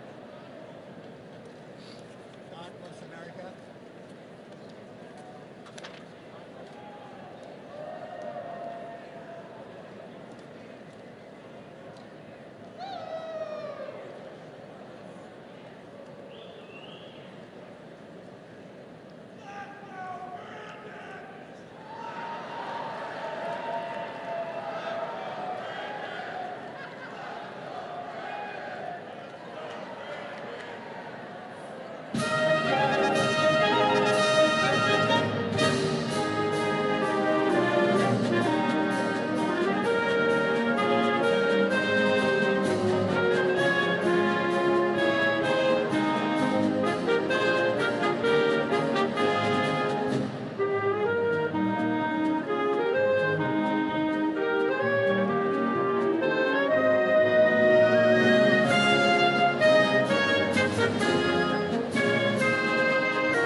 2025 Presidential Inaugural Parade. My name is Dan Taylor, and I'm very honored to be requested by our president to be your parade announcer. And it's great to be here with you. I have to say it is a bit of a different format for a parade, but of course our president wanted us to keep us safe, wanted to keep us warm. And I can tell you something, the talent that's going to be going through these doors into this arena, it is going to get hot in here tonight. So thank you for joining us as we celebrate this historic occasion. On behalf of the Trump-Vance Presidential Inaugural Committee, the ceremony's about to begin. We're going to get things underway, so if you're with family and friends, been talking in the halls or whatever, get down to your seats, grab a snack. We're going to get the show on the road.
We are not going to play Americans We or National Spirit.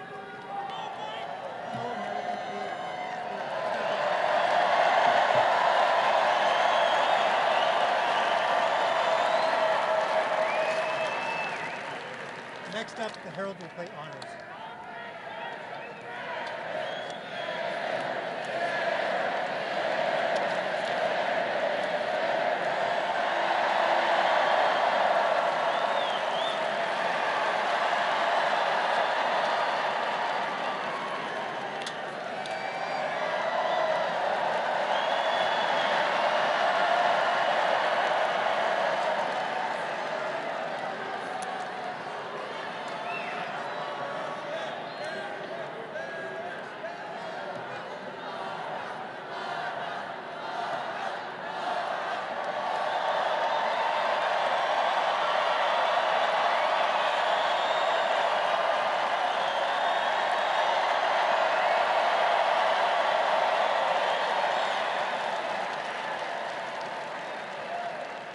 Next thing for us is bravura.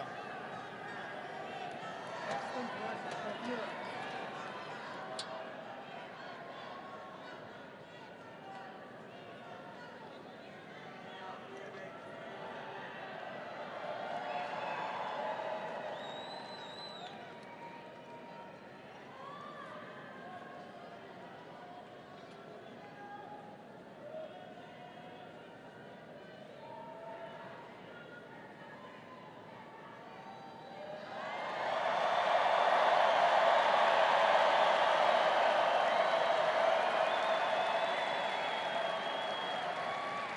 Ladies and gentlemen, we'd like to welcome the official fanfare music group of the President of the United States.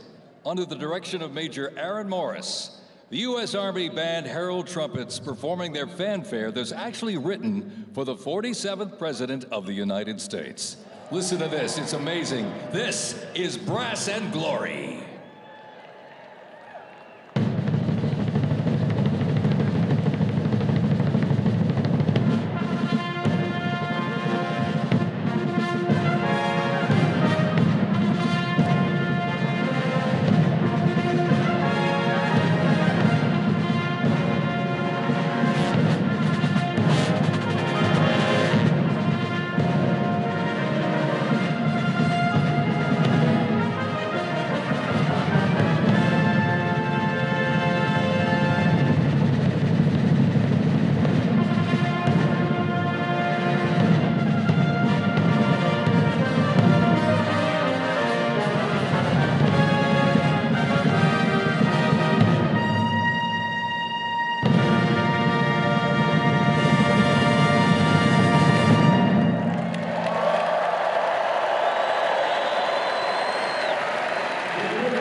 Let's hear it for the folks. Brass and Glory.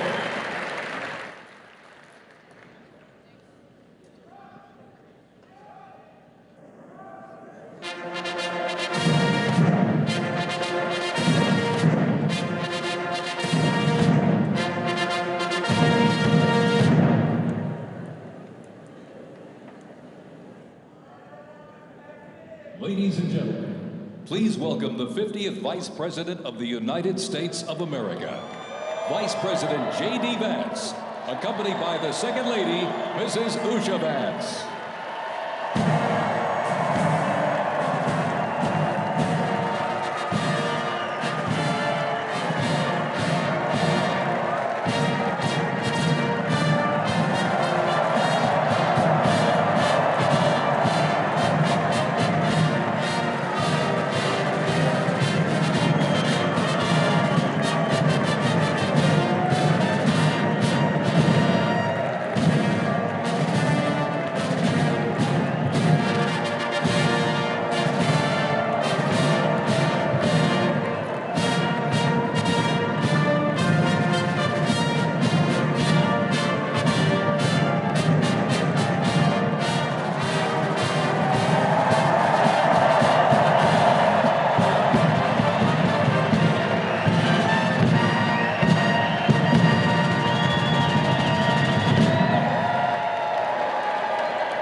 Ladies and gentlemen, please welcome the 47th President of the United States of America,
Ladies and gentlemen, we now present a selection of participants for the 2025 Presidential Inaugural Parade.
Ladies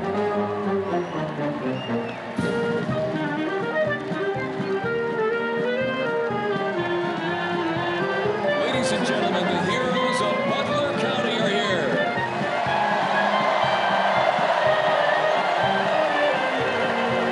And they are here to pay homage to the life, selfless community service and sacrifice of Corey Comparatori.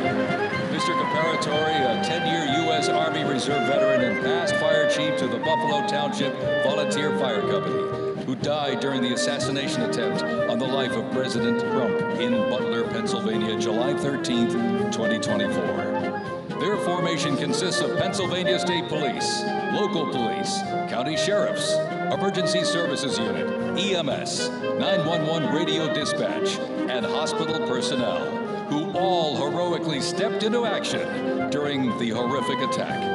They are also paying tribute to the courageous service of first responders nationwide.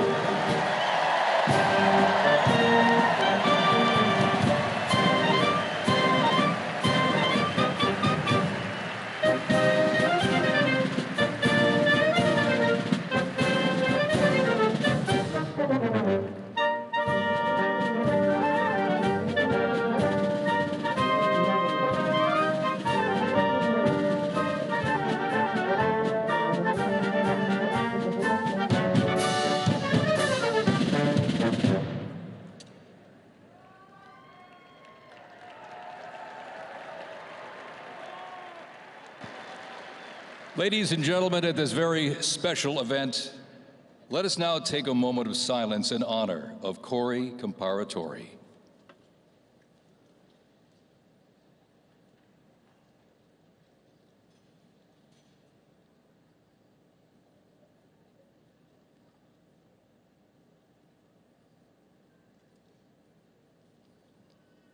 Thank you very much, ladies and gentlemen.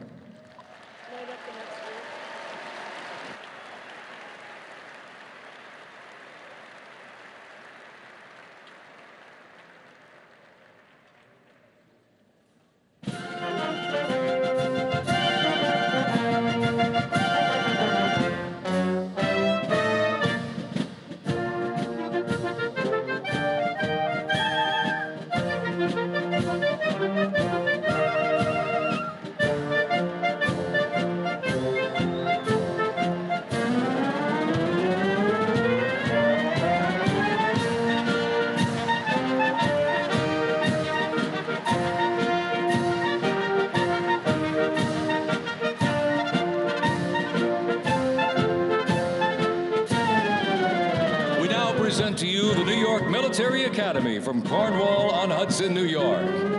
New York Military Academy stands out due to its unique connection to the President himself. President Trump is a 1964 graduate and has been enshrined as one of our alumni of distinction.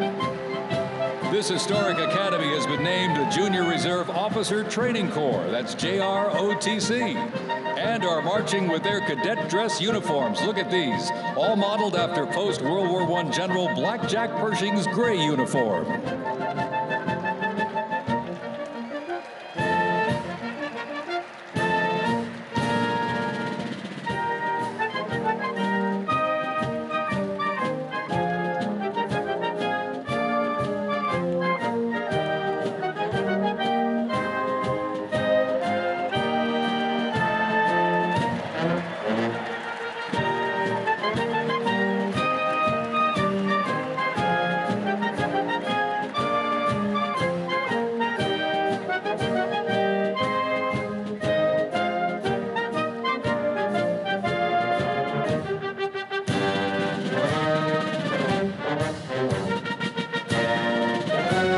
Introducing the Palm Beach Police and Fire Honor Guard unit, representing the town of Palm Beach, Florida.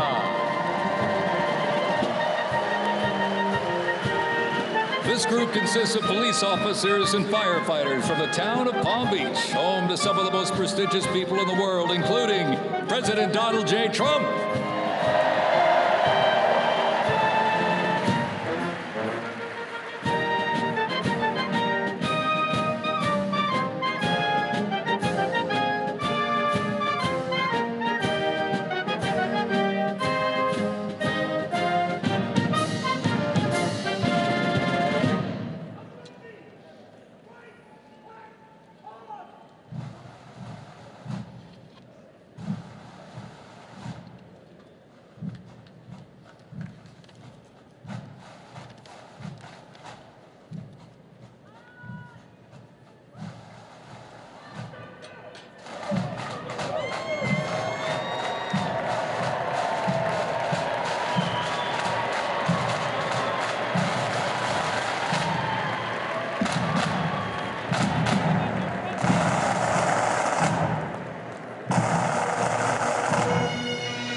December. The band has had the distinct honor to perform at the 75th commemoration of the attack on Pearl Harbor in Oahu, Hawaii. The band has also played for hospitalized children, military veterans, as well as the 1980 and 2005 presidential inaugural parades, and His Holiness Pope John Paul II. The NYPD Emerald Society Pipes and Drums formed way back in 1960. And you know, they are the oldest, largest police pipe band in the United States, comprised of all active and retired police officers of various ranks and assignments. Listen to those bagpipes. Let's hear it for it, folks.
Here's one that hits close to home for our Vice President. We now welcome the Middletown High School Marching Band and cheerleaders.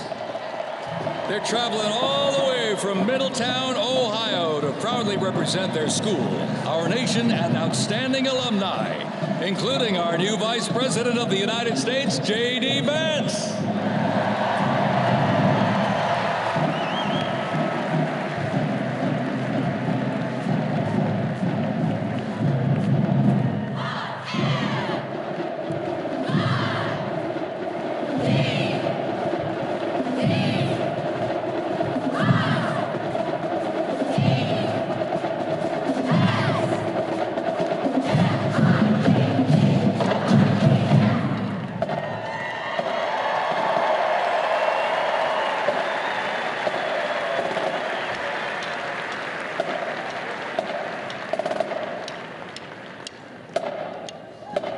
The band has performed in countless parades, community and sporting events, as well as competitions. They have also always qualified for the Ohio Music Educators Association state finals for 23 years straight. How about that? And have earned the highest rating in 18 of those appearances. Woo! And today they performed America's Sweet Land of Liberty.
And while they cheer here in the arena, let's cheer for him again, folks, from our VP hometown, Middletown High School Marching Band.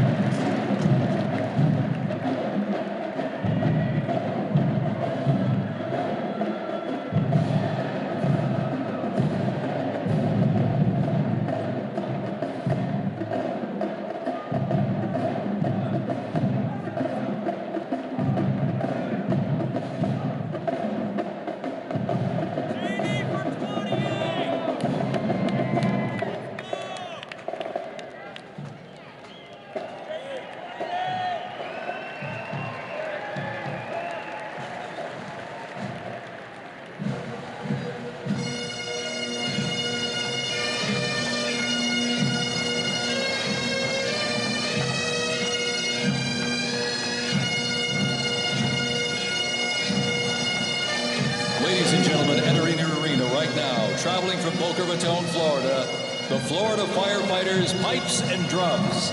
And they are well seasoned when it comes to civic events. They've played and participated in parades, memorials, and other ceremonial events across both the United States and Europe.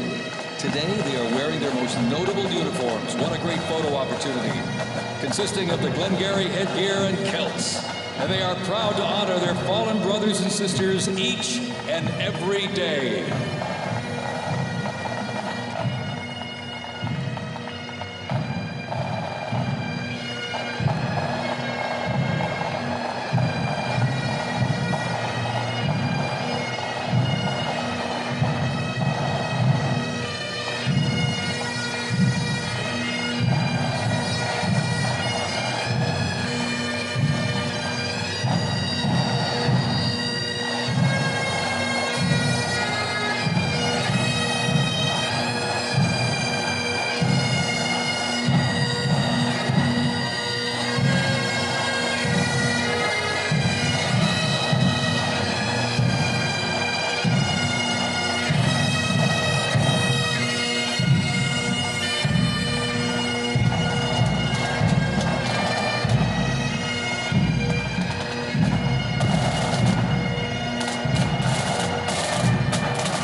As the Florida Fighters Pipes and Drums leave the arena, we keep the rhythm and the drums going.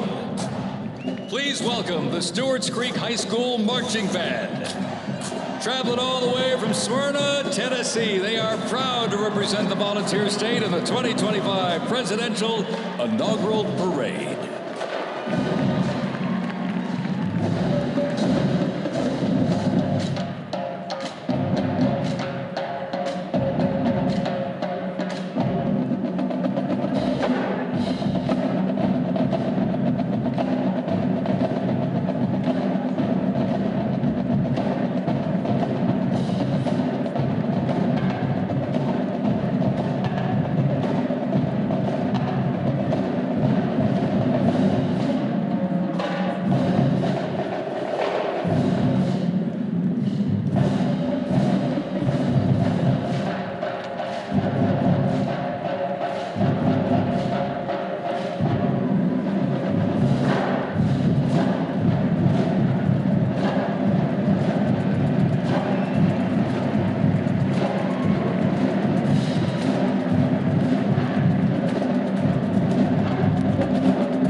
beat of the drums continues. Established in 2013, that band has rapidly become one of Tennessee's premier high school music programs.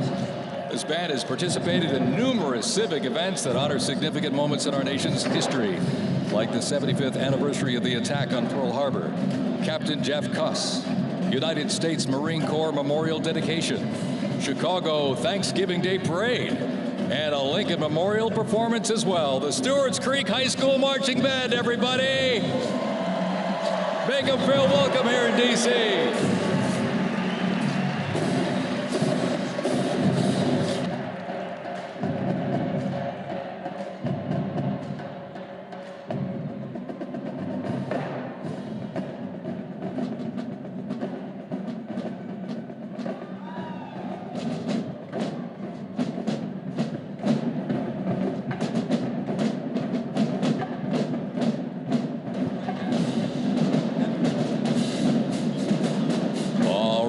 Ladies and gentlemen, now welcoming the Mississippi Valley State University Band. They're traveling all the way from Itabita, Mississippi. Look at this, gang. This is the Mean Green Marching Machine. They are proud to represent historically black colleges and universities at the 60th Presidential Inauguration.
close to 300 from the Mississippi Valley State University Band.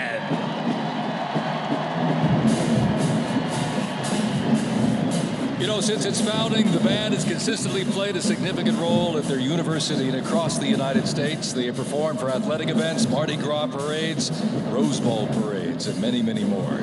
The Mississippi Valley State University Band takes great pride in presenting culturally diverse presentations for students, faculty, and the surrounding Mississippi communities.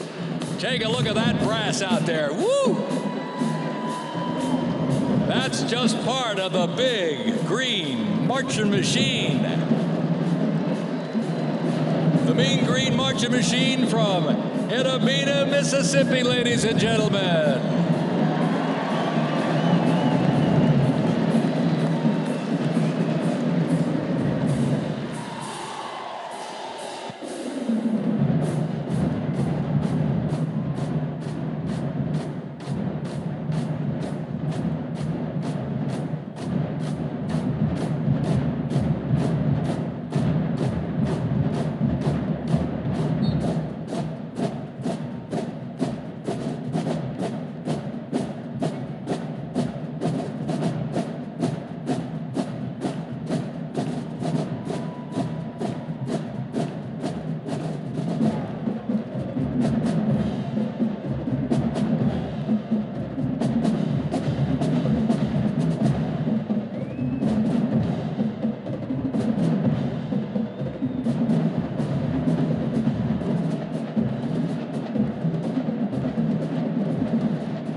Ladies and gentlemen, please welcome our new special envoy to the Middle East, Steve Witkoff.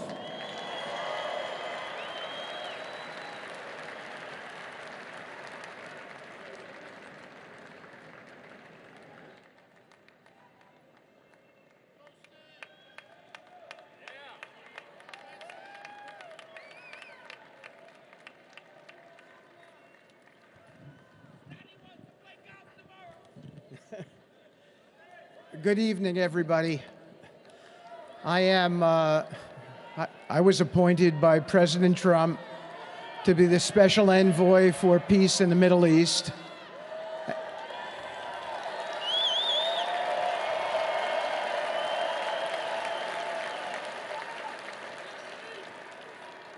And I'd like to describe to you some of the things we're doing and how it informs on President Trump's policies.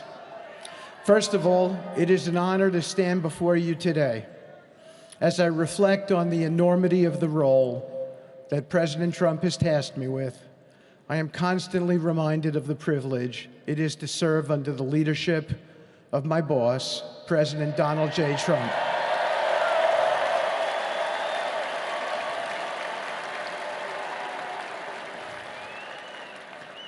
His presidency has provided a clear, bold vision for the Middle East, and it is this vision that guides every step I take in the mission. President Trump's leadership has redefined what is possible in the pursuit of progress and stability in the Middle East. His decisive, pragmatic approach ensures that even the most entrenched conflicts are met with fresh perspectives and innovative strategies. His policies have already delivered remarkable successes, such as yesterday's release of hostages in Gaza.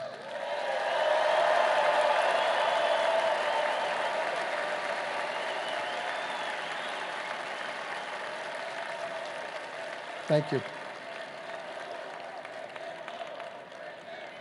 This achievement demonstrates the strength of President Trump's leadership and the respect he commands on the global stage. It is yet another example of his ability to deliver results in the most complex and challenging situations. The Abraham Accords, a testament to his vision and determination, have also brought historic progress to the region, transforming old rivalries into new alliances. These agreements are not merely symbolic. They represent a practical roadmap for peace, economic cooperation, and mutual respect across nations. My role, as President Trump has tasked me, is straightforward yet profoundly challenging: to turn his vision into actionable outcomes. He sets the agenda, he lays the framework, and he inspires people like me into bold action. My responsibility is to implement his vision, engaging with leaders across the region to find pathways towards sustainable peace and stability. And let me tell you, having Donald Trump as a boss makes this task not only possible, but far more effective.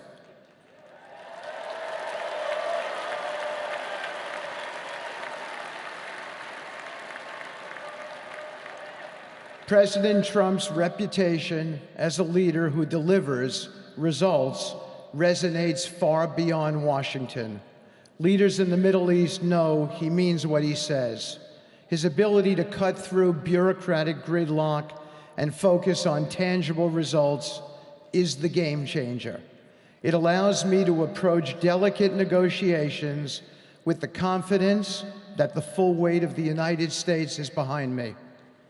The principles President Trump has laid out for our approach to the Middle East and foreign policy in general are fourfold, and they are clear. 1, respect for sovereignty. Every nation deserves the right to determine its own destiny, free from the interference of external powers. 2, economic prosperity as a bridge to stability. Through economic partnerships and investment, we can build a foundation for cooperation that transcends historical grievances. 3, courageous diplomacy. Real progress requires difficult conversations and bold decisions, and it is through these that trust is built and maintained. And finally, 4, reciprocity and accountability. The United States requires reciprocal actions from our partners. We are done carrying the financial burden for nations that are unwilling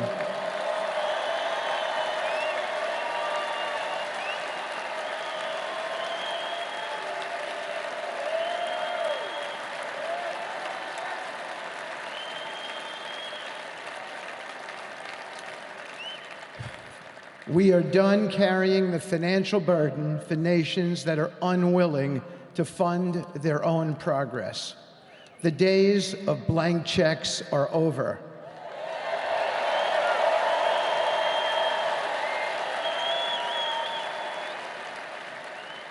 Partnerships under President Trump's leadership must be equitable, and contributions must reflect shared commitments to our goals. In my work, I've seen firsthand how these principles resonate.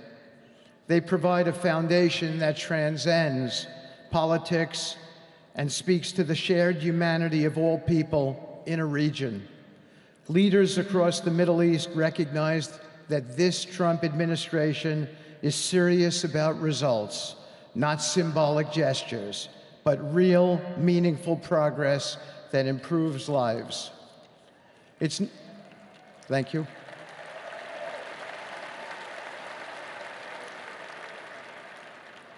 It's not always easy.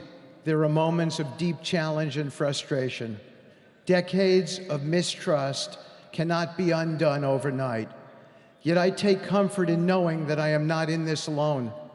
President Trump's clarity of vision ensures that I never have to question what success looks like. His leadership provides the confidence and direction necessary to navigate these complexities. As we move forward, my commitment is to continue the work of advancing President Trump's vision for the Middle East. Whether through expanding the Abraham Peace Accords, fostering economic development, or facilitating dialogue between long-standing adversaries, my focus remains on actionable results. Let me close by saying this: a stable and prosperous Middle East is not an unattainable dream. It is a goal within our reach, made possible by strong leadership and unwavering commitment. Under President Trump's guidance, we are proving that the impossible can become reality. Thank you, but I have one more thing to say. We have some special people for me to introduce you to tonight. President Trump has been talking to them as well. They are the families of hostages from Israel who have been in Gaza for the last year and a half. There are many of them here today. Several of the families have lost children and loved ones, and they're here because they're part of an effort to retrieve their bodies so they can be buried in a proper way. Several have children who are still in captivity. There is an American family here whose loved one is scheduled to come out in 14 days, and they're going to be meeting the president tonight. So let's give them all some love and a big hand. Come on up.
Bring them home.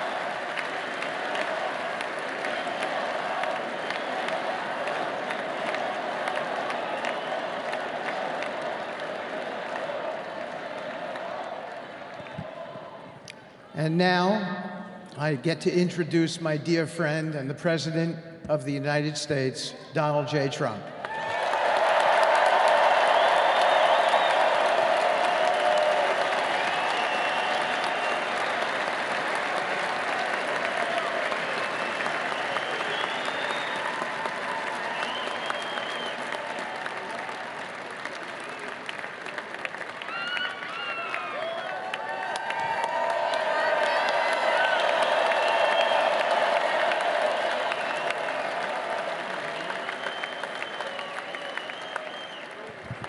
Thank you very much, everybody. Appreciate it. Thank you.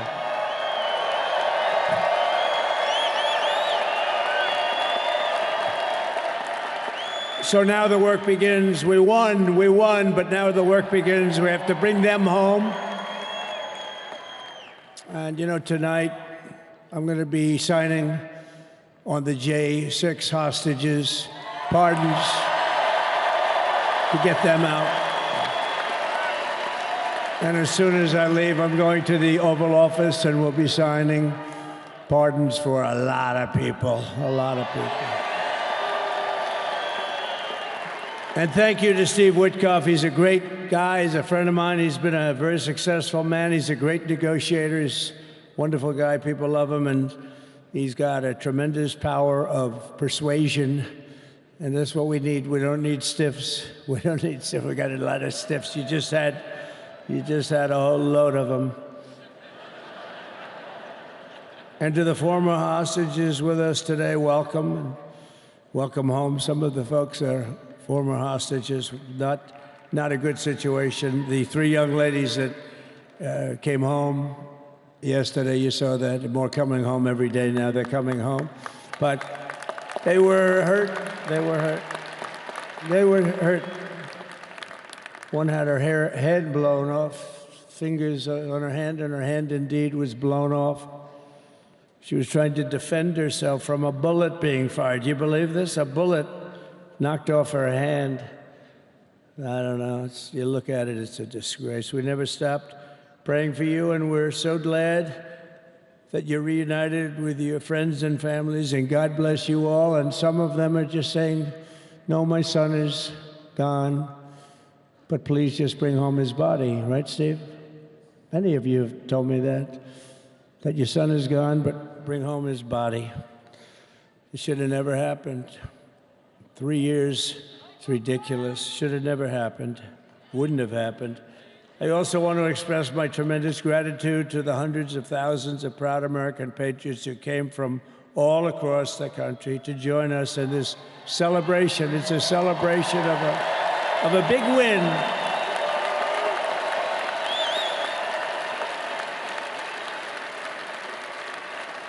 And you're witnessing the dawn of the golden age of America. That's what it's going to be. We're bringing it back. We're going to bring it back fast.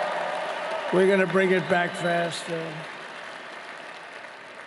Let us also thank the incredible service members, National Guardsmen, police, Secret Service, and law enforcement personnel who are keeping us all safe, even though, and they are great people.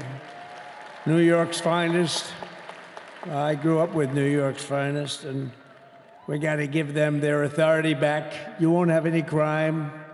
There'll be no crime. You give them little authority back. The whole way they run things in this country now, it's disgraceful. But it's going to change rapidly. We're going to make our cities safe again, too. Even though we're indoors, we've had a magnificent inaugural parade. And let's give a big round of applause. They were great. To all of the incredible performers and hardworking men and women who made it possible. Those people, really talented, amazing people. I also want to thank my wonderful family for being here, especially my beautiful wife, our First Lady, Melania.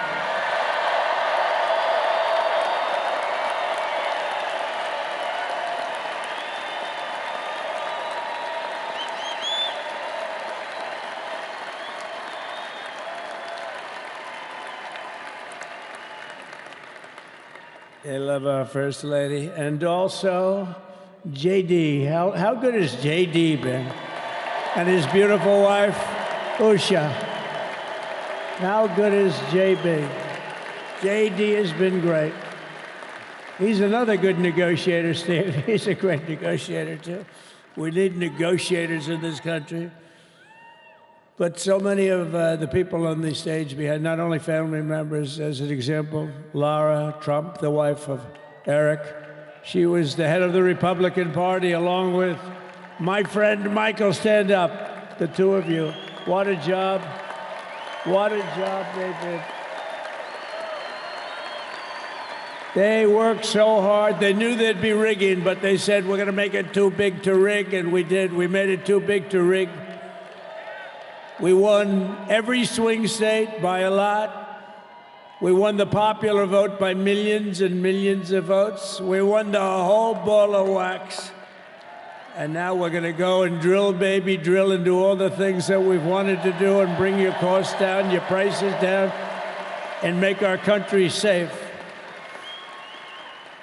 So thank you very much, Michael. Thank you very much. What a job you've done, Michael. I'm never moving you, you know.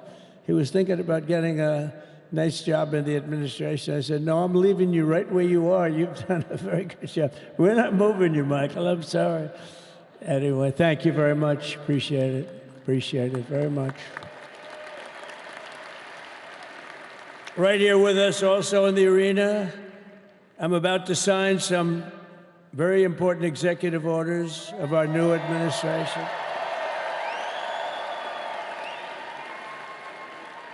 Hey, Don, will you stand up, please? Don is another one. How about Don? This guy.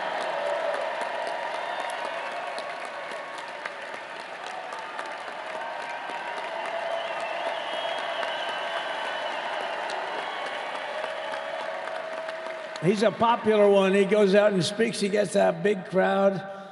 He's a little on the rough side sometimes, but that's what you want.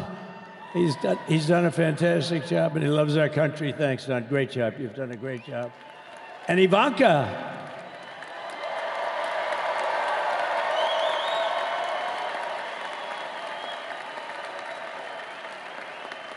And you know, Jared negotiated the Abraham Accords, which are it's the biggest deal made in the Middle East in many, many years, and it's really something. Jared, stand up, Jared.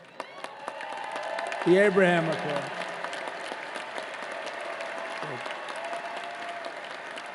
And Tiffany's going to have a little baby. And Michael.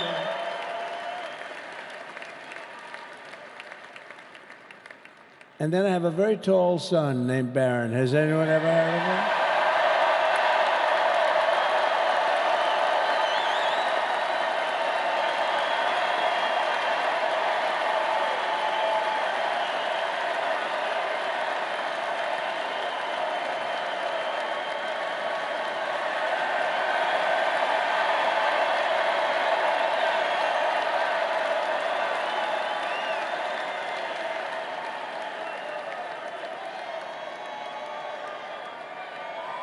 Thank you.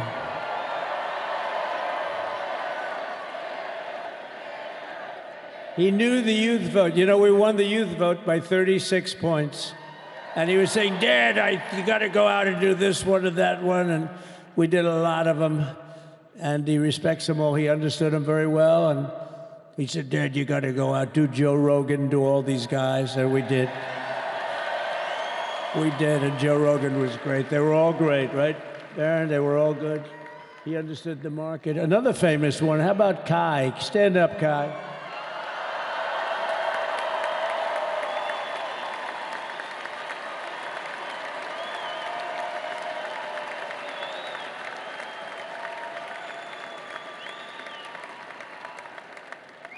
Is that Byron Donalds back there?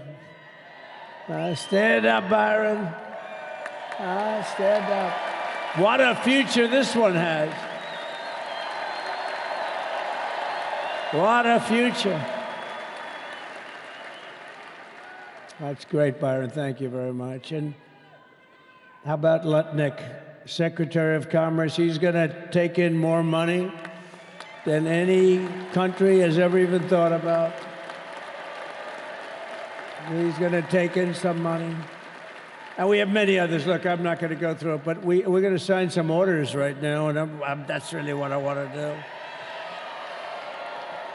So we're going to sign executive orders. First, I'll revoke nearly 80 destructive and radical executive actions of the previous administration, one of the worst administrations in history. Maybe not one of them, the worst. Anybody that would allow millions of people to pour through our borders from jails, prisons, mental institutions, insane asylums, gang members to be taken off the streets of Venezuela and deposited in our country, and many, not just Venezuela. You know, crime in Venezuela is down 74% because they took their criminals and gave them to us through an open border policy of the previous administration. All over the world, they're emptying their prisons into our country. They're emptying their mental institutions into our country. It stops as of 1 o'clock this afternoon, okay? It stops.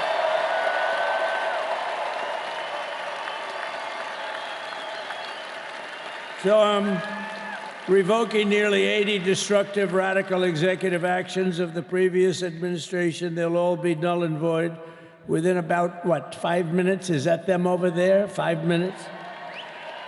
And next, to gain immediate control of the vast federal, out-of-control bureaucracy, I will implement an immediate regulation freeze, which will stop Biden bureaucrats from continuing to regulate. Most of those bureaucrats are being fired. They're gone.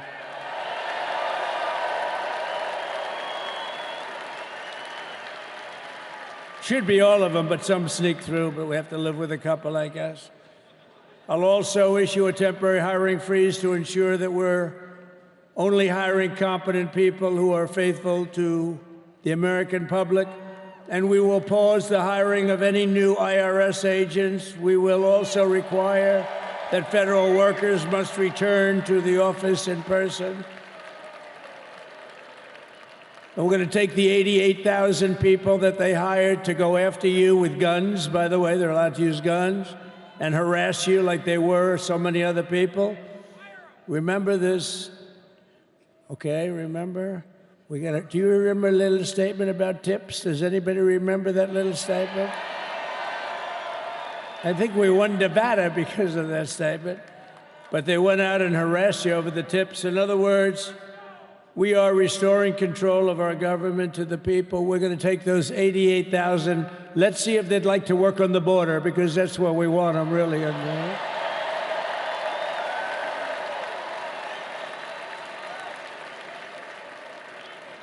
So we're going to have no tax on tips, right? No tax on tips.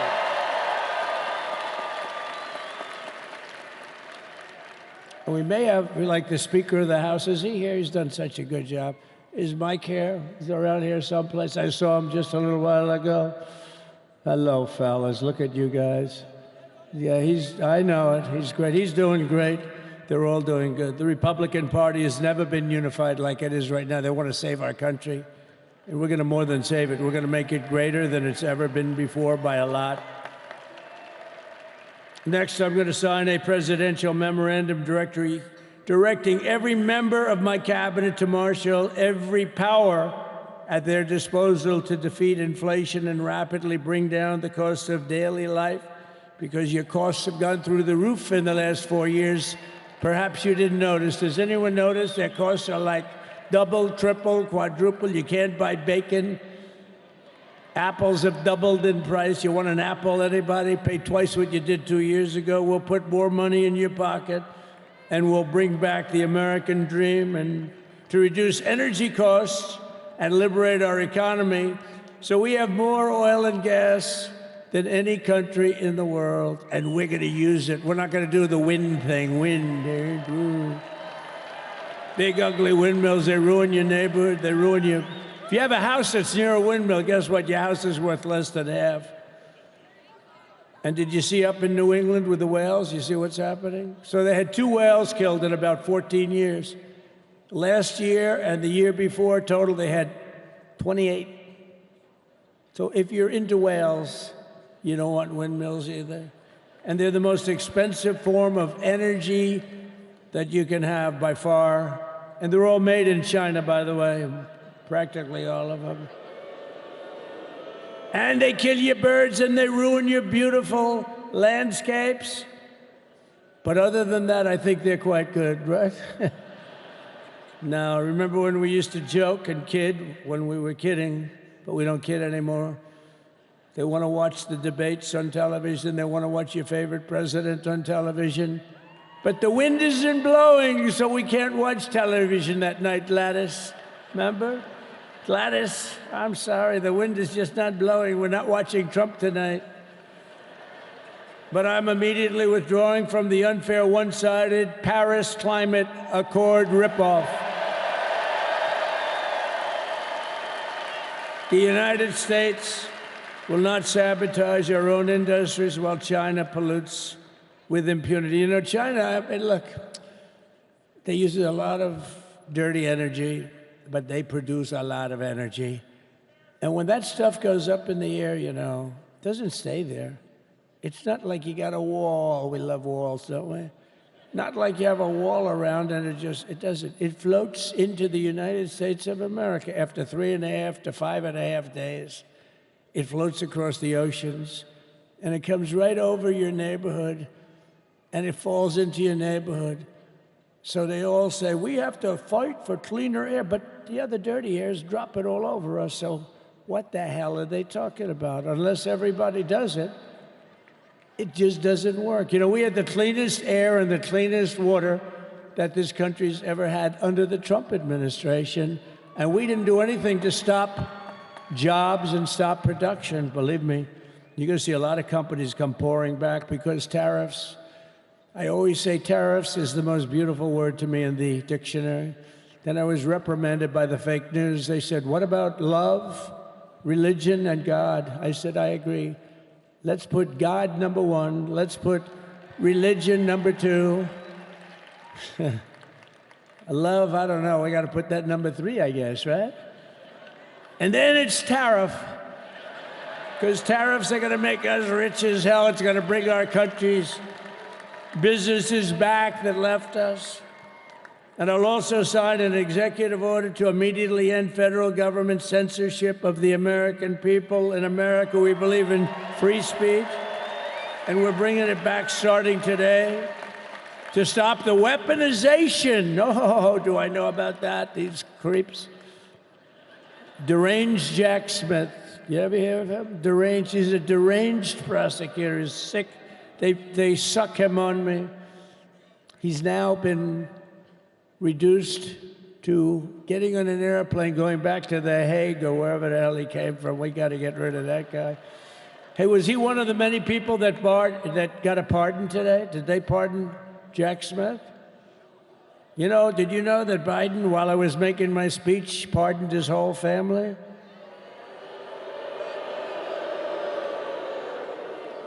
The brother, the whole deal was pardoned. Can you imagine that? While I was making my speech. Did everybody hear my speech? Did you like my speech?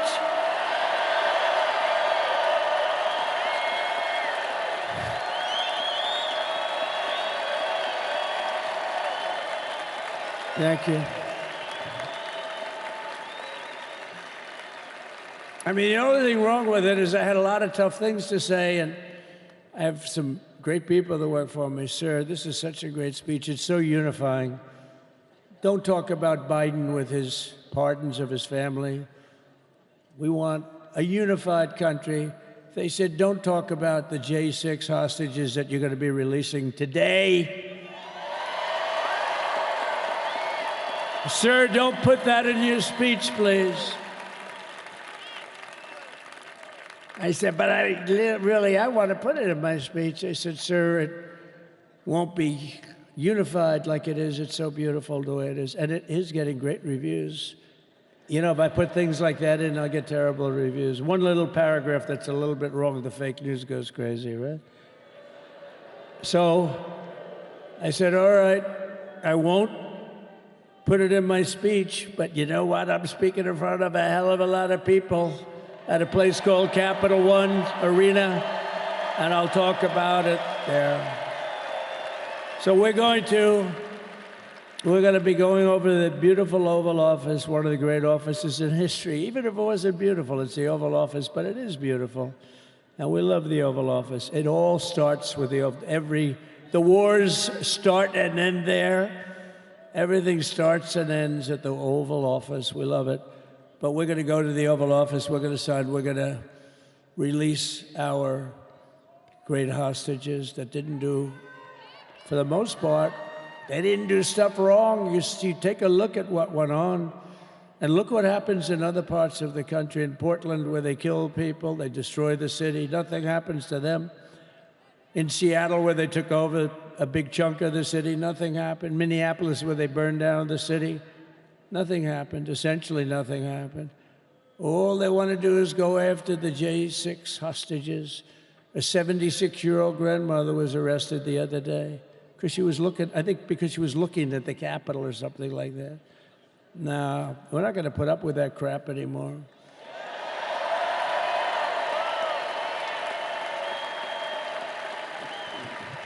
And to stop the weaponization of law enforcement, I've been investigated more than any human being in the world. I believe I have the all-time record. Every day a subpoena. Every single day would get subpoenas.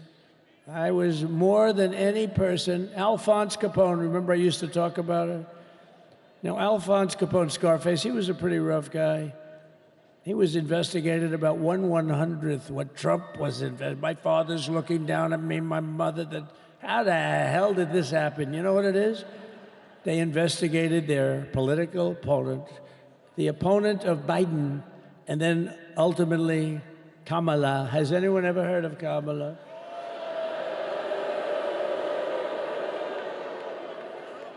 We had to beat two opponents, you know? We had to beat Biden, then we beat him. Now he goes on top. The guy was like 39 points down. I think I could have beaten Trump. They should have left me in. I would have beaten. No, his debate performance wasn't the best, right? That's what killed him. And then they had a change, and that's like you get into a fight. The great Dana White spoke last night. We love Dana White, right? UFC. That's like he puts in two fighters. One of them's getting creamed, getting really beaten, and they say, all right, take him out. Let's put somebody else in to finish up the fight. That's what they did to us. They gave us somebody new, but we took care of both of them. So we beat actually two opponents. But to stop the weaponization of law enforcement and our government, I will also sign an order directing every federal agency to preserve all records pertaining to political persecutions under the last administration, of which there were many, and beginning the process of exposing any and all abuses of power, even though he's pardoned many of these people. Can you believe it? He's pardoned them. You know why he did it while I was speaking? Because that way I couldn't speak about it. I was speaking. I didn't know he did it. I finished my speech, and they said, sir, he pardoned his whole family. I said, oh, can I go back out there and talk about it? Somehow that wouldn't be very elegant. Our First Lady would say, please don't do that. But we have plenty of time to talk about it, and we will. We're doing all of this on our very first day in office. You know, don't forget, we've been in this position, really, where we won the primaries in record time. We were the fastest win of a primary ever in political history, which is a very nice thing. It's nice to know. Well, the second election was rigged, so we knew we were doing well. And if it wasn't, you know what? If it wasn't, I would have never run. But the third one was just a monster. Boy, was that a big one, huh? That was a big one.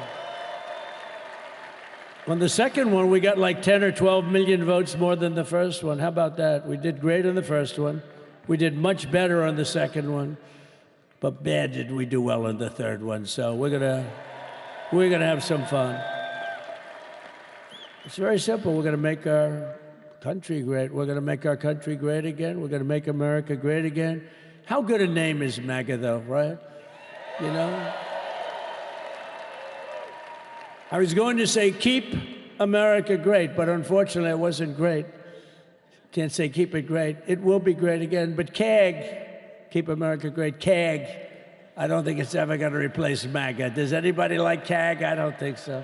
It's never replacing MAGA. Nothing will ever replace MAGA. MAGA was the most successful political operation, political movement in the history of our country, maybe in the history of the world. Let's see what happens, because we're not finished yet. We're not finished yet. We got a long way to go. But we're doing this on the very first day in office, and in just a few moments, I'm not only signing the release of the J6 hostages, I'm signing other things that you're going to love. Oh, you're going to be happy reading newspapers tomorrow, and the next day, and the next day, and the next day. So I just want to thank, I mean, look at this place. It's full to the rafters. You don't have any. Look at those people up there. You don't have any empty seats. And by the way, the Capital One owners, they are so good. We got to root for their teams because they have been so great to MAGA, to us. And I just want to thank Ted and everybody. You guys have been fantastic. And the ice hockey team's doing great. Ovechkin's pretty good, right? They're doing great. So I want to thank them, Capital One arena owners. They have been absolutely fantastic. And thank you once again to everyone. And I can only tell you, you're going to be very happy. You're going to watch a lot of good things happen. We got to stop some wars that are happening and going on. Some stupid things are happening. The war with Ukraine would have never happened, and it has. As you know, Israel would have never been hit on October 7th, and none of you would be up here. None of you would even know anything about this tragedy that you're going through right now. But Iran was broke. Anybody that bought oil from Iran, they couldn't do any business with us. You're not going to do business with America. China passed. Everybody passed. They were broke. They didn't have money for Hamas. They didn't have money for Hezbollah. And your sons would be alive, and they certainly wouldn't be incarcerated like they are. It's a shame, but we're getting a lot of people out in a short period of time. So I'm going to go right over to here, and I'm going to sign in front of you. Is that okay? Good.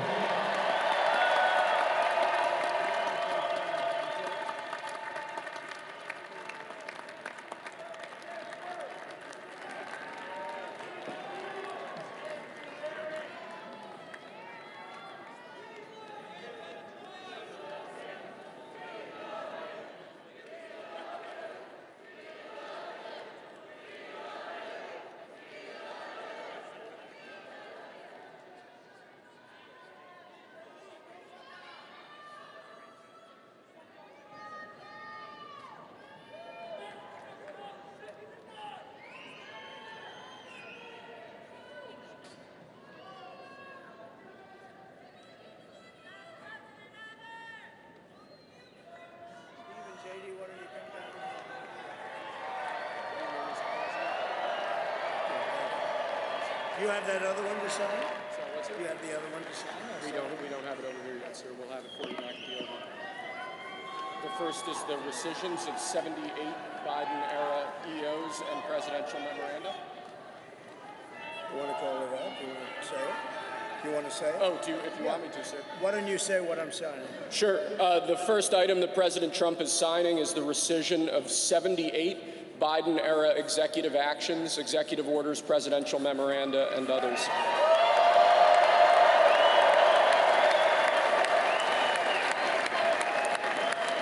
Thank you, sir.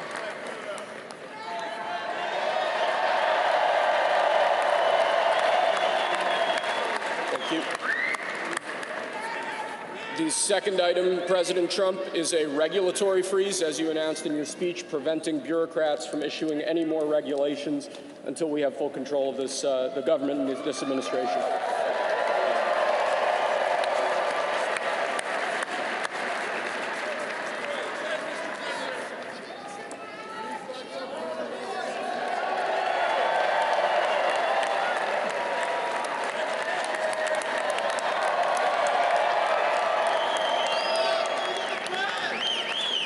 Sir, can I have a pen? The next item, sir, is a freeze on all federal hiring, excepting the military and a number of other excluded categories, again, until full control of the government is achieved and we understand the objectives of government going forward.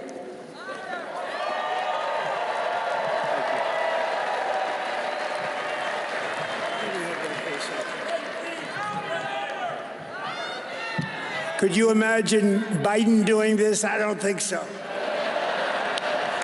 I don't think so. Sir, the next item, as you announced in your speech, is a requirement that federal workers return to full-time in-person work immediately.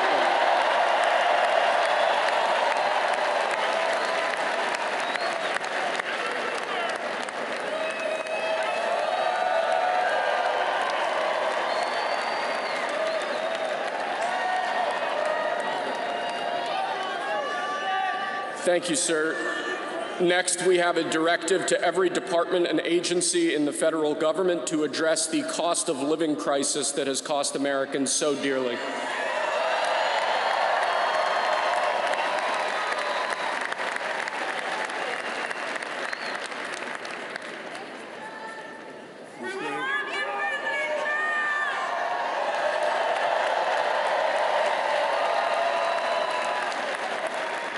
Thank you, sir. The next item here is the withdrawal from the Paris Climate Treaty.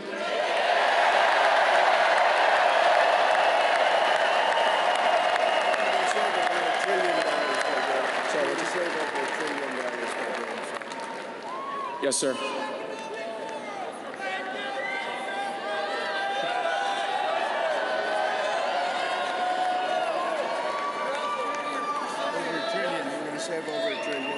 We're going to save over $1 trillion by withdrawing from that treaty.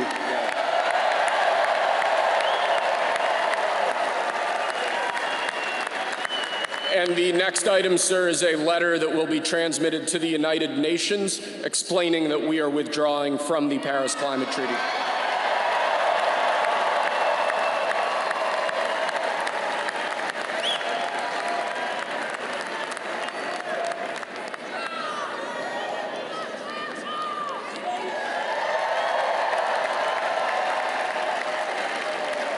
Thank you, sir. This next item is a directive to the federal government ordering the restoration of freedom of speech and preventing government censorship of free speech going forward.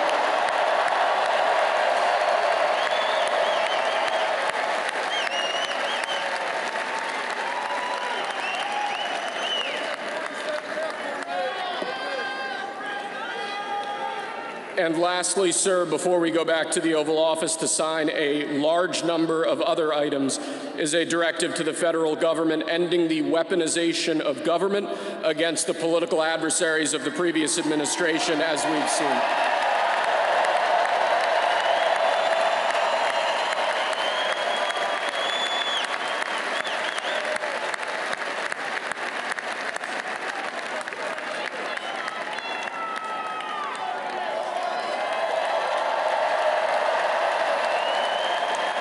Thank you very much, sir. Appreciate it.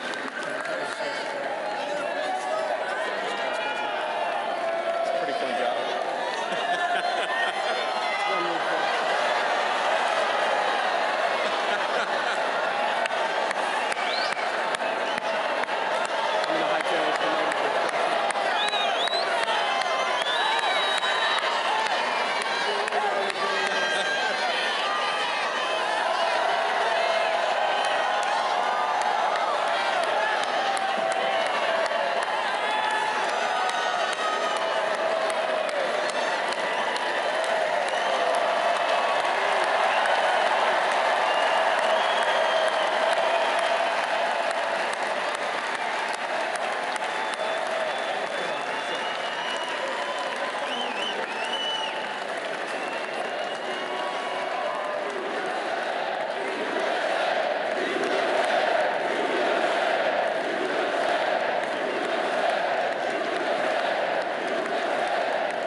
Pick yourself off the ground, I said, young man, 'cause you're in a new town. There's no need to be unhappy, young man. There's a place you can go, I said, young man. When you're short on your dough, you can stay there. And I'm sure you will find many ways to have a good time. It's fun to stay at the YMCA. It's fun to stay at the YMCA. They have everything for your men to enjoy. You can hang out with all the boys. It's fun to stay at the YMCA. It's fun to stay at the YMCA. You can get yourself clean. You can have a good meal. You can do whatever you feel. Young man, are you listening to me? I said, young man, what do you want to be?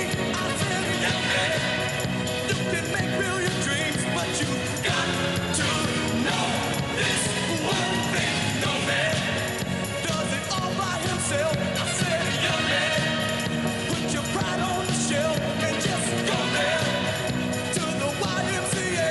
I'm sure they can help you today. It's fun to stay at the YMCA. It's fun to stay at the YMCA.